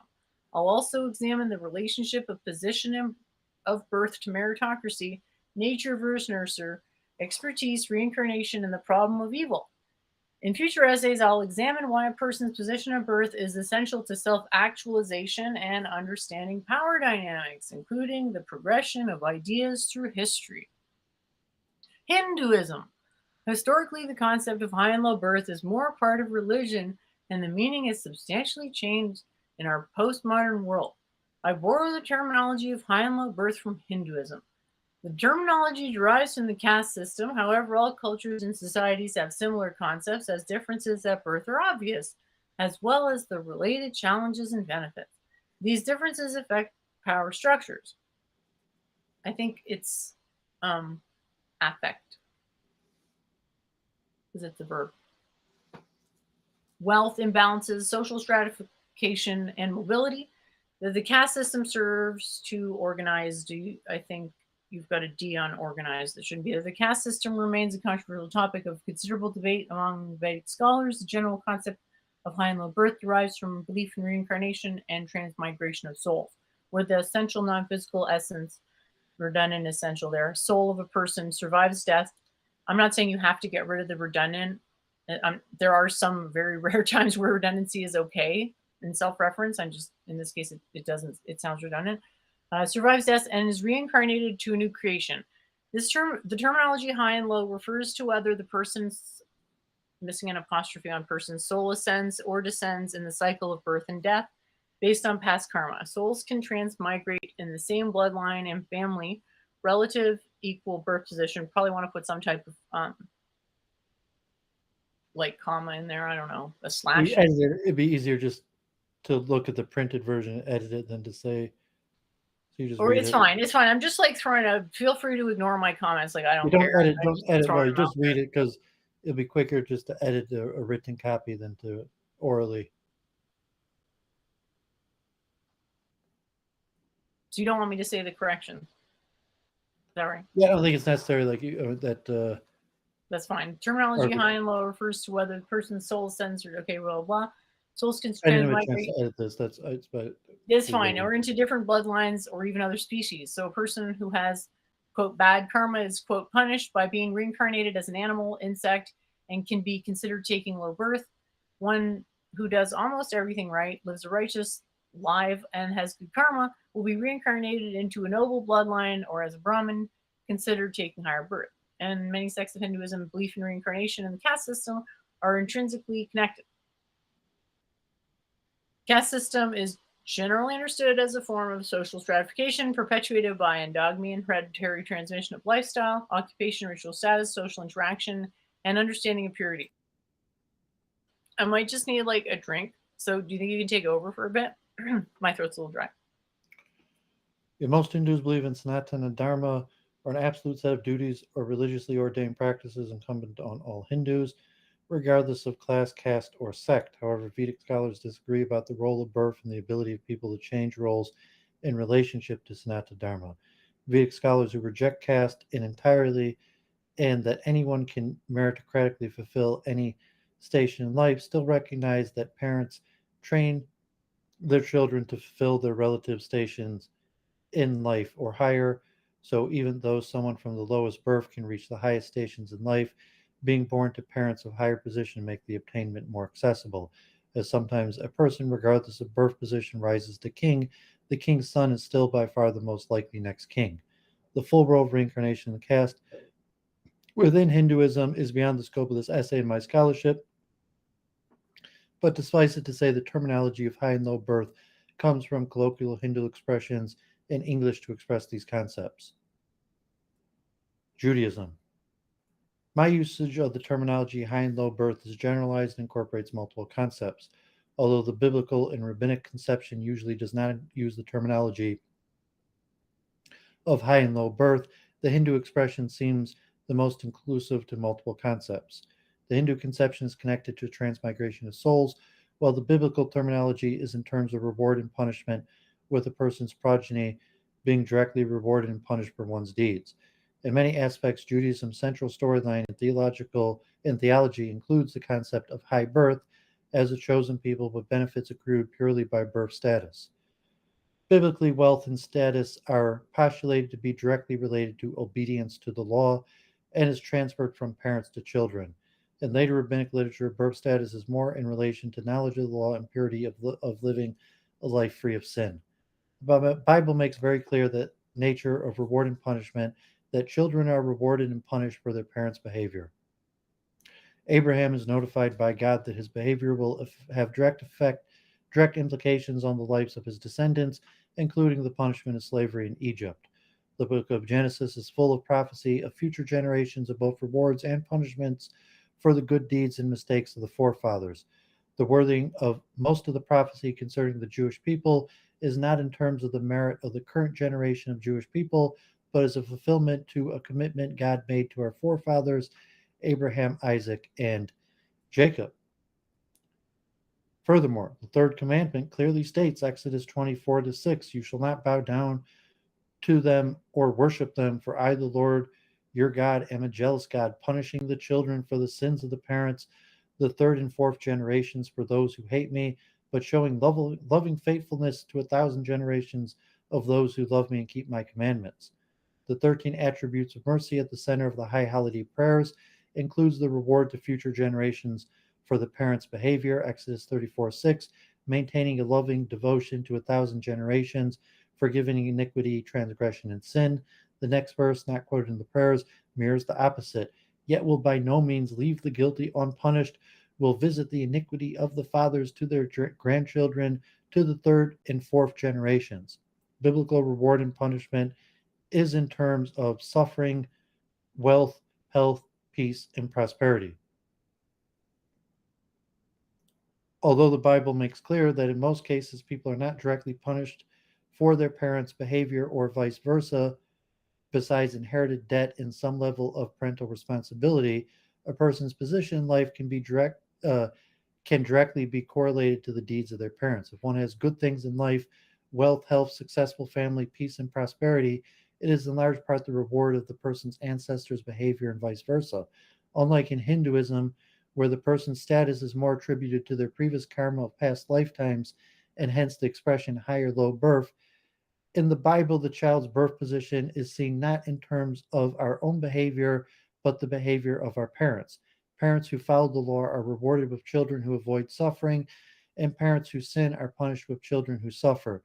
God commands the Jewish people to obey the law and promises reward and punishment based on the faithfulness not only to the individual but to their progeny. Read back. Yep. I'm just having a drink because, like, I think my throat got super dry there. Did you want to take back over Talmudic literature? Can you just give me like one more minute? Okay, I'll do this. Talmudic literature connects the reward and punishment of children for the deeds of our ancestors to the question of evil. Some scholars relate this to the rise of Rabbinic Judaism after the destruction of the Second Temple.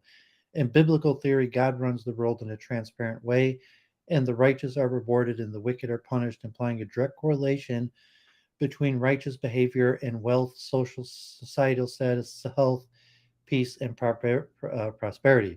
As in the book of Job, one who is suffering can be safely assumed to be being punished for sinful behavior. God is just, and by direct implication, one being rewarded is righteous and one being punished is wicked. Any other understanding is blasphemy, contradicting the benevolent and just nature of our Creator. The Talmud postulates that there was a dispensational change in the world after the destruction of the Holy Temple, whereas before there was a direct correlation between a person's material prosperity and their righteousness and suffering in one's wickedness. After the destruction of the temple, reward and punishment was no longer completely transparent, and the question of evil enters rabbinic literature, usually in the form of why the wicked prosper and the righteous suffer. In Jewish theology, suffering is caused by one's own sinful behavior. I can take back Suffering. over. Okay, go ahead. You. Suffering cleanses a person's transgressions, Barocos 5a, and there is no suffering without iniquity, Shabbos 55a. Suffering is a tool created by G-D for our benefit, namely to allow us to atone for our sins. Not all suffering can be directly attributed to one's own personal shortcoming, although the Talmud makes clear that the vast majority of suffering is directly correlated to one's personal transgressions. The Talmud proposed multiple other possibilities for the cause of suffering other than one's own personal failings. Talmud Shabbos 33b postulates the righteous suffer for the sins of the generation, and if there are no righteous of the generation, quote, innocent children suffer for the generation. I sometimes refer to this as the Jesus principle, where the righteous voluntarily take up on themselves to suffer on behalf of the sins of the masses at large. And so the masses do not have to suffer the full consequences of our actions. This highest level of righteousness, accepting the sufferings of others upon oneself, even martyrdom, is related to high levels of faith. But the Talmud takes this one step further to explain why innocent children might suffer in some form of collective punishment to avoid the natural catastrophic consequences of our own behavior, with the suffering being transferred to innocent children. G-D forbid. This is extremely difficult theology and controversial even among the rabbis, including understanding the central role the Jewish people play in G-D's plan for the world and all creation. The Talmud philosophically connects the transfer of reward and punishment from parents to children to the question of evil. The Talmud records Barocos 7a that Moses asked G-D to directly why sometimes it appears the righteous suffer and the wicked prosper. To which Moses explained that when the righteous suffer, it is due to being punished for the sins of their parents. And when the wicked are rewarded, it is due to being rewarded for the good deeds of their parents. These issues are extensively discussed in the Talmud and the rabbinic commentaries. Other explanations include reincarnation and reward and punishment in the, quote, world to come, heaven or hell. A righteous person might be punished for the few sins they have, making it appear that they are unjustly suffering. But this is just in worldly appearance, as the righteous is having their few sins atoned for through suffering, so they can attain full reward in the next world. Wicked people may appear to prosper in this world, but may be getting the reward for the few good deeds they or their parents have, in order that they can be fully punished after death. I hope in future essays to return to Jewish theology, but now just give an overview in relationship to understanding high and low birth and how Judaism historically explained inequalities bestowed upon people at birth. One interesting idea in the Talmud worth noting is dichotomy between the perfectly righteous, one who never sinned, and the newly repentant, former sinner.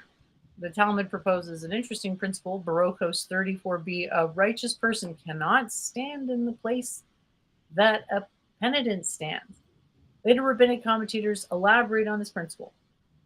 The well-renowned treatise Gates of Repentance and Duties of the Heart delineate various problems and benefits the newly repentant and perfectly righteous have over each other. However, both conclude better to have never sinned. The Tanya of the first Chabad Rebbe, based on Arizal's Kabbalah, extensively details the process and benefit of the newly repentant, and the current Chabad Lubavitch worldwide outreach movement is particularly based on this principle. In terms of high and low birth, generally only someone who took, quote, high birth has the potential to be perfectly righteous, as living a life without sin is nearly impossible, and only one trained from birth in the right path and law has the potential. In the Hasidic and Yeshiva world, this is justified in establishment rabbinic family dynasties. Rabbinic law introduces the term kidnapped at birth. Tanakh Shanishpa, Shevish. Sorry, I don't know how to say that. 5A Those are specific. Hebrew words. Tinach Shanishba Shabu is 5A. They specifically referring to a child that was literally kidnapped at birth and raised by robbers, then makes their way back to the community. The term later became a blanket term for Jews that were not raised within the tradition, without knowledge of the law, and hence not bearing full responsibility for keeping the law.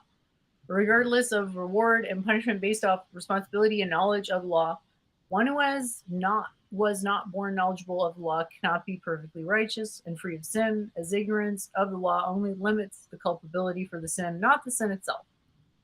High birth can be understood as being brought up in a righteous family that trained their children properly from an early age and protected them from sin. So as the child grew up, they knew right from wrong and were able to fully avoid sinful behavior. One taking low birth is not educated in the law and does not know the difference from right and wrong.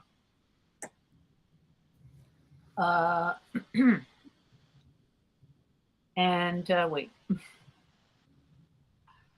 I've lost my place here. Where am I? I know it was right and wrong, but I can't see. And naturally falls into sinful behavior.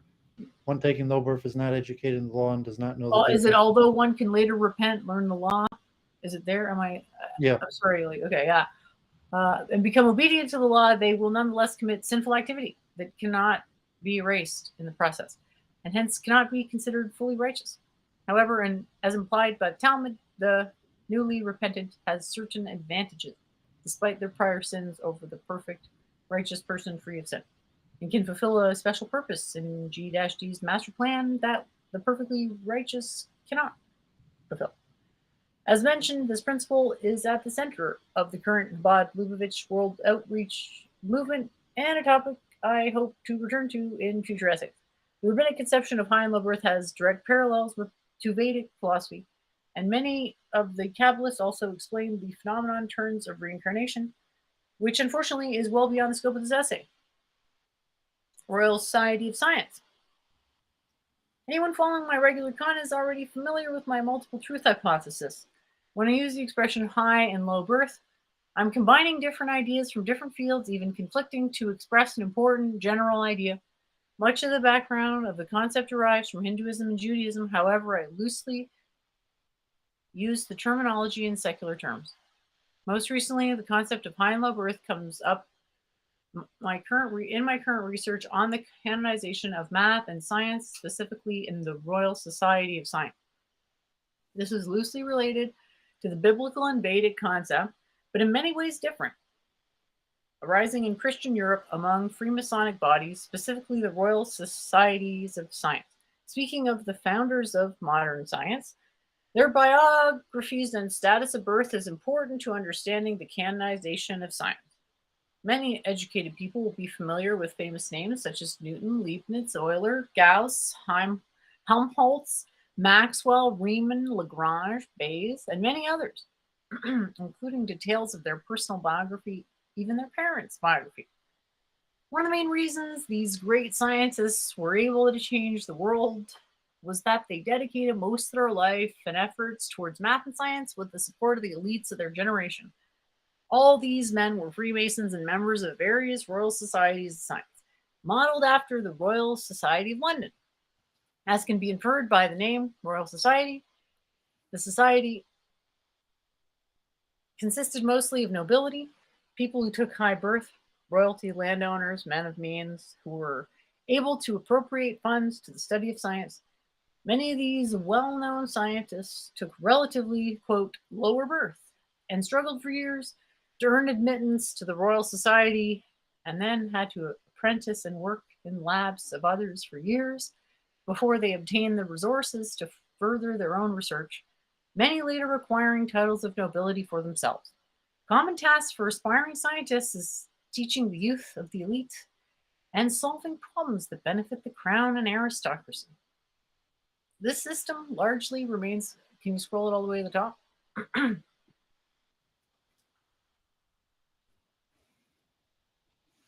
Thanks. In place today within the university system, and the Royal Society of London is still from the most prestigious clubs of scientists. In future essays, I plan to go into extensive detail into the canonization of science in relationship to my multiple truth hypothesis. My pontification on the subject was the catalyst for this essay, explaining what I mean by high and low birth and why the history of science cannot be separated from the concept of high and low birth. Conclusion: in modern times, high and low birth still can be understood in the classical terms, but it's mostly important to education and economics in relationship to wealth and outcome inequality. Most current research is in terms of socioeconomic status and a relatively new idea. Although we live in a free society without titles or inherited positions, the value of taking, quote, high birth or challenge of low birth is still clear. Despite humble beginnings, Joe Biden rose to become president of the United States. But generally, one's socioeconomic status is most strongly correlated to the status of one's parents. Even people with immense natural ability may lack resources and struggle with challenges that prevent them from fulfilling their talents. And others born with every advantage may coast to positions of wealth, power, and prestige with minimal resistance. Many of the largest debates in modern society have the status of birth at the center, including within psychology, medicine, sociology, economics, politics, and more. Some of the biggest challenges of society today also has birth inequalities at the center, such as health outcome disparities, crime, taxes, all beyond the scope of this essay, but hope to return to in the future, and why I wanted to introduce and explain the concept. In conclusion, even though high and low birth is ill-defined, riddled with contradictions, and triggering, just to mention, the concept is needed to understand history and advance society. One of the most mentioned commandments in the Bible is to look after the orphan, as one without a father needs to be taught the difference between right and wrong and the ways of the world. An important note is high and low birth does not mean good or bad, nor is recognizing birth status intrinsically against concepts of meritocracy and equal rights, or even desires for more equal outcomes. On the contrary, properly understanding high and low birth is necessary to overcome it. High and low is not meant to convey a moral judgment and is somewhat objective in terms of various benefits and challenges of station of birth can be quantified and ranked, such as socioeconomic background, which can easily be quantified and ranked, as well as the attached benefits and challenges to the inherited status. Also, equality of the law and divine judgment before God can be separated from birth position. I largely wrote this essay to explain to my regular viewers of Week in Review with Church Entropy what I mean by the terminology and why I keep using it despite heavy pushback. Hope this essay opens up much important conversation and is the start of diving deeper into many related concepts and to clearly define this issue when status of birth comes up in other topics. Great. So you want Yes, feedback? I was mentioning that I was trying to review this. I had set aside, like, I ended up on the Defense Politic Asia stream for like 3.5 hours. Congrats on that, by the way. And so I didn't have a chance to edit it. And it'll probably take me a few days to edit. And then I'll put it on my blog and I'll probably even show it to my mom and let her go over it. But yeah, so that I was feeling kind of down on Week in Review. And then after what happened with Renault, and so, I just got to writing and clarifying it. I And didn't understand why that was so upsetting, but it did kind of sound like you were upset by that. Yeah, man, I don't know if upsetting is the right word. Just that the direction you say, hope that you do something in the hopes that it moves in a certain direction. It moves in an opposite direction, then you question why you're doing it. And so hopefully I clarified, like, the I didn't want to get too much into like Hindu scholarship. I just wanted to clarify uh I mean, that's one thing high about a high and picture is low it's comes way from. heavier on the Jewish scholarship than the Hindu scholarship. I mean, that's kind of what stands out about it most. Yes, I mean the high and low comes from Hinduism and the caste system, and it doesn't come from the Vedas. It comes from colloquial Hindu expression in relationship to the caste system, and Yeah, just the fine. theological Okay, basis fine. of Sure. transmigration of souls, like higher or lower, comes from the concept of um, transmigration of souls, and that the soul transmigrates higher or lower, largely based on karma. And well, what does it mean, higher or lower? So colloquial higher or lower, I put like, obviously you could, be, reincarnated, God forbid, as an animal or an insect, and that would be considered lower.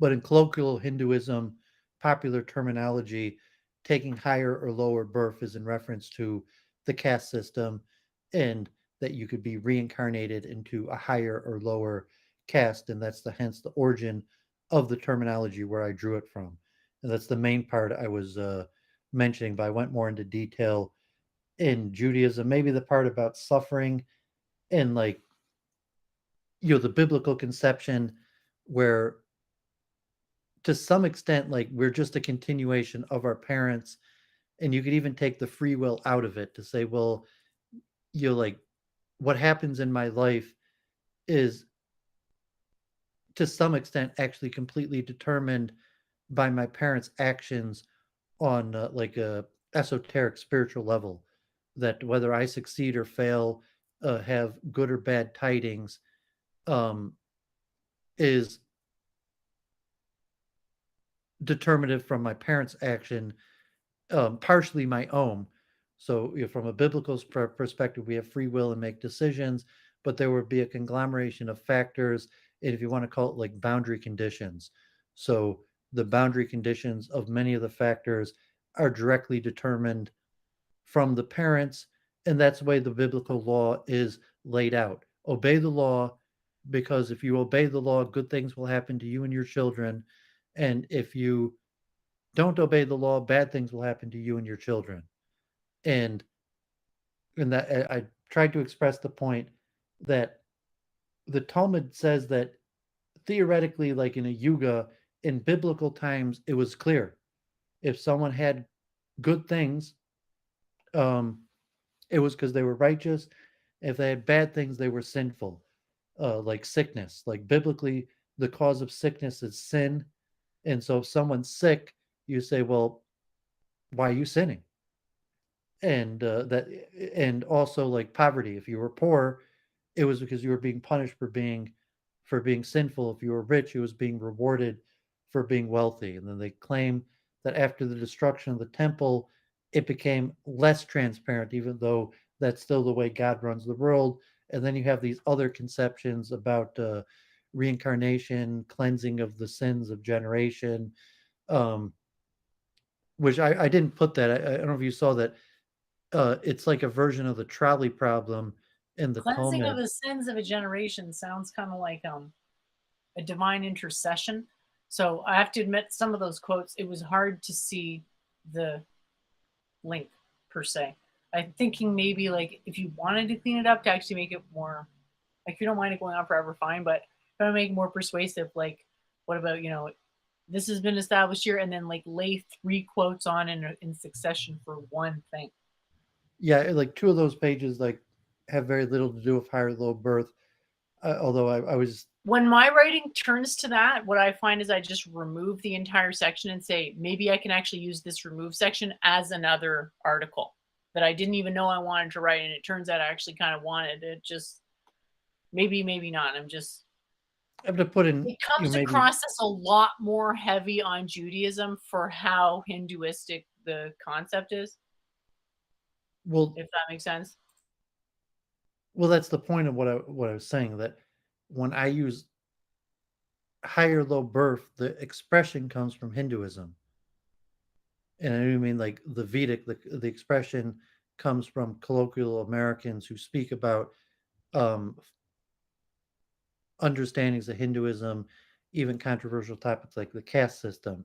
But when I use it, I'm using it to clarify actually Judaic ideas, and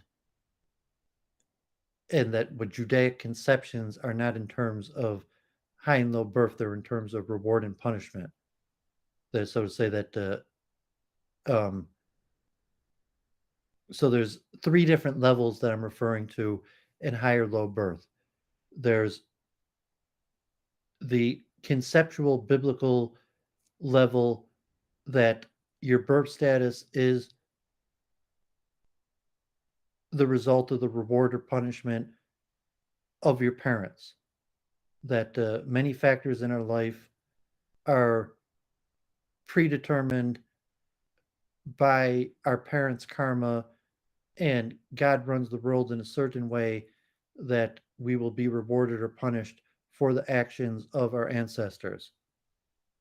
So that's a postulation. And more related to the topic was this concept of, loosely what I mentioned, that the righteous person versus the repentant, and that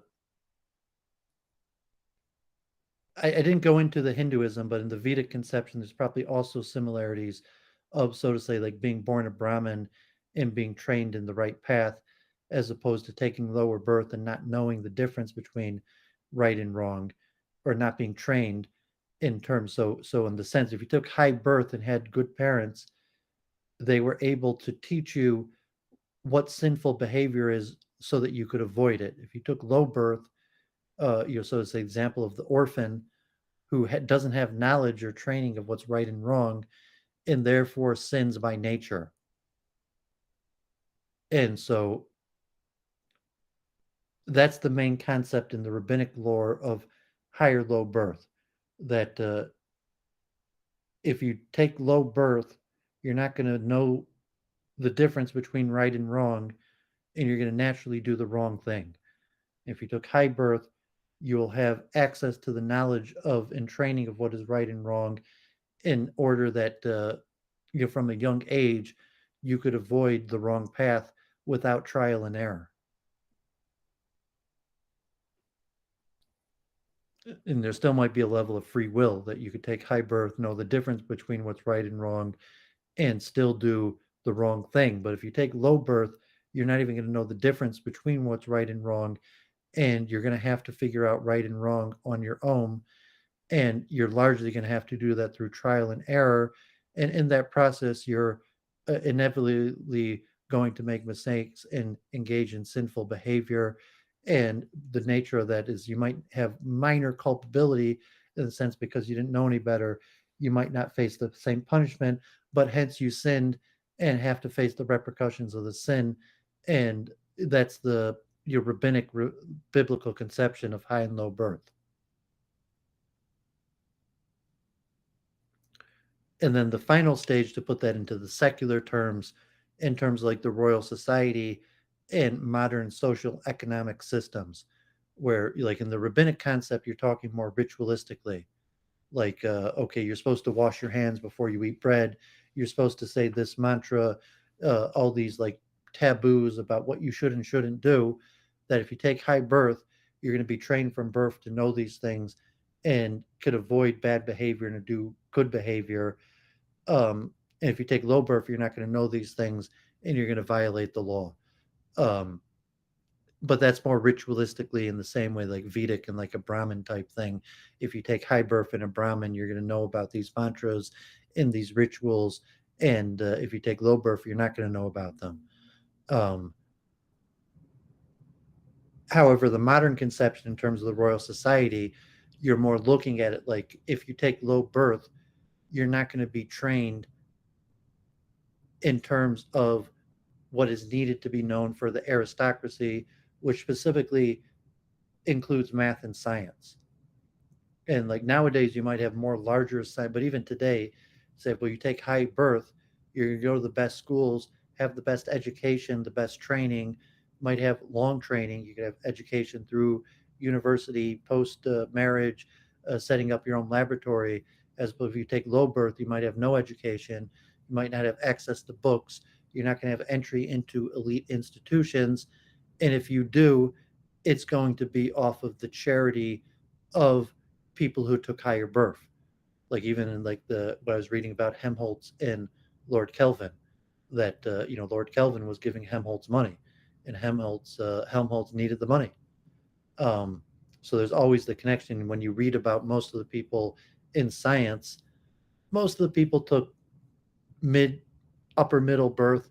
You have some people who took low birth, some people who took high birth, but a lot of them took middle, upper middle class and struggled and had to earn their way into the Royal Society. And they had to work on behalf of the elites.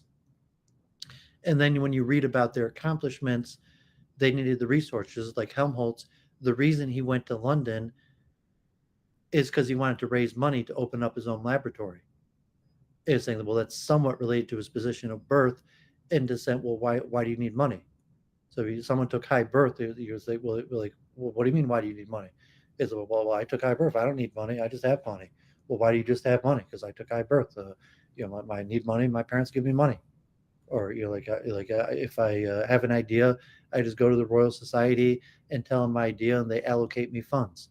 So if you took out low birth, those things are not accessible to you, and you have to go through an extensive process to make those resources accessible. And then we look at things like, well, getting into Harvard. Getting to Harvard is very difficult. If you took high birth, it's much easier to get into Harvard in terms of like, well, the SAT. I had training. I had a tutor. I went to a special training course, and my grades, and I went to top schools and various things that that's the modern conception. And I'm not sure if you're familiar with these things like health disparity. It's very related to like the rabbinic concept of uh, higher low birth in sense of health disparity outcomes where uh, you even like uh, the name slipping me, but mothers dying during childbirth. Uh, you say if we took lower birth, the chance of dying during childbirth is substantially higher than if you took higher birth in relation to access to medical care. Well, I took high birth, like so. When my wife was pregnant, of course we had the best doctors, and they were able to tell us the best practices. If we took low birth, I couldn't afford a doctor, and didn't know what to do, and so child mortality rates are much higher. Sicknesses, knowledge of nutrition, so there's all sorts of literature on health disparities, crime statistics. Uh, I came from a rough neighborhood and there was violence and prison rates and all these type things where there's substantial evidence and connection to position of birth and correlations to disparate outcomes. So there's some meritocracy that you could, like Joe Biden. Every time Joe Biden talks, he talks about his dad and how his dad was moving around job to job, and never had any money and constantly had to be seeking new jobs. But okay, Joe Biden still rose to become president, as opposed to President Trump, who had every advantage. He went to elite private schools. He went straight into his father's business.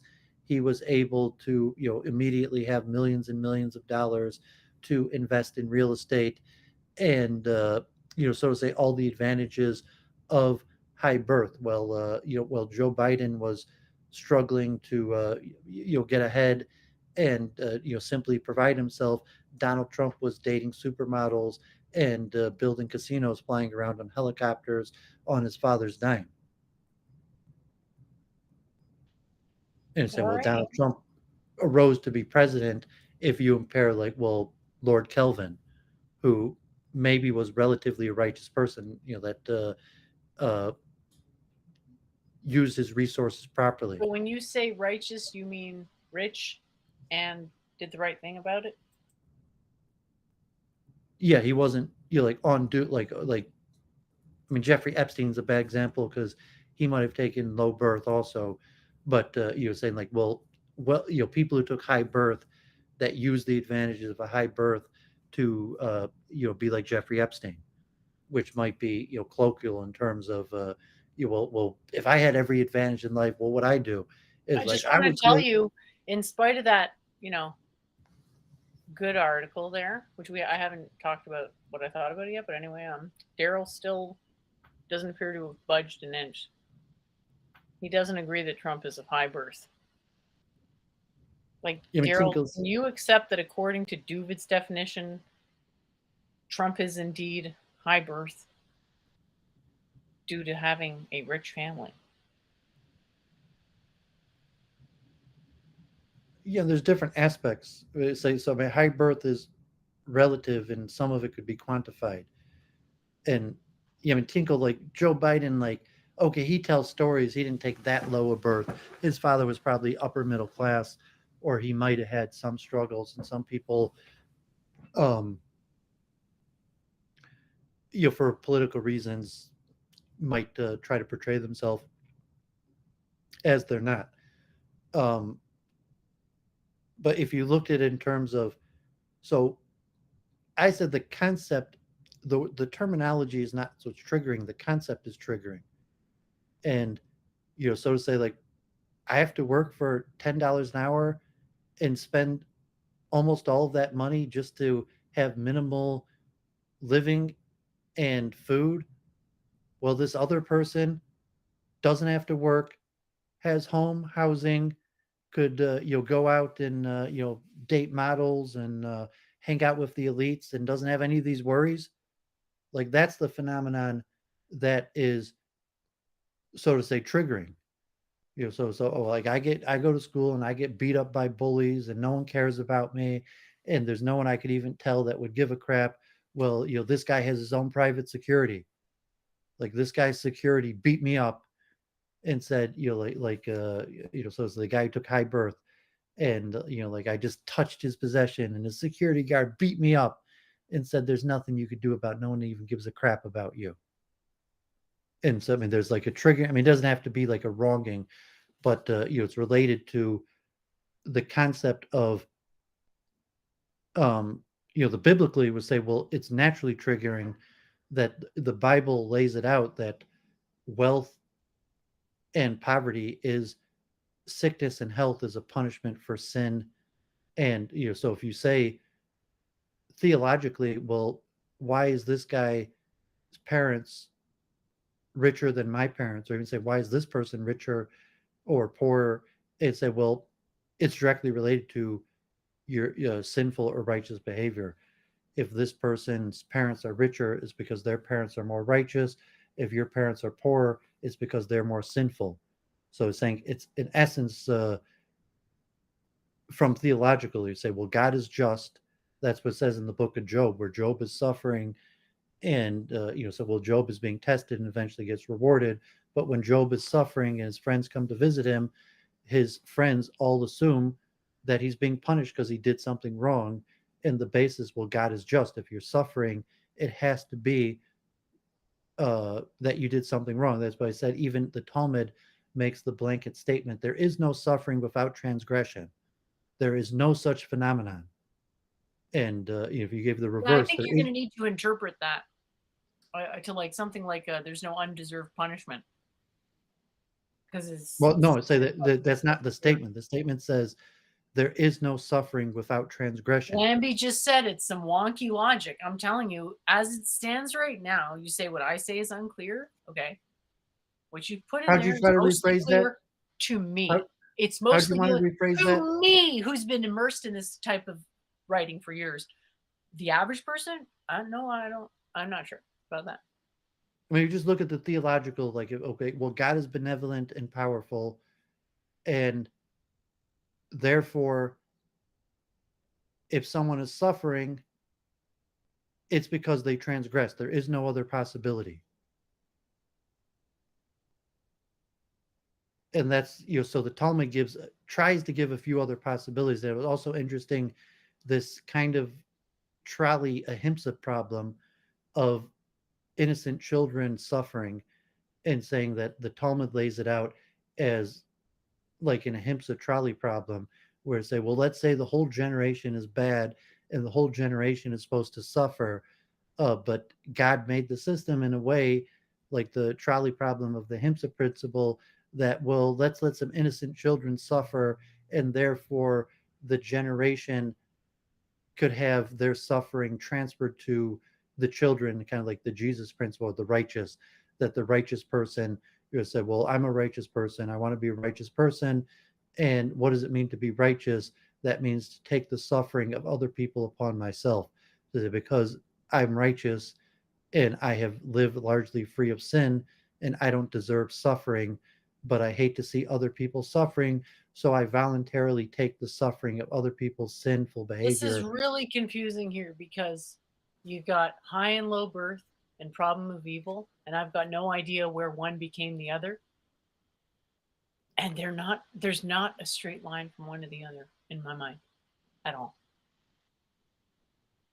Well, so the conception of high and low birth is said that in the Bible, it's not considered high and low birth because it's the original biblical conception. So I'll have to clarify it and add, I'll try to revise it and add more signposts and clarify why I'm saying this information when I'm saying it. Uh, so the I original just think biblical like it's a good start in terms of the information. It's just like it's not clear enough what the justification is yet. well, high and low birth. And I had Why does another it? issue. Do you want to go through your essay or what do you think? Well, if you want to just make the point, say, yeah, if you want to go through, fine, I'd appreciate it. But say that biblically, when you say the expression high and low birth, it's somewhat of an assumption that, like, okay, I took high birth in the sense, well, the reason I took high birth or low birth is the result of my personal karma from my past life. So in the biblical conception, you don't take high or low birth, you have the karma of your parents. So it's like, why am I in the situation that I'm in the situation? And say, well, because my parents were either righteous or sinful. It's not me myself. So in the Hindu conception of transmigration of soul, why I'm in the situation? Well, because my previous karma from past lifetimes. In the biblical conception, why I'm in the situation is because the result of the actions of my parents' behavior or my ancestors' behavior. And so you could use the terminology in that conception. It really wouldn't be considered, well, you don't take high birth, and you're saying because there's a direct relationship to your status to the result of your ancestors' behavior. And even the Freemasonic, like Royal Society, was probably more biblical. It wasn't the concept of transmigration of souls. It was the direct result of the karma of your ancestors, not you in your previous lifetimes. And even from a biblical perspective, Yeah, that so you right say there what you have is like a metaphysical bifurcation. it's a metaphysical postulate that say, well, when examining me or Jennifer, and say, well, there's nothing in your karma that is not a direct continuation of your ancestors' karma. And to say everything, it's in a deterministic principle, that everything that happens to you in your life is in many ways deterministic from your ancestors, not your own, not yourself.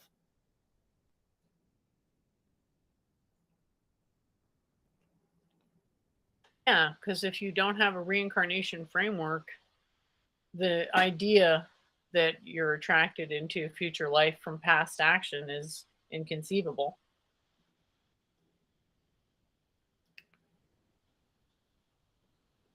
So if it was me, I'd be thinking of like focusing on that point.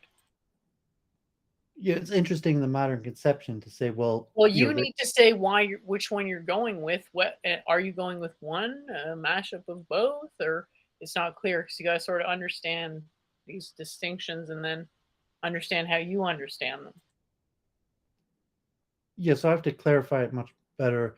So I'm saying I'm Well, like a generalizing. thought diagram where it's like logically it's not possible to have reincarnation. So if we're going to interpret it to be like, or you're going to interpret it to be like, what is it? The sins of the son are bore out from the sins of the father, or something. Whatever the like, I don't know what precedents you were going to, scriptural precedents you were going to use to cite it.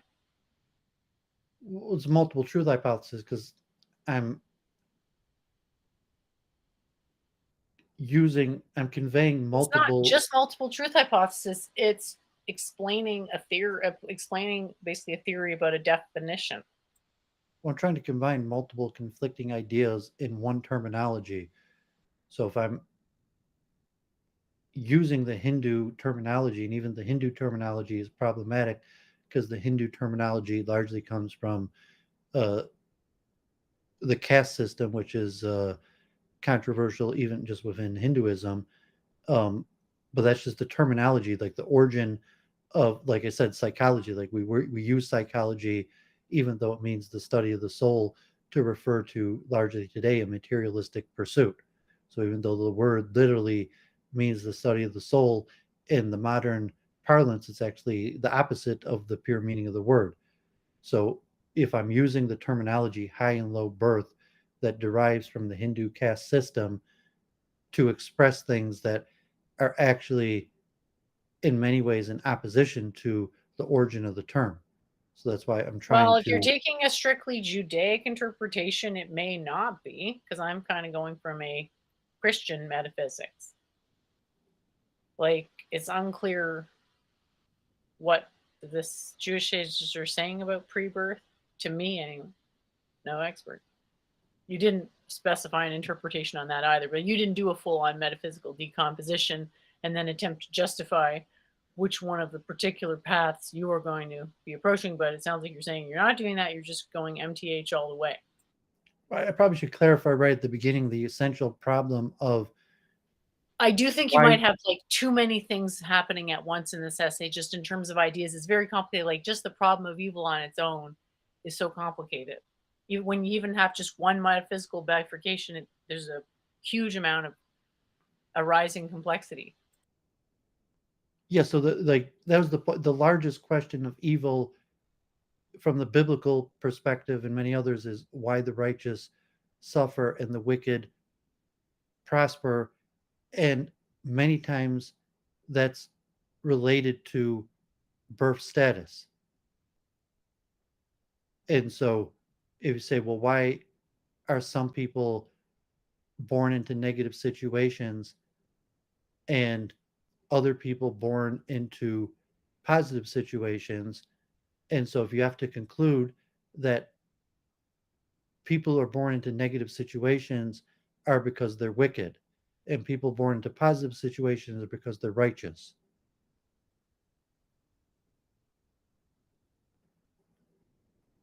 And that's the relationship to the problem of evil. So I don't accept that everybody born into a negative situation is because they're wicked. Either they're being punished for their parents' sins or they're being punished for sins they did in past lifetimes. So it's a question of God. If God is just, um, you can do two levels of the sense that there's God is just, and therefore the righteous should prosper and the wicked should be punished. And when you see the righteous suffer and the wicked punished, it's a contradiction to the justness and goodness of God. And birth status is central to this claim against the justness of God. If God is just, how come so many people, so to say, unfair? It's not fair. Why is this person suffering just from I their still birth think status? you've got a lot of jumps to go even just from problem of evil to justice. It's not a straight line from problem of evil to justice. I know it seems like it is, but you got to put that argument forward. I think the triggering aspect. So I was saying, like, I'm not the triggered. I'm actually interested in this because I do think it's a worthwhile exercise. you're saying the The terminology. ideas are just like you're used to talking to me. These ideas are quite dense for even not a lay audience, like even a particular techno audience. Yes, not that I'm complaining. I'm happy. What we're going to say that you say I could do whatever I want. You're like, no, you can't. Many things, your ability to do things is dependent on your status from birth. And so, examine, say, well, no, I mean, based on your station of birth, these are the things that you're capable of doing, and these are the things that are beyond. And this other person, even though you may want to do these things, they're not within your purview, as opposed to this other person who took higher birth. Those things are within um, your purview. So that's a little bit of the triggering nature of the statement to putting boundary conditions on a person's abilities based on things that are out of their control. And That's too vague. It applies to everything. inequality in itself, from a psychological perspective, self-esteem and self-worth many times is based on comparison with others. So inequality in and of itself is triggering. And so just to put a quantifiable, something that's obvious, say, well, how are you doing? And put a comparison. Well, what about all these people doing better or worse than you, is triggering by nature. So, calling attention to the reality of some form of the problem of evil is what's triggering. So usually I ignore the problem of evil. Yeah, I don't know. That's crazy. You're implying there's something good and evil connected to circumstances of birth. Well, yeah. So if I say, okay, well, it's just not a direct. There's no direct map. It just seems insane to. I just like it's so confused. It'd say like, okay, well, the reason you're not going to accomplish what you want to accomplish is because it's beyond the purview of your abilities because you took low birth. And the reason why it's beyond the purview of your abilities and your birth status is because you're being punished for your sins of your parents or what you did in past lifetimes. So like, no, I'm sorry. That's just not in your bill of life. And it's your own fault. What do you mean it's my own fault? Well, it's not my fault your parents sinned. It's not my fault you took low birth. It's your own fault you took low birth. You can't blame me. You can't you're taking low birth on me. How do you explain your situation of birth? And you will say, what's inequality? So you say, well, relatively, like, thank God took, but, how do you explain the inequality? The idea is that everybody has their little pet theory. And that maybe you think you can brute force your own pet theory, but that seems really naive. And best you could do would be to put together one particular theory. Well, I don't have a pet theory, saying straightforward what it says in the Bible. Your interpretation is obscure and abstract, and I'm afraid extremely unorthodox. And your no, it's in the Ten Commandments. Low birth. It's unorthodox. I mean, it says so in your essay. The punishment that the punishment and reward of sins on the children is in the Ten Commandments.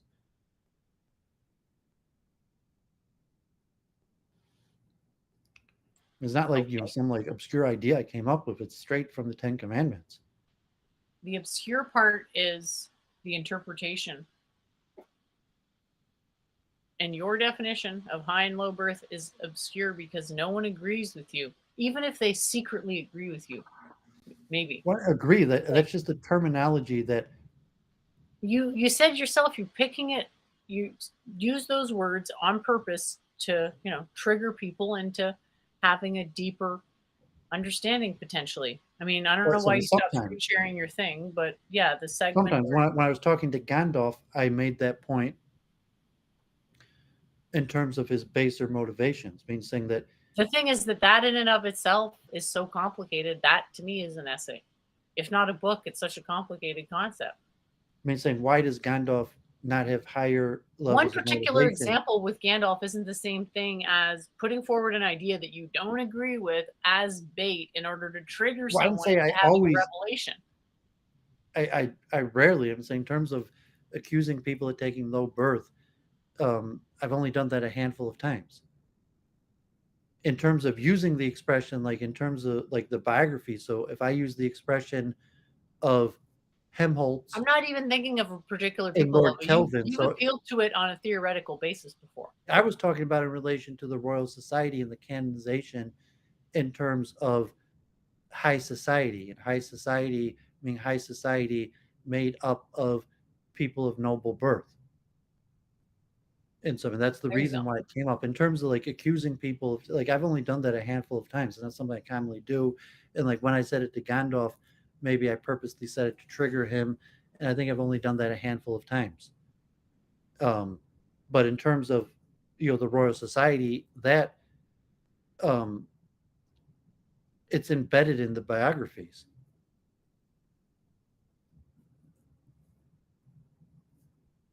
It's What's embedded in the embedded? person's the struggles that either the struggles that they went through or didn't go through, which is in most of the case of the Royal Society and the famous scientists directly related to their parents in terms of dedicating their life to the study of science because obviously um, usually you have to work to subsist yourself and in order to become a great man of science most of those people didn't work and either they didn't work because they took so to say high birth and their parents had resources where they didn't have to work and could dedicate themselves to study and have elite education or they had to come onto the support of the elites and or because they saw value in their study of sciences. That's why it's so important in terms of the Royal Society because you just say that like you have to dedicate your life to the study of these things and working usually precludes your ability to dedicate that amount of time and how are you going to Unless you dedicate can yourself somehow find a job that miraculously happened to be the right subject matter to learn what you needed for the theoretical stuff. well, I mean even modern times let's say I mean these days it's usually a little bit of work would be teaching or you say like you become a lab hand and the various methods that people do they some level of work but still that is usually in relationship that these jobs exist within the realm of people who took higher birth they say well okay I found a job in a research lab well how did the research lab exist it existed in the aristocracy and it existed because Okay. there was somebody who had excess resources from birth.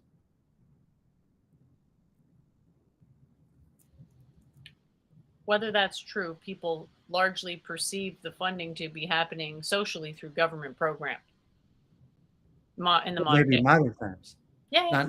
not in the time of the Royal I Society. So forgive me if I'm misunderstanding, but I thought the primary goal of this essay was to justify that dichotomy of high and low birth, which I still kind of holding to this. It's unnecessarily inflammatory notion, especially because it sounds like you're trying to use it as some kind of shorthand, intellectual shorthand. um, yeah, I mean, so you could say like so in common parlance, you would say nobody says that Gauss took low birth because that comes from the Hindu caste system. People would use expression Gauss comes from a humble beginning, a poor family. No one uses the expression that maybe a few Hindu. Actually, I've heard a few Hindus refer to as Donald Trump taking high birth, but the only people I've heard use that terminology is Hindus. So I say like, but someone say, well, people talk about all the time how diminished the accomplishment of Donald Trump due to he didn't really accomplish that much. He just happened to had a lucky circumstance of birth, or the situation Donald Trump, if he had just taken the $100 million he inherited from his father and invested in this S&P, he would have had more money than all his business ventures. So say, I'm not that impressed with Donald Trump. He's just a guy who inherited $100 million. If I had inherited $100 million, I think I would have been able to do more than Donald Trump did. But I didn't inherit $100 million. So, I use the expression and say, well, Donald Trump took high birth. That's just my way of expressing, but it's something that everybody knows. Donald Trump. But you could just rephrase it and say he how would came you from a phrase Donald family. Trump? Well, the thing is, I don't look at things like that, so I would be remiss to phrase it that way. But let's say I'm going to phrase it that way. I might use terms like, he was born to a well-established family, to a family of means, or just simply colloquially to a rich family. Now, the question is, are you saying more than that? Because if you're not saying more than that, it sort of seems like you are. I mean, there is like an adjacent high society. Well, there's also, I've been saying that Donald Trump, just the Donald pure Trump financial mentions means that Donald sort of Trump's exists father. in parallel. Yeah, so it's not just money. Donald Trump was part of a lot of clubs and societies that most people never even heard of.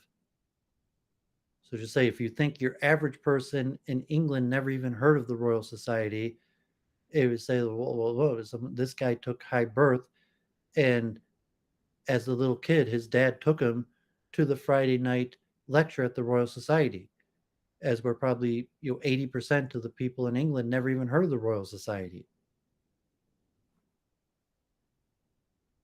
Even today, I would guess that most people have not heard of the Royal Society of Science. Sure. And So said, well, it's again sort of begs the question: why have this obscure shorthand that does nothing but enrage people? And so you're saying, yeah, maybe that is all it does, but that's what I'm doing. I'm doing that on purpose for a pedagogical reason. Almost sounds like you're saying that. But yeah. then So if you look at it biblically, the biblical compare, like in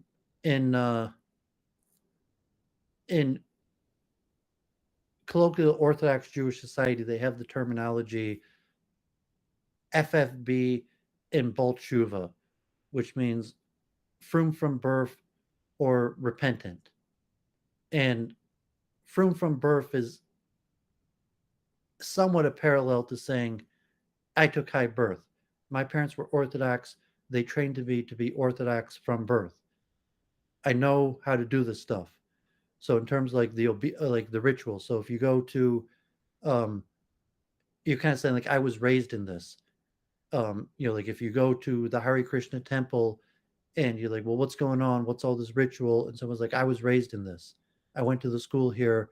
I mean, like they trained me as a kid. I know how to do all this stuff. So if you're just coming from the outside, you're like, what's going on? He's like, I was raised in this. I know all this stuff. I was trained in it. And to put a connotation and say, oh, so you're saying you took high birth. Well, not necessarily, but there's some sort of connotation to being saying that there's a proper way to behave, and I am pre-existently behaving properly because of my birth status, and my parents trained me from youth to behave this way. Or the opposite, to say I took low birth and I didn't know about this stuff. I ate meat. Like I didn't know any better. I was a meat eater. Like I wish if I'd taken higher birth and my parents had told me, the horrors of eating meat, I wouldn't have done it. But I took low birth and I didn't know any better. I had to come upon that knowledge upon myself. And so the connotation of high birth is that there's some sort of objective behavioral standard, and the reason why a person is not in accordance with that behavioral standard is because they took low birth. They were not trained in it. Their parents weren't familiar with it or didn't think it was important and didn't teach them it. And to say that's the insult, it's like you took low birth, obviously, because if you didn't take low birth, you would not be behaving like that. You would realize that there's a better way to behave and behave like that. So even in like British society, Vedic society, Judaic society, there's a purpose to the connotation of the insult to say you took low birth. That's the only possible explanation that you could have for behaving the way you're behaving. Not flouting social convention because it's evil. Well, it's because the postulation of saying it is that there is some sort of objective standard of behavior that the person is not in compliance with. And it's saying, well, I never hear why. What do you mean? What are you talking about? The objective standard of behavior that I'm not in compliance with? My parents didn't tell me that when I was young. Well, look, of course, you took low birth. Yeah, so not. Yeah, I don't know what kind of parents you had. Like, didn't your mother teach you properly? What the hell's wrong with you? Didn't your mother teach you right from wrong? Maybe she did, and Like, I'm well, just no. so incensed No, at my what I mom did see not teach that me right I. from wrong. I didn't know that I wasn't supposed to behave like this. My mother did not teach me that I wasn't supposed to behave like this.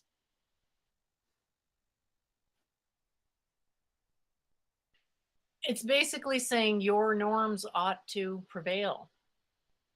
What I'm saying, my norms, if they're theoretically, so I'm afraid they are your norms. They do not extend to everyone else. what I'm saying, your, if you mean the your, like say,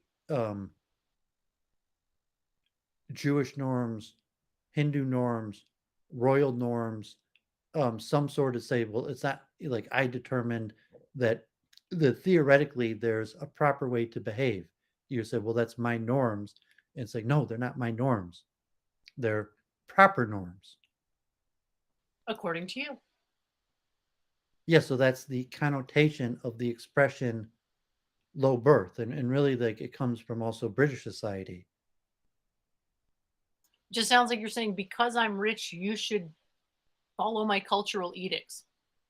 Well, rich is just a common, but say no. I mean, it's more related to behavior. It's like, didn't your mom teach you to behave? Like, what the hell? Don't you know how to behave? What are you talking about? What did your parents teach you as a kid? Your parents let Sounds you like act like that? browbeating, emotional manipulation. Well, I'm saying it's not about wealth. It's about behavior in the sense that you're saying you're accusing the person of not knowing how to behave in the most, and then you're saying, well, how is it possible that you're behaving that way? Like, didn't your parents teach you how to behave when you were young? It's like, no, I was an orphan. I like, no one taught me how to behave. I was like, or I was a teenage shelnishba. I was kidnapped at birth. I was raised by a robber. But you're saying like, well, no, my parents did not teach me that I wasn't supposed to behave like that. And honestly, I don't think it's the default of my parents. I think my parents were right, and that there is no benefit to behaving like that. But the statement you say of low birth, high birth is more about behavioral, whereas they took high birth, you were taught right from wrong as a youth, and therefore didn't fall into wrong behavior, versus taking low birth, where you were not taught right from wrong from as a youth and fell into bad behavior. It comes from British society in terms of like civilized. Of high society norms, manners, customs. Uh-huh. So I took high birth. I was trained, civilized, customs. I know how to act properly. Someone took low birth. They weren't trained. They don't know how to do it. They couldn't do it even if they wanted to. They would have to be trained as an adult. What fork do I use? Like, why are there 2 forks and 2 spoons, or your left hand, your right hand, or your various norms? You're like, Vedic society, like, like, don't touch that with your left hand. Like, what are you doing? Didn't your mother teach you properly? You can't get handed something with your left hand.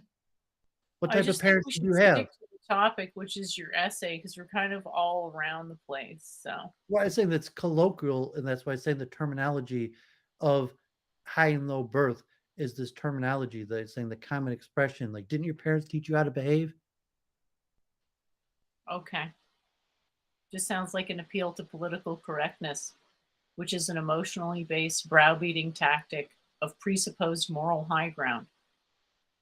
Well, yeah, it is. I'm saying that's the purpose of the Exactly. expression. So of you're the circle. equating money to moral Why? superiority, and And it's now, like, why are you going back you to do money? realize in the Christian faith that the priests, the supposed moral arbiters, take a vow of poverty, right? This is not Yeah, but culturally so now you're Christian going back belief. to the dynamic of money.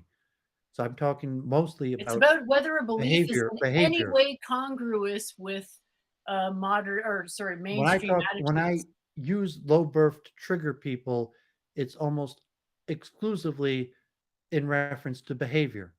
So I take pity on somebody and say, well, oh, like, oh, did you take low birth? Like, you need a loan. Like, saying like, oh, Dave, can I get $20? And dude was like, okay, yeah, I'll give you $20. So why do you need $20? It said, well, I'm an orphan. I'm sorry. Like, okay, sure. Okay, no problem. Here's $20. But it wouldn't be nice to make fun of somebody because their economic status. So the chiding of low birth is in reference to behavior, to Yeah, saying so it's a you way to should make not someone behave like behave that. the I'm way telling you you for your want. own good. If your parents did not teach you that you shouldn't behave like that, Doovid is here to tell you what your parents didn't tell you. Don't behave like that. Yeah, so it just comes across as like, yeah, like a finger wagging. Well, yeah, it's supposed to be that way. That's the purpose of the So expression. you don't get to have it both ways. You don't get to be finger wagging and logical. Because finger wagging, that's mostly emotional appeals.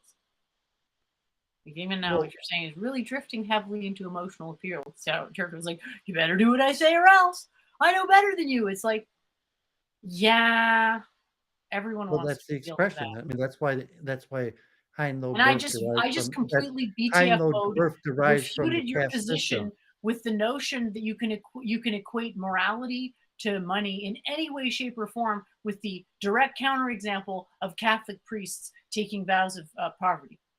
Yeah, well, now you're taking it back to money. It's about whether there's an association to what you're saying. Is there a justification for you to be browbeating me on a moral basis? And I'm saying no.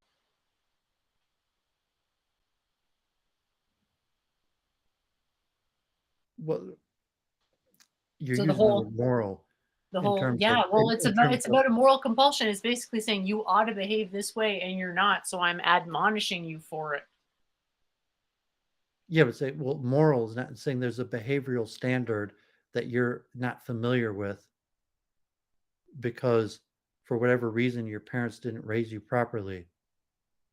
And it's not necessarily a moral judgment. Just saying, well, like there's a moral, Yeah, it's a you say that judgment that it's there's a proper. question. You say there's a moral standard versus a It's the behavioral judgment standard. is of yourself, that you're some sort of arbiter on behalf of civilization to put people in categories based on merit. Well, it's not merit. It's saying that there's Well, a you're saying it's not behavioral. merit, but you're the one making the value judgment. So I'm still going to say you're recording a value judgment of merit. Whether you say you are or not, maybe you're doing it in accordance with some religious standard that has nothing to do with your opinion. I'll grant you that. That's fine. That's still what you're doing. Well, yeah, and so in European feudal society, it was hierarchical, Now you and want to you make had. this even more complicated than it already is. I had the Christianity. Now we're going into paganism. Well, I'm saying So that's the like point is that your the essay's country got to girl with a finish high at some IQ, point. I mean, we're not rewriting an entire the library here. country girl with a high IQ that your parents Right. didn't know proper etiquette to teach you. Don't blame them. But it is it's not their, I mean, it's Don't not blame them. necessarily like to say their fault. It's saying it's the factor of being raised on the Why don't countryside you where tell you're me not what you know about left-hand path? in terms of a form of etiquette. Well, what do you know about the philosophy of left-hand path? Not much. Right.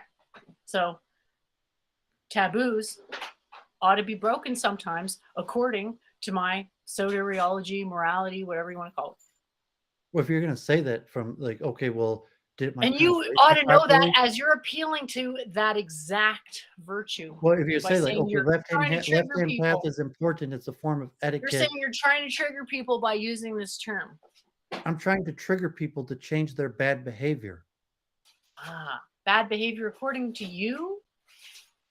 Well, according to a proposed You're presupposing the correctness of your moral arbitration when what you should be doing is trying to justify the moral arbitration in the first place, if it's actually going to be if logical. you're, say, a Bible believer in terms of just preaching, like, no, I'm sorry, there is a heaven, hell, and reward and punishment, and just That's open your not Bible, analogous here because open this there are book. many There's rules of interpretations of the behavior, and Bible. you're not That's following not it. analogous here. There are many interpretations of the Bible. You need to choose your own interpretation. We might interpret that, but it's saying that relatively, if the person's Are you telling me that it's controversial that there exist multiple interpretations of the Bible? I hope you're not saying that. Well, of course, there's multiple interpretations. But Okay, good. But there's not like a whole gamut of like Of infinite course not. interpretation. not. There's general accepted in saying like the statement, the 10 Commandments clearly talk about the concept of parents, children being rewarded and punished for their parents' deeds, and behavioral standards are clearly laid out in the Bible. You can interpret it, but there's only so much room for interpretation. Yeah, but then there's the whole New and Old Testament thing, and then there's the whole mashup with paganism and the norms thing, and where do social norms and moral imperatives come from type stuff. And we can talk about that till the cows come home, but at some point you have to say, this is what I'm talking about, and I'm drawing a line here, and it starts here and stops here. And so right now, I read that essay. It to me seems like at least 2 essays jumbled together, and now our conversation has sort of expanded to even more, what feels like even more ideas. Yeah, so and that's probably why I use the terminology, because I'm implying within the terminology that there is some sort of objective standard. Well, sure. So that is something that a lot of people do not agree with. I'm not saying I'm one of them. So I'm if saying they you triggered could by probably that, make an argument for something like what you're talking about, but you just can't. You can't just sneak that supposition in without acknowledging it. You say, "This is maybe what's going on," and if this model is acceptable, and maybe it is sometimes, then this is a consequence of it. I mean, that's the whole power of the analytic philosophy, is the entailments being implied by the axiom, if you phrase it sufficiently well.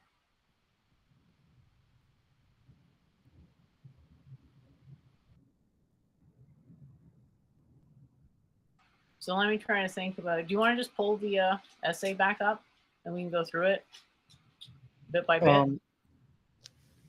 Well, we've been kind of going forever. I mean, I sent it to you. If you wanted to, you even do more next week if you want to. Say if you want to edit it for me or make comments, like you could just you do it digitally and send it back. I don't know if I don't think it's at a point where, okay, it's not clear what you're doing with the essay. I think it's trying to do that once. Why not? I'm saying I didn't edit it in the sense, and saying I wrote the essay in response to our conversation last week, and I didn't have time to edit it. Awesome.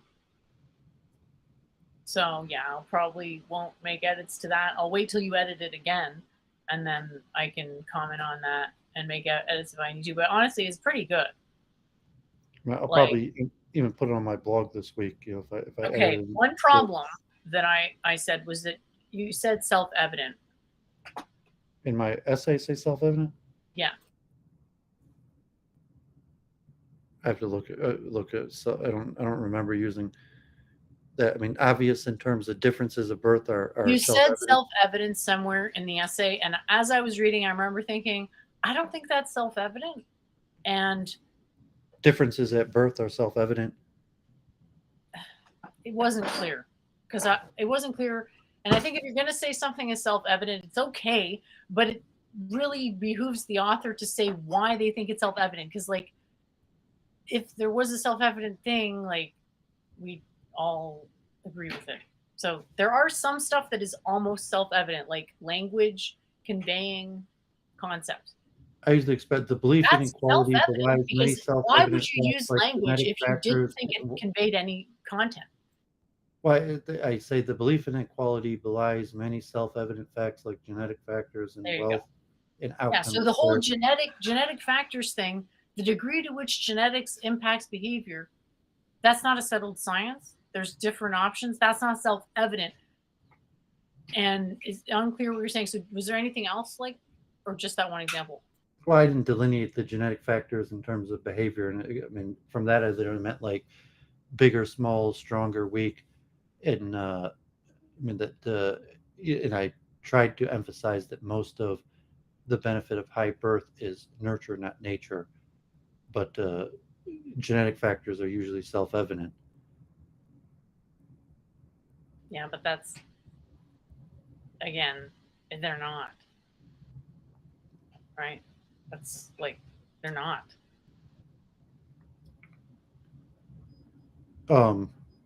Even if they were in some way, well, like healthy or sick, or saying like, well, I mean, people genetic do factors not like believe this. And it isn't true. So I don't know where, like, honestly, it's what is? I'm saying that you just look at a baby, like a baby could be deformed, be born abnormally. It's going to be self-evident that the belief in okay. So equality you would belies. say that inheritance is self-evident. But here's the thing, inheritance is only self-evident insofar as you're identical to your siblings. In other words, No, so differences at birth. Differences at birth are self-evident. You could walk around the maternal ward in different babies, and differences would be self-evident. What kinds of differences? You're And specifically specified. saying genetic differences. It's just, it's not about, you understand that, okay, here's what I think. If you're going to say something is self-evident, fine. But in what context is it self-evident? Because I don't think there is such a thing as an uncontexted self-evident thing. Well, Because differences without at a birth. context, nothing is self-evident because there's no context. Well, I'm saying if the baby Doooovid was next to baby Jennifer, that there'd be differences that would be self-evident. The existence of the differences, not the source.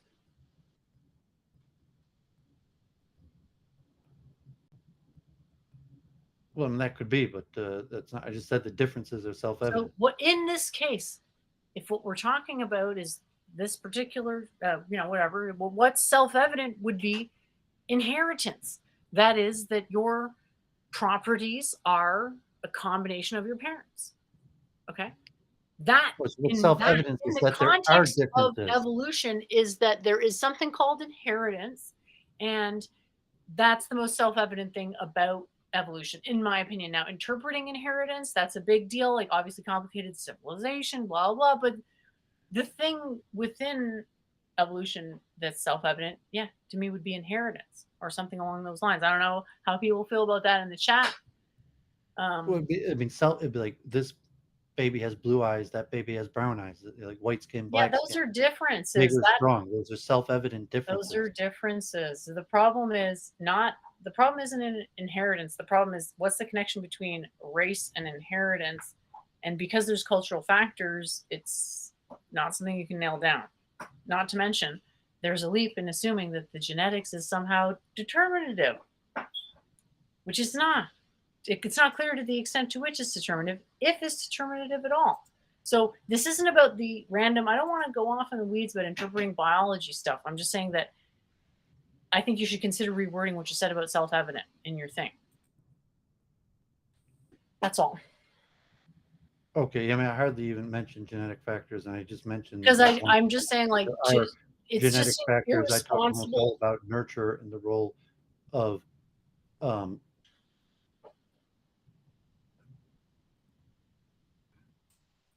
I think it's irresponsible to say stuff is self-evident when you're not even giving any like justification or explanation as to why it's or how it's self-evident. It's like saying, well, blue and green are different colors. Okay, And you're saying that's self-evident. And I'm saying, okay, but that's also meaningless. So what exactly is self-evident that isn't also meaningless? Well, self-evident just means obvious, not needing to be explained. There is no such thing. But there's genetic differences between children. It's self-evident, doesn't need to be explained. Well, you've presupposed that the genetic factors influence the appearance. I didn't write any of that. I was just giving it when you asked me to give examples that there would be self-evident, it'd be obvious. It wouldn't need to be The point is, explained. there are no examples of self-evident things because there's no such thing as a self-evident thing. The closest you can get is within a context. Certain other contexts may be more relevant than others, aka there's like, you know, a more relevant component, like what I said with Yeah, I mean, maybe you mean something different from the word. And inheritance. if I just Self-evident. It's exchange a the question term, of whether you're if I using just exchange the self-evident in the term right context. self-evident for obvious, Yeah, obvious and self-evident aren't the same. they're homonyms, synonyms. Self-evident means that it demonstrates itself. Obvious means that it's like, oh, it was really obvious that I broke my arm. Self-evident would be that if somehow by looking They're at the arm, synonyms. you knew how the person broke it. Self-evident and obvious are synonyms. Right. So you can keep harping on that, but they're not the same. I just demonstrated why. So you can say that, And I'll quote, switch it genetic to obvious. differences are That's the obvious. point of this Go argument. ahead and tell me why and how genetic differences are obvious. You're going to say appearances are different. I'm going to say you're presupposing that the genetics are the cause of the differences. You can't establish that. It's not self-evident because it doesn't follow from any self-evident logic because self-evident logic doesn't exist. Every Well, logic, even the best logic, is domain adapted. Why I give like I said, the belief in equality belies many, and so we can switch to obvious facts like genetic factors and wealth and outcome disparities influenced by birth. So belief in I think equality. that is an incredibly very hard sentence to understand the meaning of. So I'm not saying you have to change it. I'm just saying to me it's a little unclear. No, I switch it to obvious.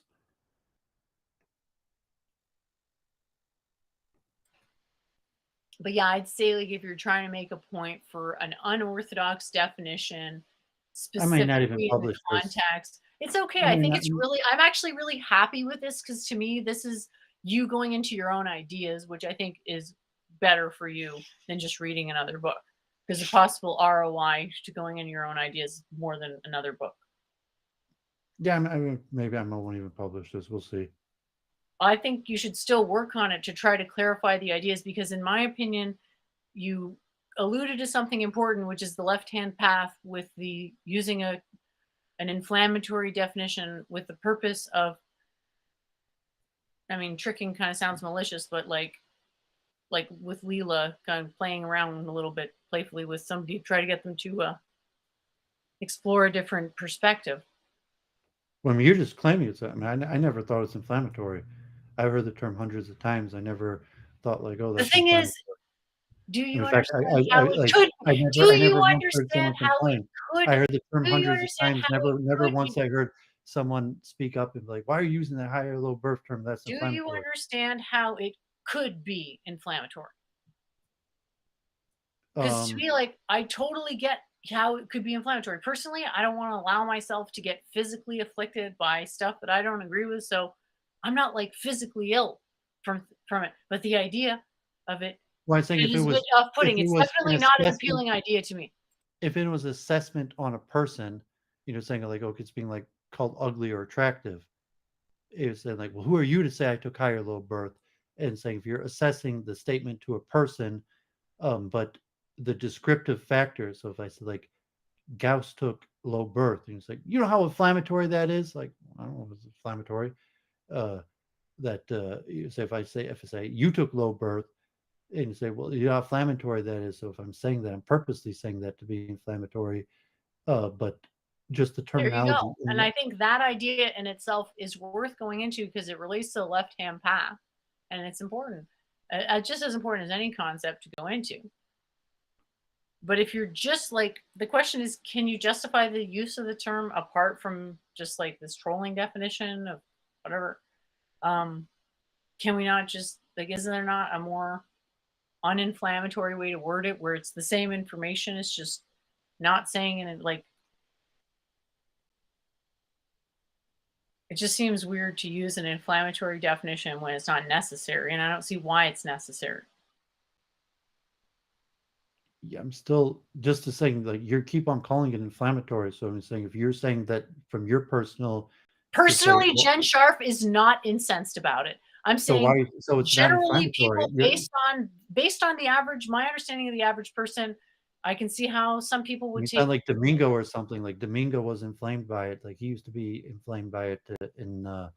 So if you're saying you don't think it's inflammatory, um, well, I don't know that I've thought about it I enough to heard it really as a have. regular I haven't thought expression of about this speech. enough to have an opinion. Stop. I haven't thought about this enough to have I an heard it opinion. for I don't years, give a shit. and I'm talking about the success of your writing. You're making an inflammatory assertion. Whether why that's your assertion that it's fortuitous is a different inflammatory, question. even though you said it's not inflammatory towards you. Well, You're saying most like, no, I don't think it's inflammatory. In fact, like yeah, fine. Domingo. Your opinion doesn't matter. Thinking it does is silly and Well, I'm immature. saying that's why I put in the essay that A you said it was philosopher who inflammatory can't separate themselves from their audience is nothing more than a preacher. until last week. Like Domingo was the only person that like I really remember saying like, oh, like the high birth, and he just said like jokingly like that I mean, Domingo was really the only person I ever heard mention it. And then last week you were mentioning it, and it wasn't even in reference to me Being calling offended by the high birth, low birth, tons of people in the audience are offended by it. Well, that's why I was surprised last week, because like from I What put was that in the surprising? A bunch essay. of people were offended, and a bunch of people continue to be offended. What's surprising about that? I'm Well, not you said a personally bunch of people. No, I think physically only. upset because I think that's a waste of time. Well, no, because like I think only you, Domingo, and a handful of people in your chat are offended by it. I don't think Well, it's inflammatory. I you think really that think everybody's going to tell you what they think of what you're saying? and selectively a handful of your people in your chat are offended by it. But relatively, like till Domingo was offended by it. I think he was the first person I ever heard that was offended by it. And then last week, that's why I'm thinking I may not even publish the article, or might change it, because I think that only you were inflamed by it, or a handful of people in your chat, because relatively I have not. Which of us do you think is more in touch with the average reader? I'm not sure that there isn't even such a thing. It's saying that I've been using the terminology for years. I heard the terminology used hundreds of times, and yet you can't cite a single source because it was all informal communication, which we don't have yeah, any way to validate. I heard it orally. I heard it orally hundreds of times. There you go. From people in what tradition exactly? Oh, right. Random Indians from diddly squat tradition.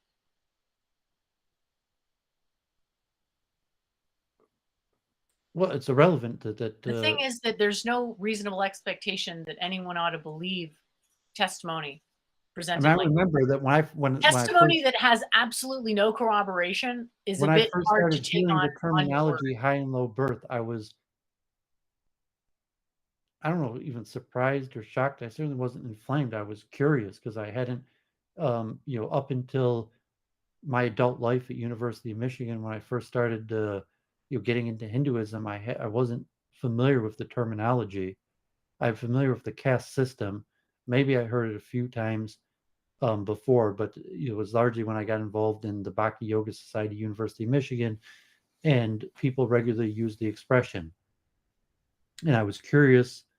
I don't ever remember a time where someone was inflamed by the terminology till your show. I've used on Luke Ford and my show, Adam Green, other programs. Domingo used to constantly for like. Luke Ford's not a great example. I don't even remember like Domingo. You say like, Doooovid say I took high birth, and in the so Domingo was like all over that for months, but like because it goes against the Christian ethic. Like, oh my God, how Domingo, complicated is that logic to understand? Well, I'm saying Domingo was like your guy, I guess. I don't know if you're the one who found Domingo, or if he was on Claire also. But like Domingo, Him and a bunch of other people came over to, I believe, Claire's stream from I'm not sure where. You'd have to ask Claire. I thought he was your guy. Huh. Jeez. I mean, I thought I I met feel him. like I must thought have I met really him through you. BDFO'd you in a debate sometime because you just seem bitter against me at this point, likening me to all these crazies. I was saying, don't be surprised if Christians don't agree with that because of their the tenets of their faith. Are you going to deny that the whole that Christianity doesn't somehow prize poverty as a virtue? Now you're caught on this poverty thing. Are you going to deny it? Like, come on. Do priests or not take vows of poverty? Do nuns or not take vows of poverty? Is there not a quote? It is easier for a man to pass through the eye of a needle, yakety yak. What is that supposed to mean? I'm not even saying I hold this opinion. I'm saying what you're saying is inflammatory because it's a contradiction to that. To Christianity. Moral paradigm, which is the majority moral paradigm. So that's only one problem with it. Just one. And I'm not even saying it's important. I'm just saying you're not acknowledging it. Well, you're the one harping on it because now you're trying to convince me that there's something problematic. So it's like, no, it's you that takes issue with this terminology. That's unclear whether the terminology is problematic to anyone other than you. Fine, so if you want to make it sound like I'm the only one who, I'm fine with. It was problematic to Domingo. I spoke to a lot of Christians. Like Brundle didn't take. I'm unclear whether I've had Christians that were like, as a Christian, I find the terminology high and low birth problematic. Domingo is the only person besides for you that I remember taking issue with the terminology. And so you mentioned the way I'm looking at it is, I mean, there's only a handful of people in the there's audience. A bunch of people out there that you don't care if they read what you say, and you're willing to throw away them as a potential audience using a term you don't need to use that you could describe in a perfectly different way that wouldn't be inflammatory. And you're saying, no, I use the terminology. There's not enough people. There's not enough people that are offended. Now you're getting back to your nonsense where you're just not. I mean, because I don't think I've used the terminology high or low birth in any of my other essays. I use the expression relatively frequently, but it's not always mentioned. I mean, most times I talk, I don't use the terminology, but I use it somewhat frequently. I'm not sure that I've used it in any of my other essays. Okay. So now you are putting in an essay, and I'm writing a whole essay about it. It's and largely, I'm not even sure I'm going to publish it because now when I'm putting into perspective, like I wrote basically the essay for you because you were the one who was so triggered by it. And you still seem triggered by it. Really I wrote weird. the essay for you, and you're the one who's triggered by it. You're still triggered by it. I'm reviewing your essay on a technical basis. I'm not like.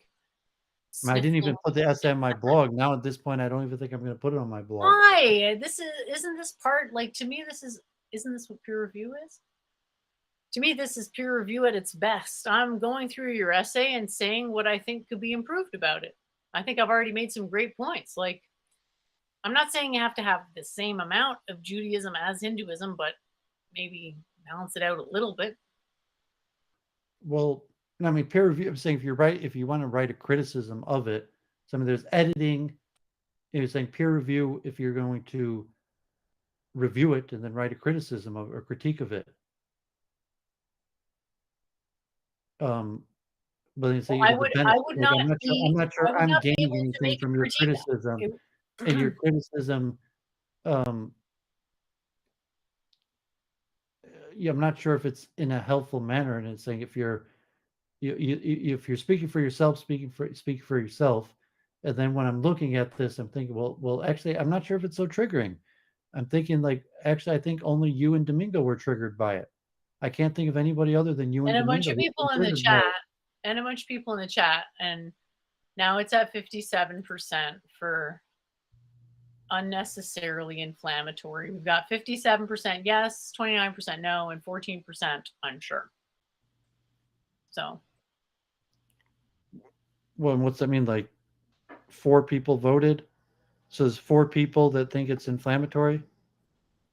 Um, I'm not looking at it from the perspective of like, Well, you know, I'm saying, like, there's haters, 8 the people vote, there's emotional 4 people that think it's predilections inflammatory, of and that, people who like, are because just you were basically probably trying to trolling. convince them that it was inflammatory. I'm trying to convince you that choice of words matters, You and don't need to I convince don't me see of the that, like, point I'm well of. aware of that. I'm not sold on the value of this particular choice of words and associated definitions and concepts. Feel free to disagree. I don't see the point of it. It seems self-refuting. I've been using the terminology for, like, 10 years, um, and I don't necessarily use it that frequently. It's only in relation Like to basically what you're trying to say is old money. old money as a concept. I mean, occasionally, I would be more likely to use the term high birth than old money, but they're collected, similar concepts. Yeah, so the manner in which concepts are referred to evolves, and we are not currently evolving as a society towards a state where assertions about high and low birth will be welcome, regardless You of their said, like, veracity. okay, he's newer old money. Was that triggering or unnecessary inflammatory? Is that more or less inflammatory, the high or low birth? Well, if it's facts, then it's less inflammatory. Sometimes it's going to be a little bit inflammatory because sometimes facts are unfortunate, you know. I mean, you Uh, say, like, okay, like, but to phrase it in a making way fun that of someone's presupposes mom. a bunch of stuff that people may not even understand or agree with, yeah, when you understand what the possibilities of interpretation are, it does come across as trying to shoehorn your own metaphysics and a weak point I by haven't not seen mentioning this it. since I was, like, in, like, junior high or elementary school. Like, people get in fights or make fun of your mamas, and it's if the expression high or low birth is a parallel to making fun of someone's parents. And, like, I was even remembering earlier, like, a summer camp I went to when I was in elementary school, where this one guy, maybe his mother wasn't even alive, and, like, if someone, people, are constantly making fun of each other's mothers, because that's what, we did when we were in elementary school. We teased each other and made your mama jokes. And this guy, the one guy, if you ever made fun of his mom, like, he, like, tried to attack you and hit you. Well, sure. And but like, your mama jokes were relatively common. They're childish, they're juvenile, and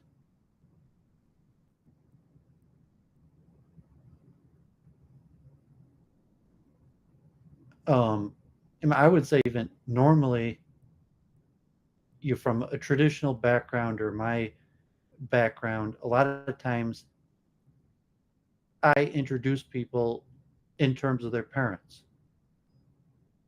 So if I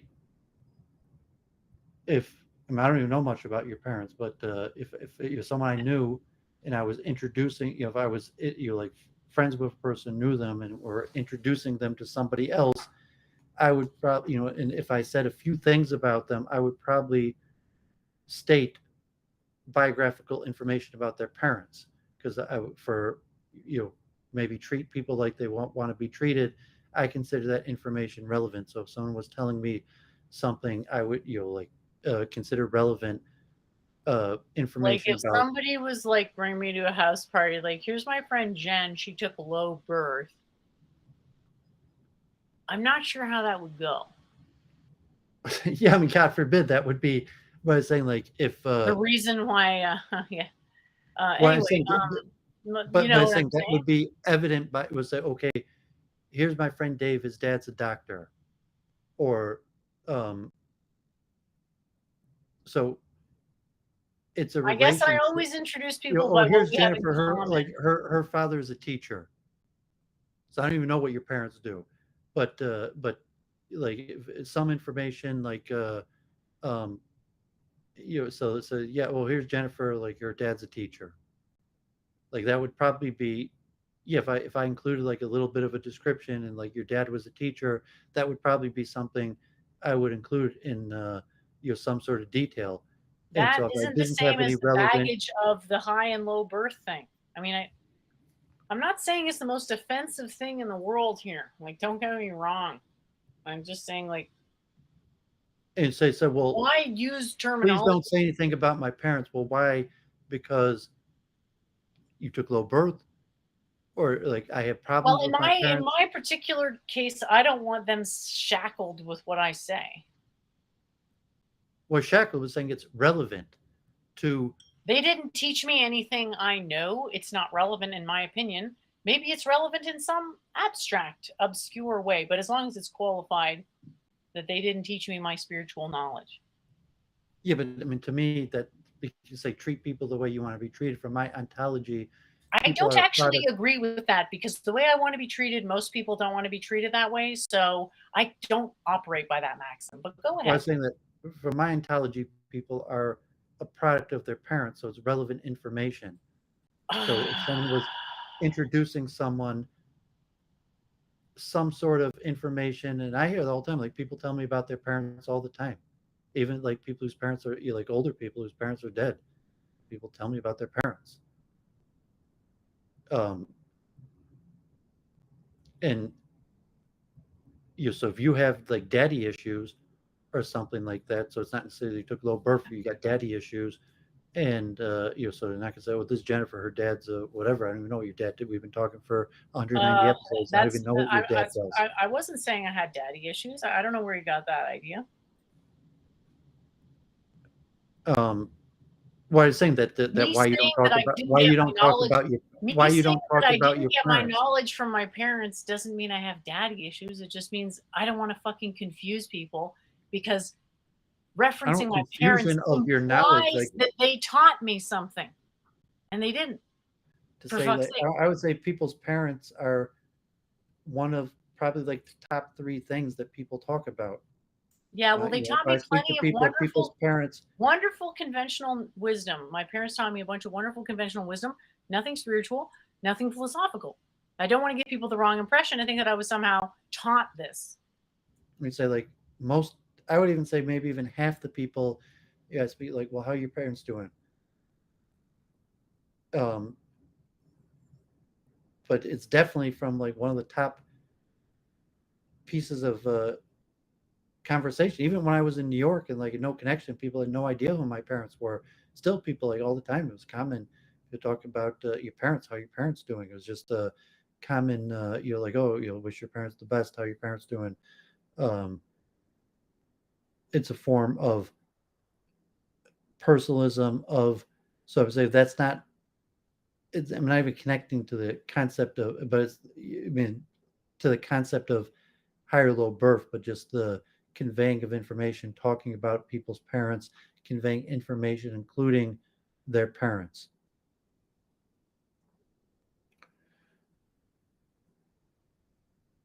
And Sure, that's fine. That's normal. And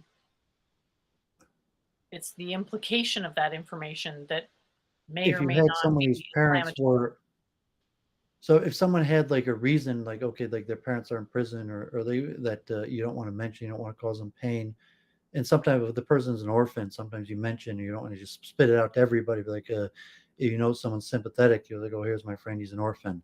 And then like, okay, they're going to treat them in accordance with them being an orphan. Or even if the person has a negative search and, oh, like this person's parents are divorced, or this person's, like it could be worse, their parents are in prison, or God forbid, this person's like parents molested them when they were young and have had troubled relations their whole life. Um, I mean, God It's nothing forbid, like even. that. It's just that my parents don't agree with me much. If I, had to guess, I don't even really seem to like me that much. So maybe that's part of it. I'm not sure. Never thought about it. I think it's just because I don't have any association between them and my theology or philosophy or much else, other than, like I said, the conventional stuff. Don't get me Yeah, I wrong, mean, I though. think like Luke Ford, whose Familiarize me as best as parents they can disagree with with the him. high society protocols. Well, Luke Ford talks about his dad constantly, even though his dad disagrees with him. And his dad passed away. What's the point of me talking about my parents, though? There's no value proposition for me for that. Well, I say it's well. I mean, there might not be, but I'm saying it's awkward because I think it's quite common for people to talk about their parents. So I think it's You're saying it's awkward. awkward that I don't want to divulge personal information that's totally fucking irrelevant to anything I've ever done? Well, yeah, even like Brundle, who was like in a non-streamer, Well, I'm just uh, thinking about, I'm like imagining constantly, myself if I was either of my talking about his parents, parents. and I was thinking they probably just wouldn't want me to talk about anything. Well, that may be the case, but I'm saying even like a lot of anonymous streamers, um, even a lot of trolls talk about their parents and their family. It's like it's one of the All most right. common topics of conversation. Just because I don't talk about them doesn't mean I don't love them.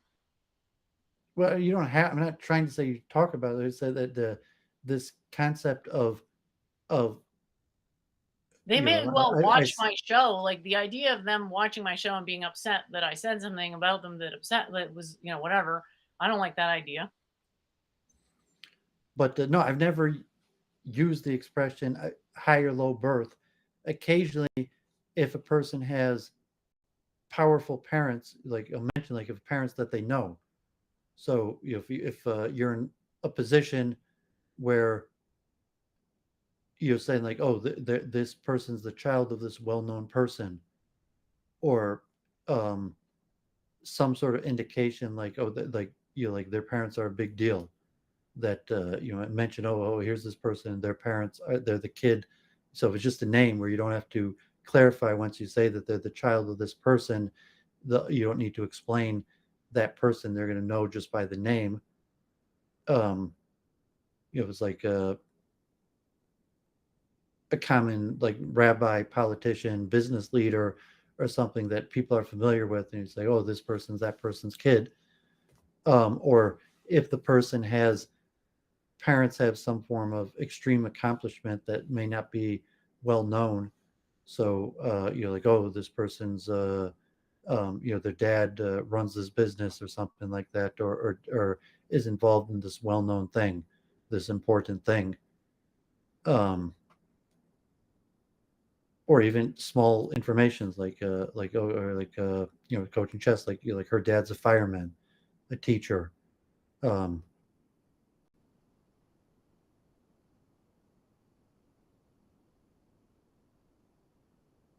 It's like an outdoorsman. Does that help?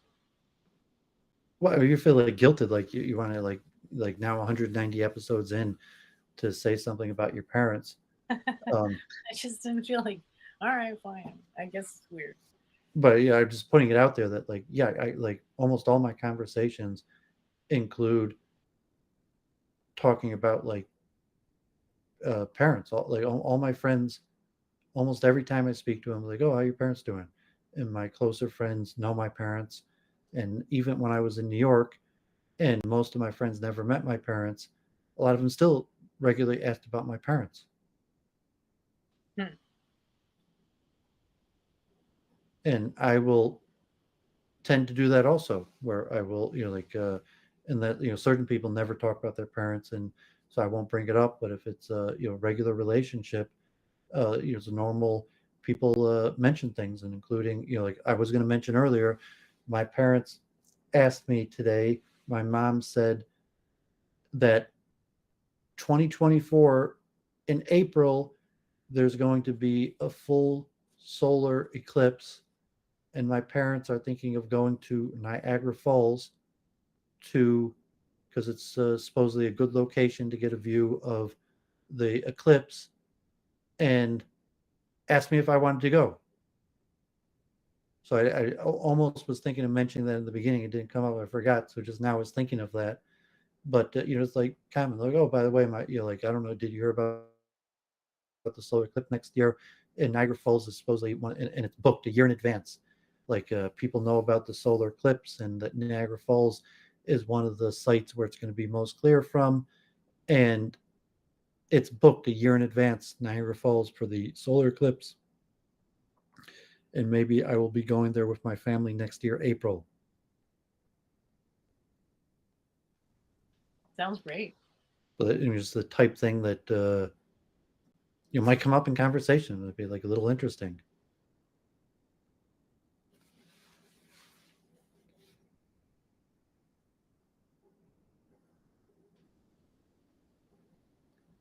Great.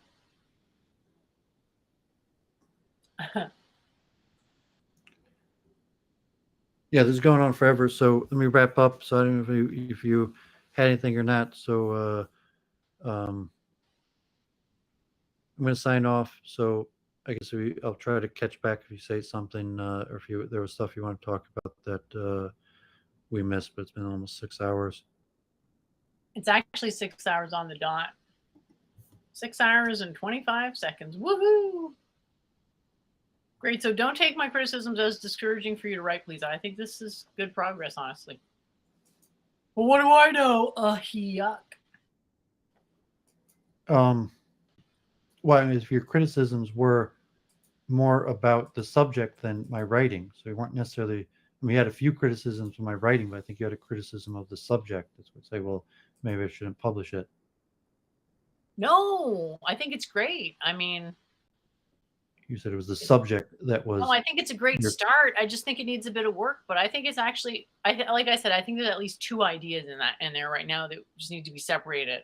But yeah, I think there's potential in there. So well, that's a criticism of the writing, but you appeared to be criticizing the subject matter.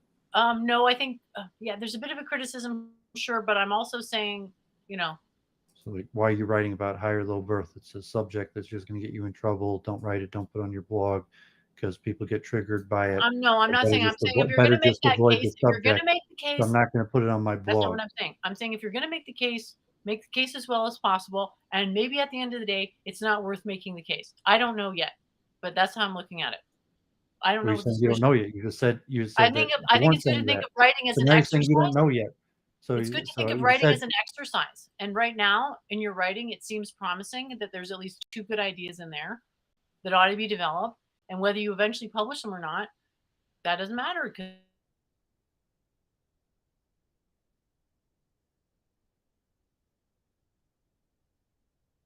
it's a process and practice matters. Hopefully it's okay. So great. Have a great week, everybody.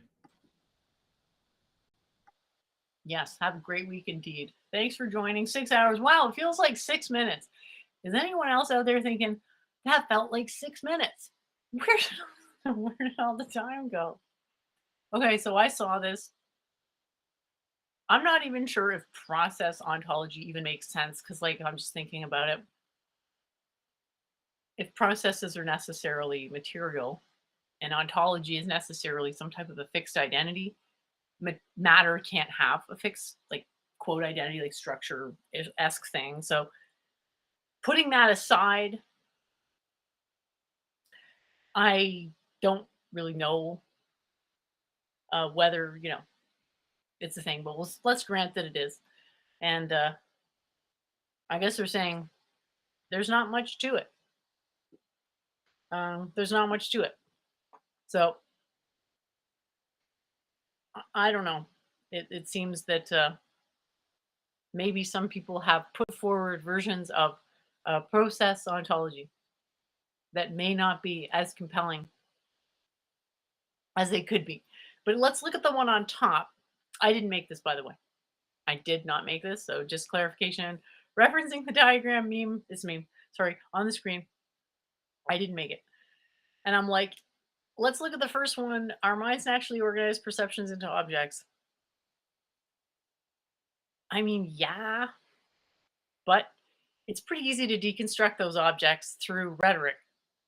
And maybe it's slightly sophisticated rhetoric, but I think if you've thought about it to any depth, you can see what the argument is about the fuzzy boundaries, that there's more than one way to approach that. But yeah, there's obviously issues with objects, not least of which is we're not even sure what it means to go on a path of defining it more correctly.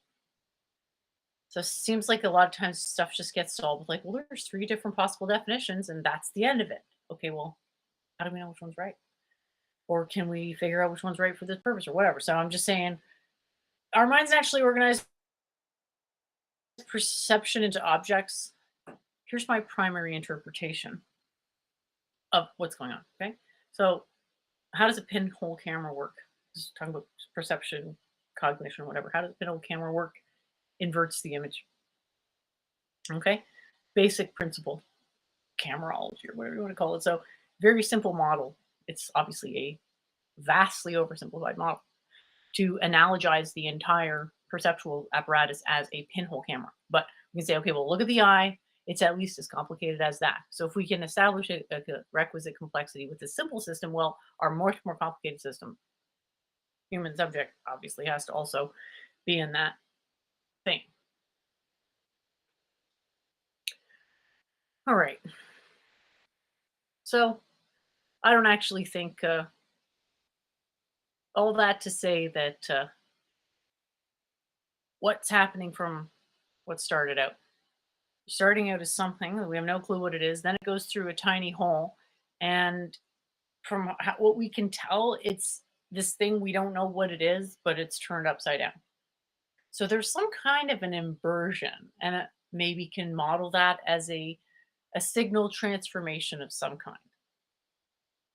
And so we'd expect something like that to be happening many, many times throughout the event of cognition. There's always this pressure of all the energy from all the food and expansion towards a greater thermodynamic stability. So, our minds naturally organize perception into objects. Well, maybe these objects is an artifact of perception the same way the image inversion is. It's not really an artifact, but the inversion of an image is a structural inevitability of the process of rendering the image. Point being, my point of departure with regards to like reasoning this stuff out is not anything remotely close to direct realism or even indirect realism, because we're not even like able to necessarily assert realism. Maybe it's only qualified realism we can assert. I haven't really got into that yet, but it's certainly not you know, it feels right, therefore it's correct. So the feeling of objective, quote, objectification, i.e., perceiving matter as objects, if you're interpreting the necessary process of consciousness to include some type of a signal inversion, a la pinhole camera flipping image upside down, well, the manner in which mind organizes stuff is necessarily not what's out there in at least one way. And there may be other things, birefringence, composite effects, delocalization, like any type of wave effect is necessarily a model, because the only effect you actually have is non-locality. That was a huge rant, but anyways, you can see I actually, well, as I'm about to show, I remade this. So,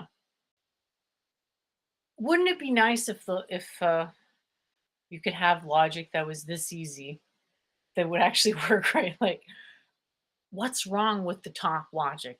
Is it always wrong? Is there a way in which it's right? Maybe.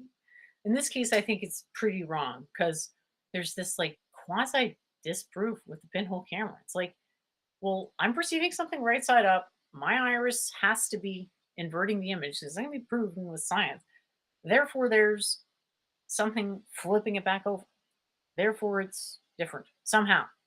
Maybe not that different, but actually, it turns out we kind of run out of reasons for it to be similar. What's sampled is infinite. What's sampling is finite. The process of finitization, of like objectification, looking at something / recognizing stuff in what you're looking at. Yeah. From a naive perspective, there's no reason to really, it's certainly, I think, irresponsible to presuppose realism, because there's at least a double inversion happening. So I just figured, all right, let's just turn it around. And I was like, okay, I guess it's not possible to really simplify it down to that much, but you try. Whoopsie. I meant to do that to this one. There we go.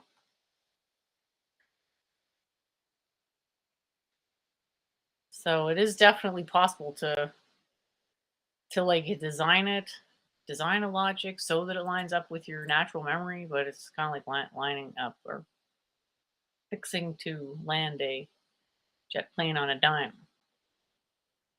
But see what I've got here? There is no self-evident map between words and their associated concept, nor self-evident means to generate such a map. Now, I know this is trivial.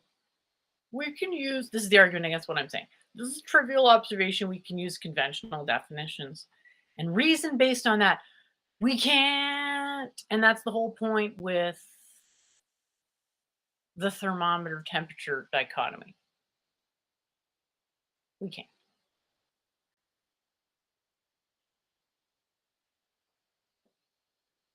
We can reason about relative concepts. We can limitedly reason about absolute concepts, but you'll see it doesn't really go the same way because it's a apophatic system. It's a means of negating a position, and yeah, there's some sort of a trivial axiom that fails to be negated on a aggregate basis, and that's great. But the main lesson here is you're going to suffer a lot if you think you can solve these philosophical problems with definitions. I'm not saying don't try. I'm just saying I wouldn't try. So it doesn't really matter that, basically, because there's no ambiguity with the concept, like a banana, it doesn't matter that there's no map. Like, who cares if I don't know what a banana is and never will and can't because of considerations with observation that, like, physics, precludes answering. So what? It's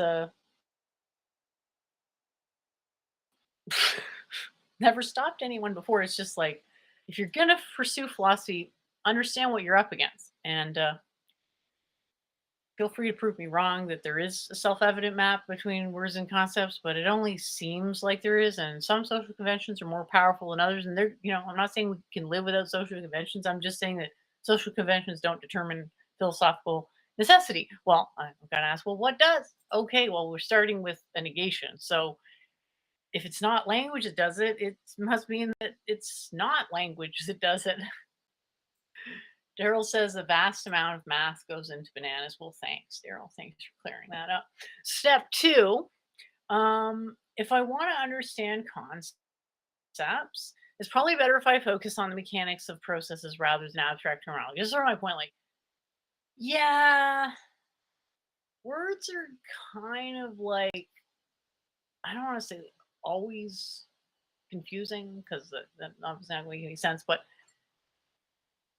there's this false sense of knowing that comes out of memorizing, and memorizing is something that reading can really bolster unintentionally, memorizing a whole bunch. And then because the bulk of what you know is memory, well, ascribing too much importance to memory. Memory is important. Like, let's say you have to take care of 100 people. It's important to remember all the distinctions between them.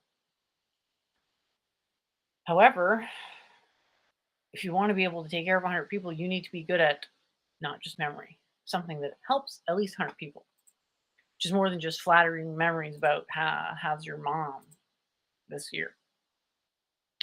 So, not too complicated, just focus on the mechanics and look at everything as an open problem, as a really loose boot that you're slowly doing up the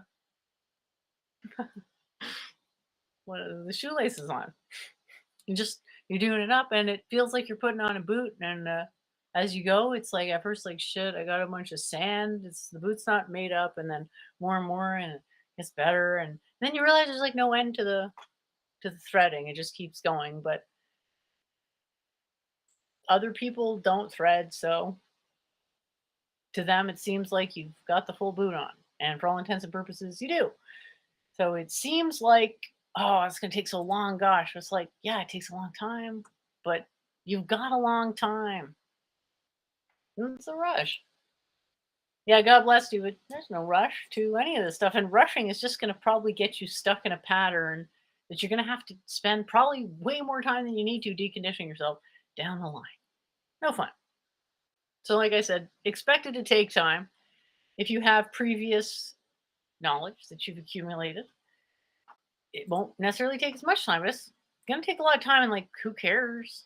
Because like, time is infinite in a way.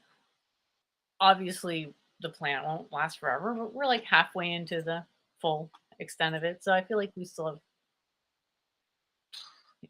pretty good amount of time left.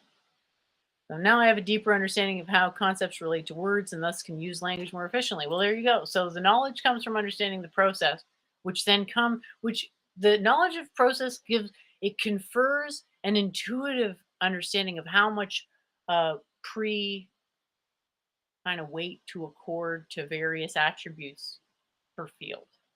That's something that I don't know how you can get to a knowledge of that without experience, because it does tend to evolve kind of fast. Like, it seems like it wouldn't, but any industry that uses technology is keeping up with the pace of evolution of technology, and its culture is changing as a result. So it's really not that far fetched. So it's either that, where, yeah, you're going to be dealing, like, this is again talking hypothetically that you want to actually be a philosopher full time. That's one option on top. Other option is to try to solve the ontology stuff, which I'm going to just say, like, I think it's like two equations, or two two unknowns, one equation type of situation. I think I'm going to phrase it as like indeterminacy. I don't know if I've made a diagram for that yet, but anyway, that's my attempt at a little joke there. And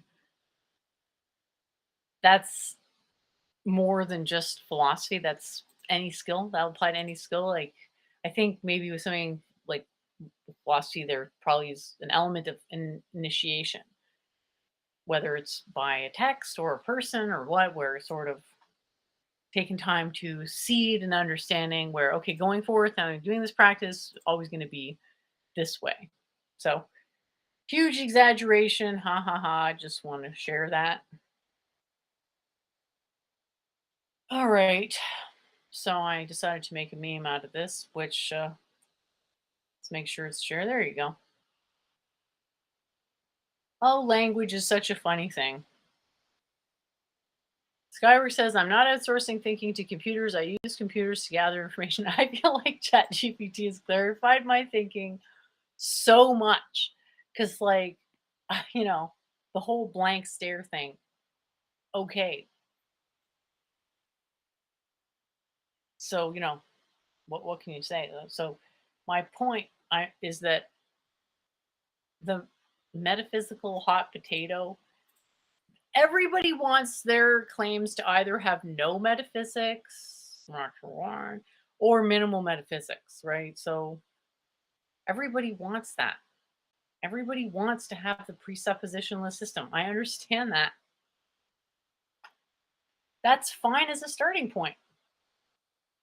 But like, it can't just sit there like a fart hanging in an unventilated room. Like, you have to kind of go in and say, like, all right, well, what's the like implicature trees? If you want to, you kind of have to. The point is that an unqualified assertion of presuppositionlessness is kind of like, I don't know what to do with that. It's got to kind of go somewhere from there, which is why I was able to, with the ChatGPT, have it agree with me. It was also sort of the art of the prompt, right? But yeah, it's kind of nice to, even if it's an inanimate object, to have someone agree with you slash hopefully understand. But yeah, my point is that based on my admittedly unorthodox, but I don't think there is an orthodox definition of the term metaphysics. I think it's necessarily obscure. But based on my, sort of everyman definition, metaphysical being about physics, as in just about as simple as you can get, but still wanting to drive the point home that by any definition, if you are invoking math to interpret your results, okay, you're making a metaphysical claim. There's very little that can't be portrayed as a metaphysical claim, and that's because you can kind of present stuff as axiomatic, and from an axiom, you can derive an implicature tree, which is always going to be something like a presupposition, which is like, oh, whatever. Presuppositions is one of the ways of knowing things. That's fine. It's not the only way, but it's one of them. So there's, it's not the same problem, but like, I think this would be great for me because people can check what I'm saying on ChatGPT and see that, like, well, maybe not everyone agrees, but it's an opinion that's out there, and it's certainly a concept that I don't know how else to word this. So if people don't understand the way that I'm trying to word it, and I think it's the easiest way to understand it, that's a problem. So yeah, there you go. That's where I got to in that. So let's see what the next thing. Oh yeah, creepy AI. It's really funny to see the like waves of people, I guess, discover ChatGPT. And I don't know if everyone's seen that graph yet of like how fast it got to, I think, 1 million users. So,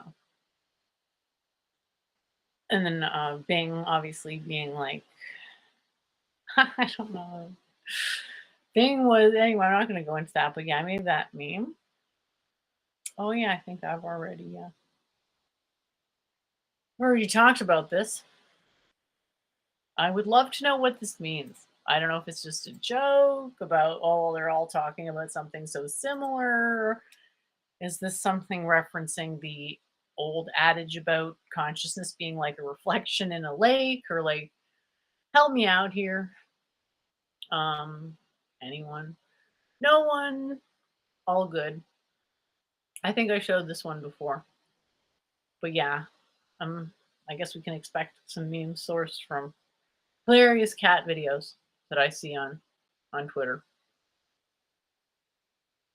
Okay, let's see. All right, let's go to the other screen share.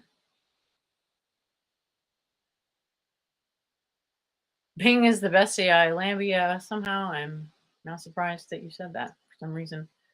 I don't really get the point of trolling the AI.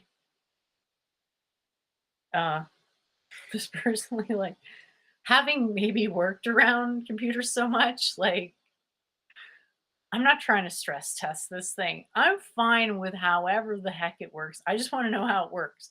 So I'm going to like prompt or whatever. I'm just going to go and sort of go enough with enough of my own just pure fancy to get a second sense or whatever you want to call it of how it thinks. So Anders says 100 million users in 2 months. Does it already have that many users? Seems unfathomable. Cheating on stuff has never been easier. Yes, and getting caught has never been easier. So it's like you have one option. It's like what makes more sense? Learning how to cheat and having to evolve your learning of how to cheat using AI, or just learning the concepts and just memorizing them. And if you can't memorize the concepts, maybe you're in the wrong field and you don't like it enough to memorize the concepts. Just a thought. Yeah, prompt engineering. Yeah, that's been going around for a while. I like it personally. So I realized that my, cohort is making it very hard to proceed with any type of metaphysical supposition, which, as it turns out, it's just not going to really work any other way because the distinction is just too subtle to make it anything other than this like definition level distinction. But bear with me because I think it's super intuitive. Like, I'm only going off English and I speak French too, but like they're really pretty Latinish in their logical heritage. I mean, if insofar as English can be said to have logical heritage, boom, tis ha ha ha. So the idea is if we start at the bottom left part of the diagram, we have a primitive, a derivative, and a separative. And what's happening here is that every word is being lumped into one of these three categories. And your primitives are things like an apple or a circle, things that just can't be reduced more.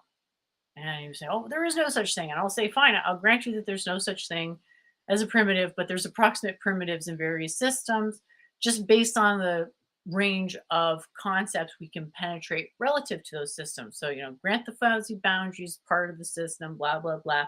We still talk about all the stuff in spite of this um, structural attribute.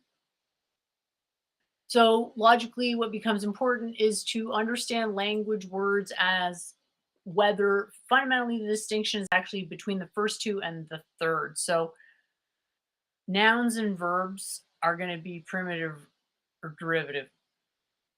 And separatives is basically like anything else. So the way to look at it as verb would be if something has a verb representation, it's going to be the primitive. And then the derivative is going to be, okay, well, it's the noun of this verb. It's the adjective of this verb. So since it's process relational, verbs are designating a process, usually. Um, that's how it works. So primitive, derivative, all that refers to at least a concept. Whereas a separative, something like the doesn't actually serve any function except to separate concepts artificially. That's what I'm saying in my theory. So it may probably a little bit of a strange way to look at language, but it's really helpful to get used to thinking about things non-dualistically because I think with Skyworks, and I'm sorry this is happening, complaining, it's like, oh, I don't know where to go with this mind first. We just have to get used to the way of thinking as a top-down infinity to finity. You start with infinity, start with no boundary, and then you go into boundary. And then the whole thing just ends up being working with boundary technology, quote unquote. So why does it make sense to decompose language this way? Is well, if we're taking for granted that language doesn't have the precision to allude to absolute concepts, well, maybe we need more than one way to slice the information, the latent information and the quote substance of language. Oh, what does that mean? You just got to render enough words to get to an aggregate. Oh, what does that mean? Well, traditionally, I think we're like, well, there's 5 elements, but I'm not explained by any one element because I'm an aggregate. And there's a complexity there that if you break me down physically, yeah, there's only one of 5 elements, but it takes way more than 5 elements just to describe me because I'm not primitive in the way the elements are. Daryl says, what concept you seem to be skirting around the edge of something that just becomes a word salad. Science is not about language or definitions. All right, so concept is anything really that you can think of. So basically what I'm saying is that you can't think of a the. Okay, start right now. Think, clear your mind if you will. Think about a the. Think about it. I'm saying it's not possible to think about a the because it's not a concept. A the is something that helps us understand concepts. That is, it separates the concept from itself. Maybe that's confusing, but think of it like maybe zooming in on something, being kind of like separating something from itself. So why is it good to zoom in? Well, get a better resolution. So the idea is that not every word represents a concept, but that a word could represent a concept directly. Like a word like consciousness, it does directly reference a concept. And that's important because we need these like proxies in language, which we accept doesn't have an absolute grounding. It still has a relative grounding. Oh, guess what? Nobody can tell the difference between the best relative grounding in an absolute stream. Poetry, blah blah blah. Anyway, I would love to hear any feedback. If people think like, awesome, that makes total sense. To me, it makes total sense. I've been thinking about this for a while, and I'm like, yeah, this is good because it takes language into this sort of messy pile of crap, and it reduces it to something that, like, if I can just pluck out the primitives and I don't know if anyone's ever heard of a word cloud, but you can try this yourself. Wordclouds.com. It's awesome. You just take part like of any type of writing. I'd say probably like 800 words ish to get something semi accurate. But yeah, it's going to show you based on the size of the text how frequently you use different words, which is a meta through a mock-up that allows you to make a type of aggregate analysis, which is like a relative proportion of the terms. And if you can sort out the primitives from the derivatives, then you can have a ratio of primitives to derivatives and see it all like that. And so I don't want to get too bogged down on things like the, because really a the isn't doing, in my opinion, it doesn't like have a definition as a concept. So an apple has a definition as a concept because it could in principle, think of it like this, Daryl. So maybe the concept if it could in principle have properties. That's not 100% accurate, but it's really close. So it's a good place to like start. So the word the cannot in principle have properties. It's something that can point to something with properties. Like say the giant douche, right? Like, okay, the property is giant and the noun is douche, for example. Like bad example, and it's pretty obvious that it's been 6.5 hours since I've been at this, but I'm super excited about breaking down language this way because it's going to help me make my other argument that basically why it's a problem to just continually invoke the PSR like some sort of 5-year-olds in a circle jerk. Excuse me, forgive the image. I get it, but like it would be nice if those combos ended at some point in something other than simply being dismissed based on, it doesn't seem right.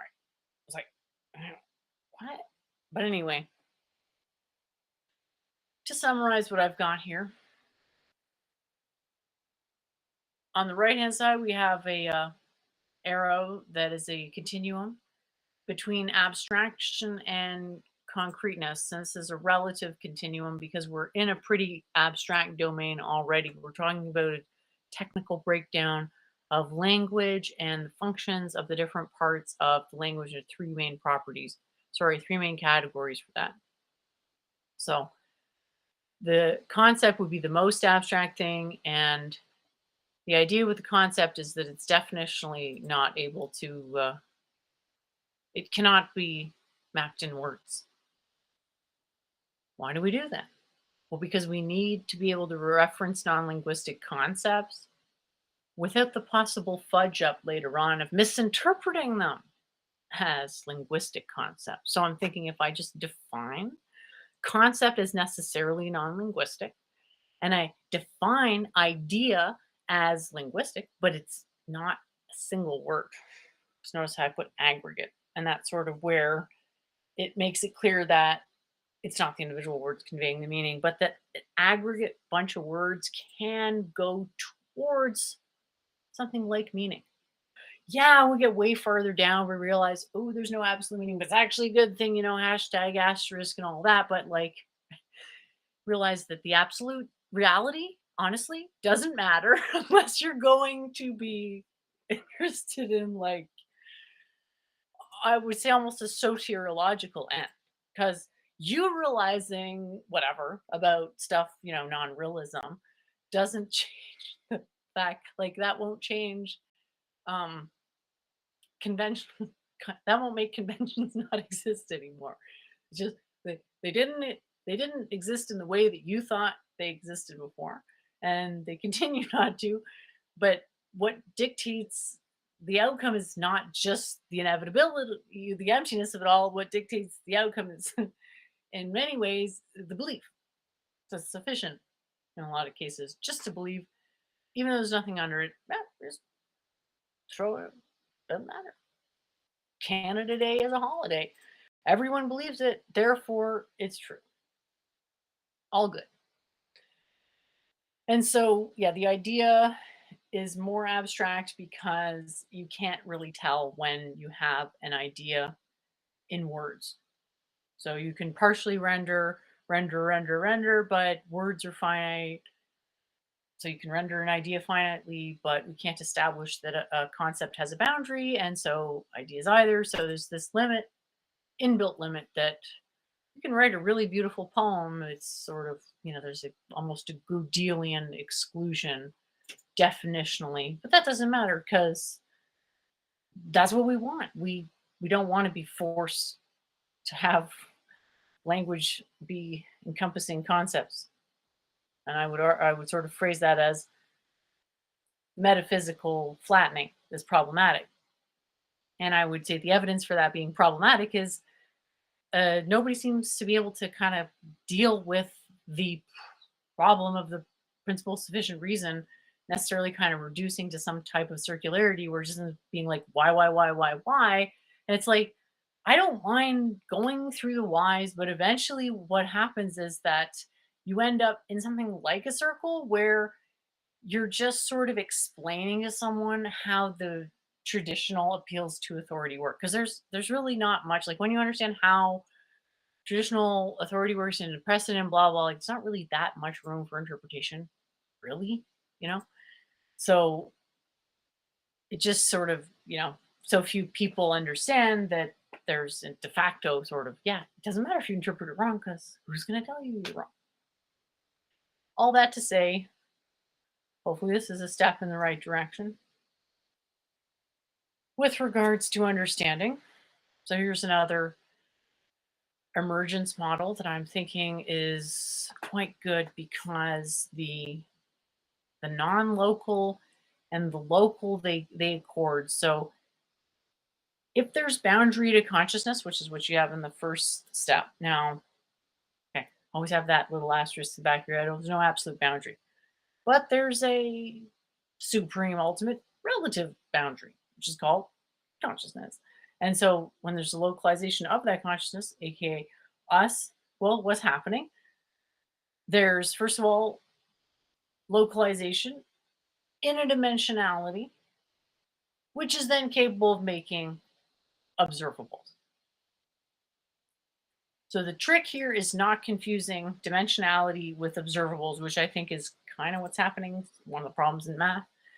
But just to think of 3 plus 1 as a dimensionality, like aka QMPT, as something prior to stuff like space-time, charge, mass, and temperature. Because if 3 plus 1 is what makes up the QMPT, and 3 plus 1 is also what makes up our experience, then that means that the QMPT in some sense pre-exists our experience. So it makes sense to say that everything basically out of this space-time, charge, mass, temperature, which is, again, Thad's thing, those would be all equivalent emergent set of 5, what you might call observables.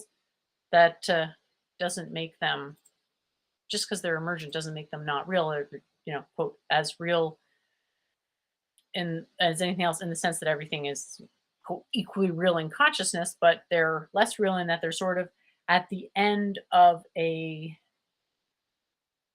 process, or the word is marga. So it's a root and a shoot and a base. So stuff being constantly happening all at once means there's no beginning or end, but you can reorient systems such that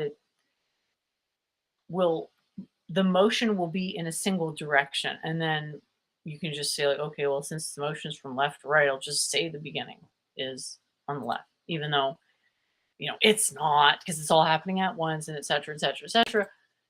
It actually makes sense just to align it this way because, like, literally it's the only way it's the only way I can actually divide up the properties such that it makes sense and everything sort of shakes out at the end of the day. So that's where, I guess, intuitively I would say, just like, think of matter as something that simulates properties, but that the properties are simulated the same way a video game is simulated. When you're looking at a part of the terrain, that's when it's simulated. And the things that get simulated are the observables.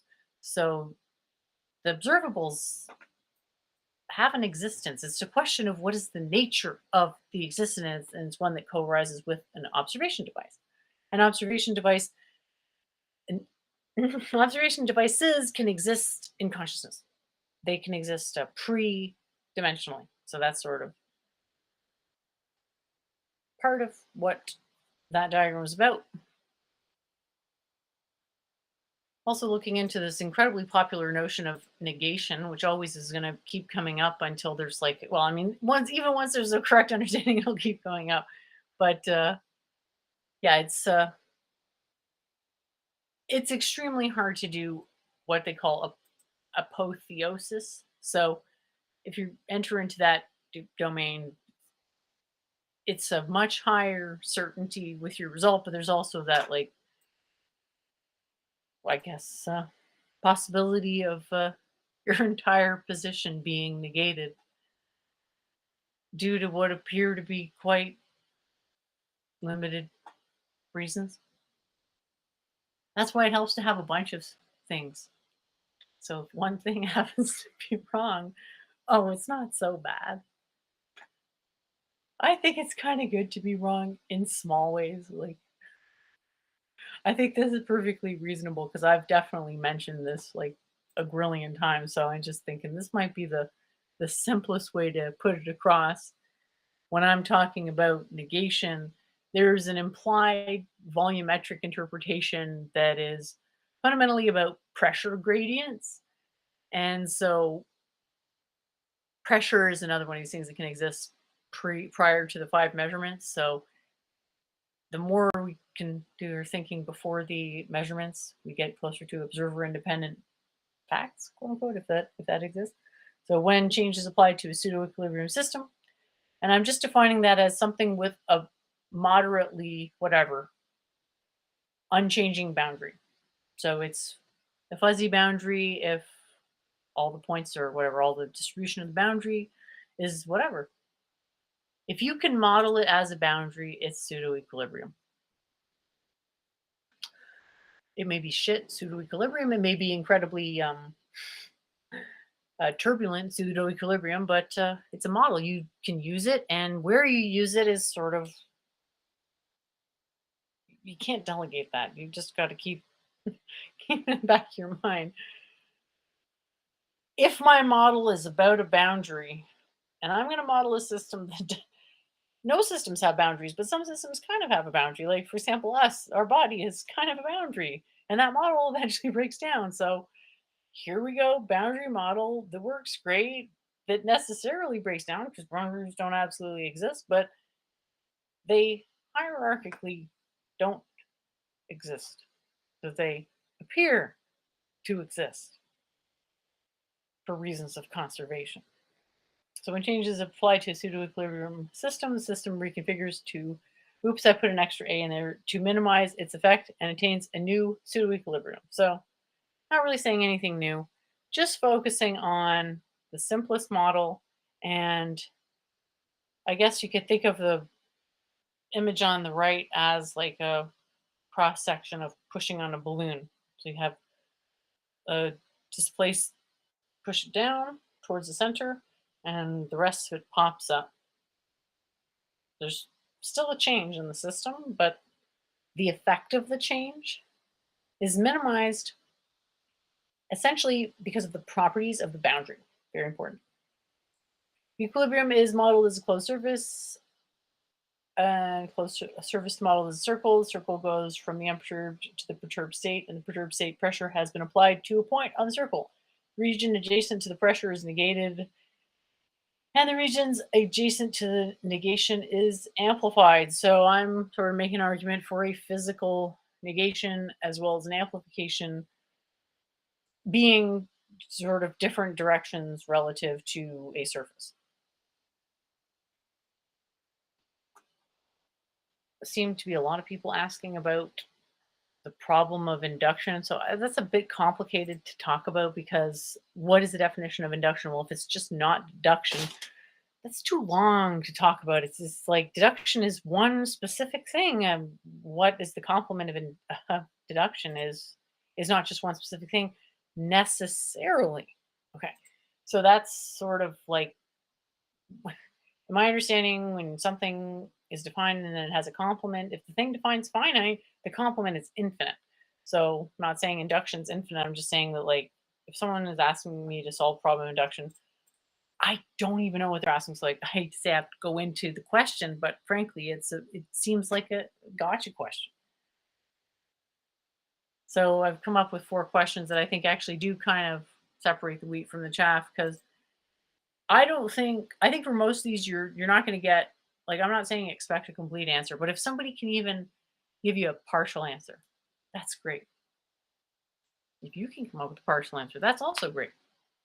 It's really just about thinking, not about getting to the answer, because, like, the super complicated questions that don't tend to have unique answers, they tend to have a couple of domain adapted sort of near answers.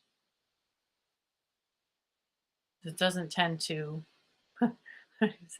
sort of denouncing self-evidence before, but there is some truth to the, like, if there was an answer kind of already, probably wouldn't be a reason for it not to already be figured out. So, can a definition be false? But what's this one going to do?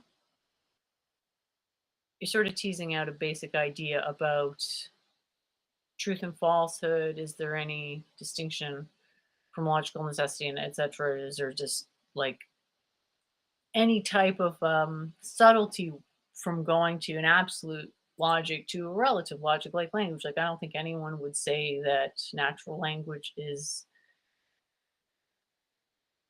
suitable to, like, formal logical decomposition. Okay, just checking the chat to see if anyone.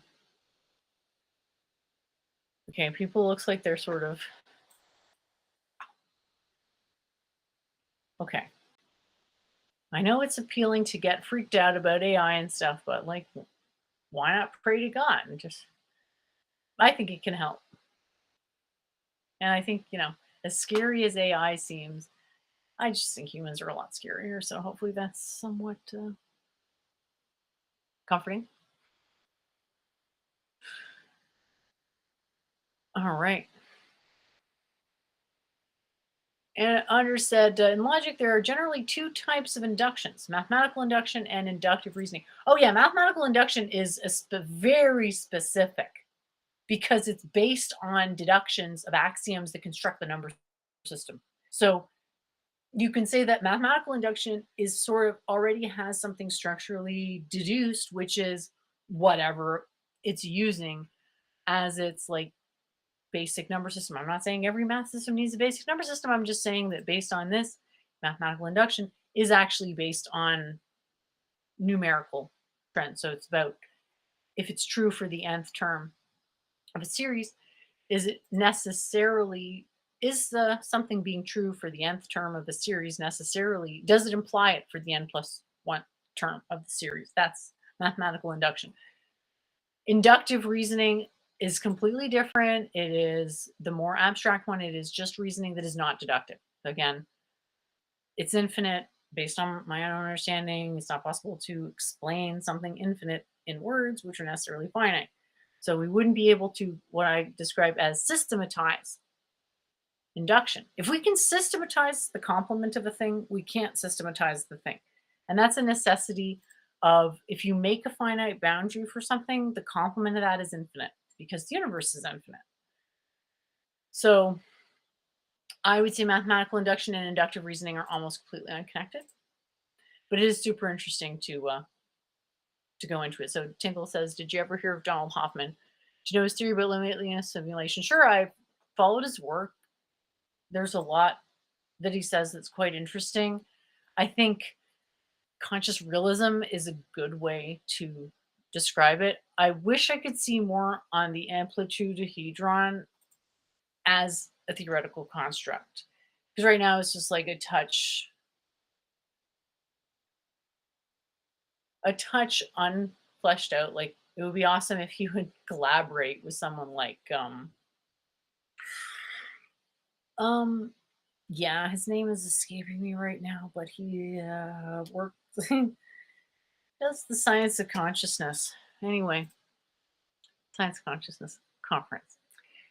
the name will come to me on the bus, I'm sure. But I love to say something between them because that's really what it takes is somebody who, like, damn it, what's his name? Where he works with consciousness and has worked with it for a really long time in a clinical setting. Whereas Hoffman is more on the researching the philosophical side. So seeing consciousness vary in a clinical setting probably would be insightful for understanding how it makes sense to model consciousness in an absolute sense. And that, yeah, it's perfectly reasonable to do that. And that, in fact, the technology already exists to do that because the person putting people under anesthesia and whatever the word is, the anesthesiologist is measuring various what they call correlates of consciousness. So yeah, I guess that would be in terms of like, yeah, he's about on sorry, I can't remember the other guy's name, but I'm sure it'll come to me.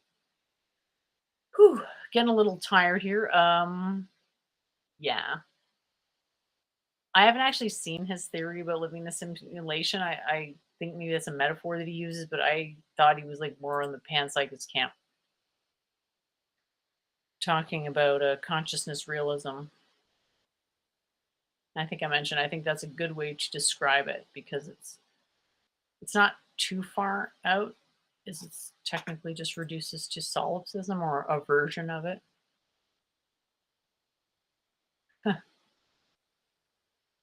If souls move into bodies, what soul will move into an actual AI body? I wouldn't look at it like that. Like, it's silly to think of that it would have a consciousness like ours, but what's more interesting is like who's going to believe that it does, and then that's going to open the door to questions about non-human intelligence and is like plants and stuff. Woohoo, plant respect. Anyway, let me get through the rest of these without rambling.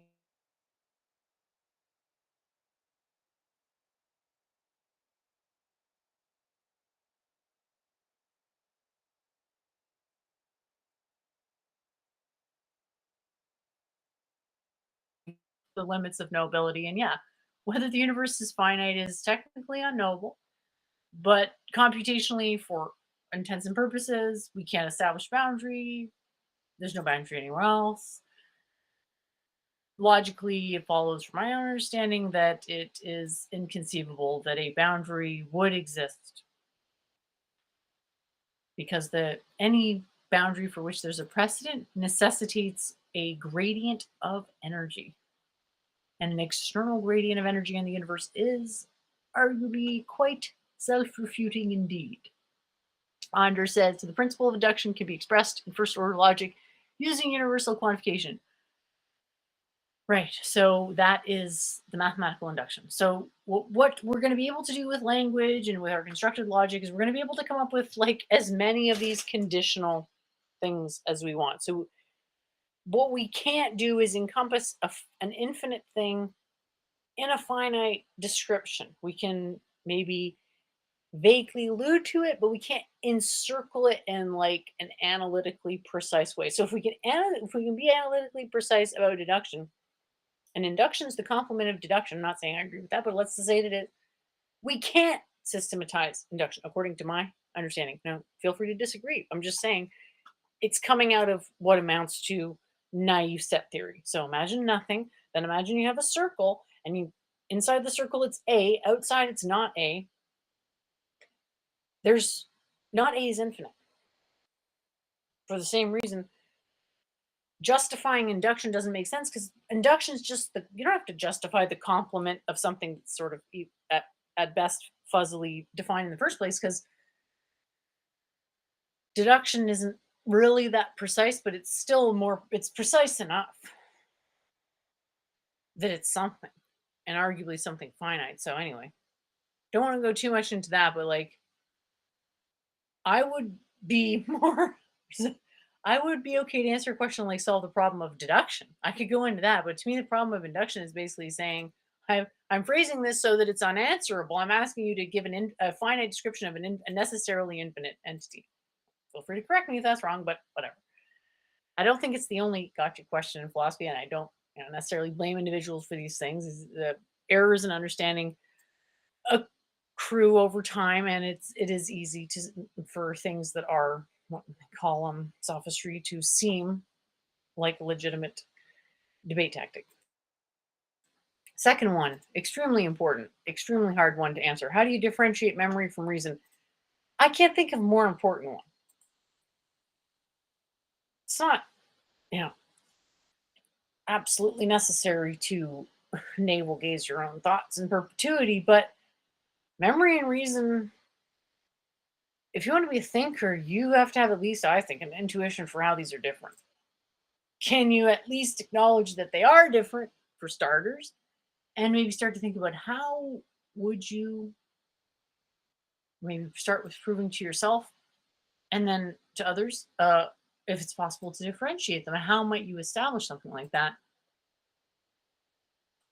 Because a lot of the errors, it seems like the errors are coming from, well, I've memorized this thing, therefore it's true, so I'm just going to recite it. Where it's like, okay, we're not coming from the same place here because the thing I memorized isn't something I could recite. It's not in words. It's concept. Memorize the concept, and then I call up the words based on how I'm implementing the concept. So, like, we, can't get past that, fine, but at least let me be clear as to why this sort of communication breakdown is happening. Slashy. I don't need claims, that I don't have metaphysical simplicity. Okay, Andrew says listed deduction, induction, and abduction. What the heck, abduction? Yeah, I mean, it's not Google search. This stuff is just like that. Like, we shouldn't expect things to, okay, if we're saying we can get absolute answers in conventional language, we're kind of going against like what they call the two truths doctrine. You can look this up. There's a two truths doctrine in several Eastern systems. It's a model. Okay, why is it a model? Because it's implying a boundary between one and two, and there's no absolute boundaries, but it's incredibly useful starting point to sort of make sense of like, well, why didn't everybody care about philosophy as much as me, and so on and so forth. So of course we don't have answers because you got to look at like the cultural development around the math, understand the interplay between math, physics, philosophy, and thought. And not just that, you kind of have to know, like, well, what's right? What is the right quote concept, that we're supposedly converging to throughout all these iterations in history? Abductive reasoning or abduction is making a probable conclusion from what you know. Yeah, so that's, to me, no different from deduction. And it is ultimately going to come, a lot of the times, come down to limitations in language, but we don't have to be limited by that. We can jump off to logic, like with what I said before, with if you have a finite thing, you're modeling a single boundary, its complement is necessarily infinite. That's a pure concept. You don't need any words. You just have to imagine that a circle, its complement is necessarily infinite if you're presupposing that boundaries don't exist. Okay, so differentiate memory from reason. I would honestly just give mad respect to anyone for trying to answer this because I don't I don't know how far you can get. I think it's good to fail upwards. So like I do think people should try to answer this, but like it's more meant to be. The first two are more meant to be like more like a Zen koan. Stop, get some help type thing from yourself. Think things through. Uh, the seemingly easy answer is rarely the right one. Daryl, you can't differentiate memory and reason, and I can tell by all the combos that we've had, and you always cannot understand the notion of the axiomatic parallel lines theorem or postulate, excuse me, being problematic and reconciling the non-linear motion of light with all of these light-derived concepts. But anyway, we won't go into that now.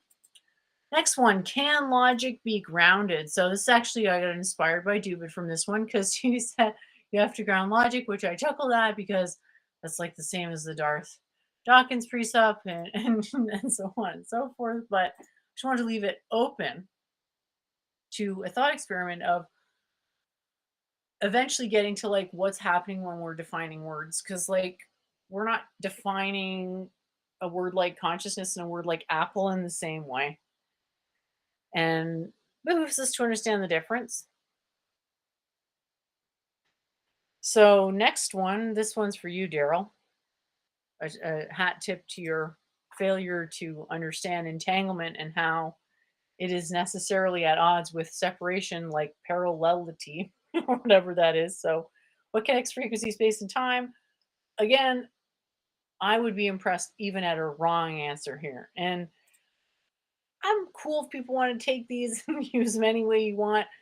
Don't get upset if people can't answer these and so on and so forth. It's more meant to be like someone's giving you a hard time and they're kind of like bullying you. Just be like, you know what? You don't really understand much either, because you're kind of like being ultra adversarial for no real reason, bro. Like, why are you even acting so messed up towards me? And like, isn't this kind of like philosophy meant to be about a collaboration and whatnot?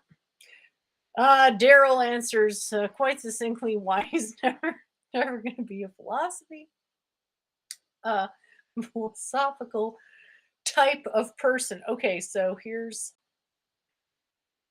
another one, and this is from watching, the Wild. I think Norman Wildberger. I'm not exactly sure. Excuse me. But he's like the skeptic about whether set theory can construct math, and it's like good, but the argument could be a lot stronger. And I guess I'm of the opinion that if you're gonna necessitate absolute metaphysical simplicity, your calibrator for that has to be physicality.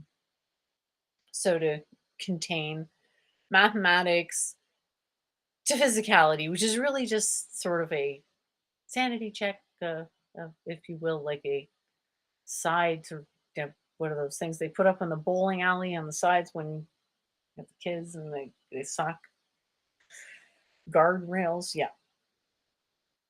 It's a reminder that there's only one physical infinity, and it's a pre-theoretical infinity, because our models are all boundaries, and boundaries all cost energy, and energy is always minimized. So by making math something that is happening in physics, I'm not saying it's the only implementation of math, I'm saying I think this way will work great for physics, and making sure that it's not, the math isn't kind of getting away from us in terms of what we can understand. There seems to be, in my opinion, a little bit of perhaps midwit egotistical flame fanning in modern understanding of physics and math, which is kind of like, well, I'm gonna make up some crap.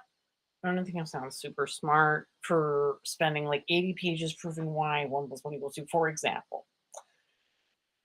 Have fun with that. And I don't see it like that. Like, I guess once you're talking about algebra, all of your infinities would have to be qualified, because there is need of the concept of infinity, which is why it's like I hesitate to argue with someone or to agree with someone like Wildberg, even though I do agree with his criticisms. Like, we need infinity because there is, like, because the universe is a perpetual motion system.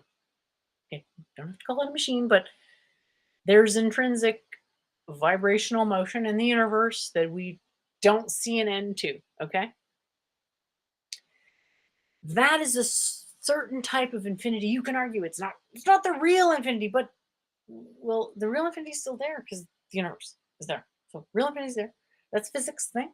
And then we come down and start to look at boundaries, and we're in a subset now. Okay, so great. Math is a subset of physics because, in my view, math doesn't really have any existence outside of physics. The point of math in physics is to sharpen something that would be fuzzy otherwise, and that it essentially is there to assist with an understanding of physics. So this is definitely a departure from standard reasoning. I don't know that there is a standard reasoning, but I would say, like, from my understanding of tradition, from a soteriological perspective, is necessary to subjugate math to physics and then physics to non-duality. Otherwise, you're going to end up with theoretical, like a type of theoretical multiplicity where your intuitions won't help your understanding. And I think it needs to be possible to line up intuitions with understanding because of the power in emotions. That's just the only way for the transformation to be sustainable. So hopefully people will be open to that idea.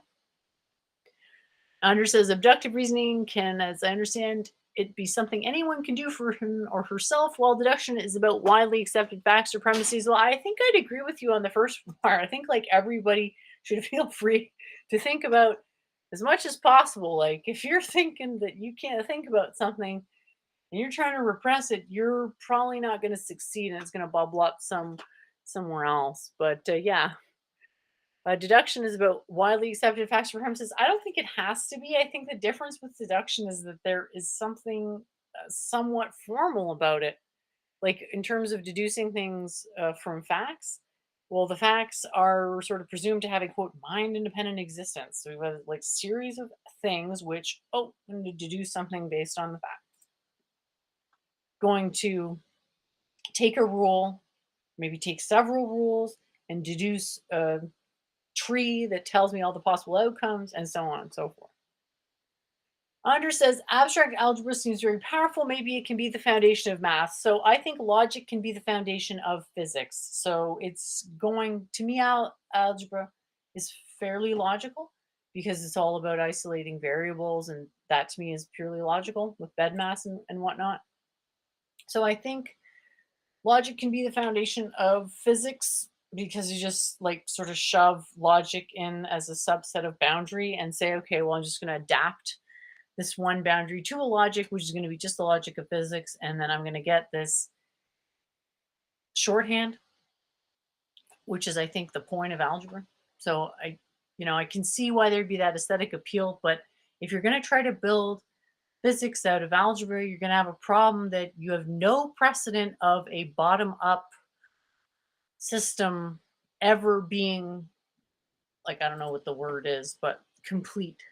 Like, I consider my system complete because when you understand how the structure is, that there's not that there's no more questions, it's just that you're able to set it up to get whatever answer you want, or it'll allow you to see through logic why the answer you're after doesn't exist.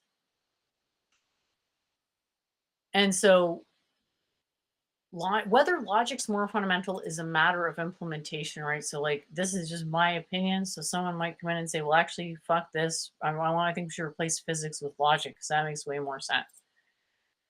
But I think the burden is on the one making the claim. And I don't see any evidence that you can bottom up a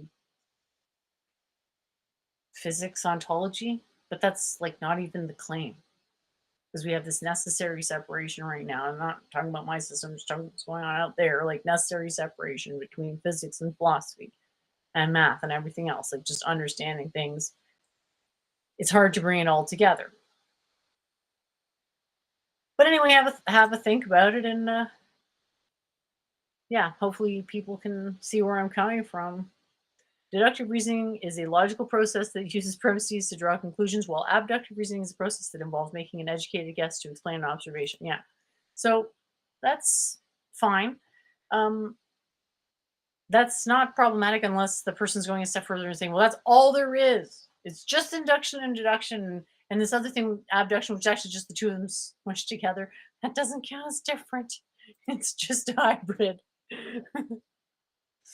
Oh. All right, so Daryl asked, what's the logic of entanglement? So once again, Daryl has misunderstood why that question doesn't make sense. Okay, so entanglement is a primitive notion. Okay.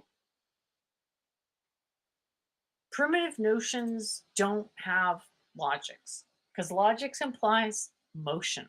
And A primitive is the point of departure for motion. So it is itself not capable of motion, okay? So the logic of entanglement, we'd need to go a step further and say, well, what logic best describes entanglement for this particular application? So you want to think of entanglement as a description of how things are. What's the logic of how things are? There is no logic. It's just what happened. Obviously, that's not good enough. But in an absolute sense, that is the state of affairs. And once again, what is the logic of thermodynamics? Okay. Logic doesn't float out in the middle of nowhere in my system. Logic is something that's invoked in particular for an application. So the way to phrase that, Daryl, would be, what is the logic that is optimized for this purpose, for this discipline? So you've only said one condition, okay? Logic needs dose, okay? So you'd be like, what's the logic of thermodynamics for taking a bath? And I'd be like, boom, don't overdo it on the bubbles. Obviously, I'm exaggerating, but you can't just make anything make sense in this system. Everything has an answer, but some questions are ill posed. So you got to work them out so that they can be answered. And once again, you've asked 3 questions where you've not specified enough information to answer. So what's the logic of wave particle duality? It would have to be with respect to what? So with respect to quantum mechanics, the logic of wave particle duality is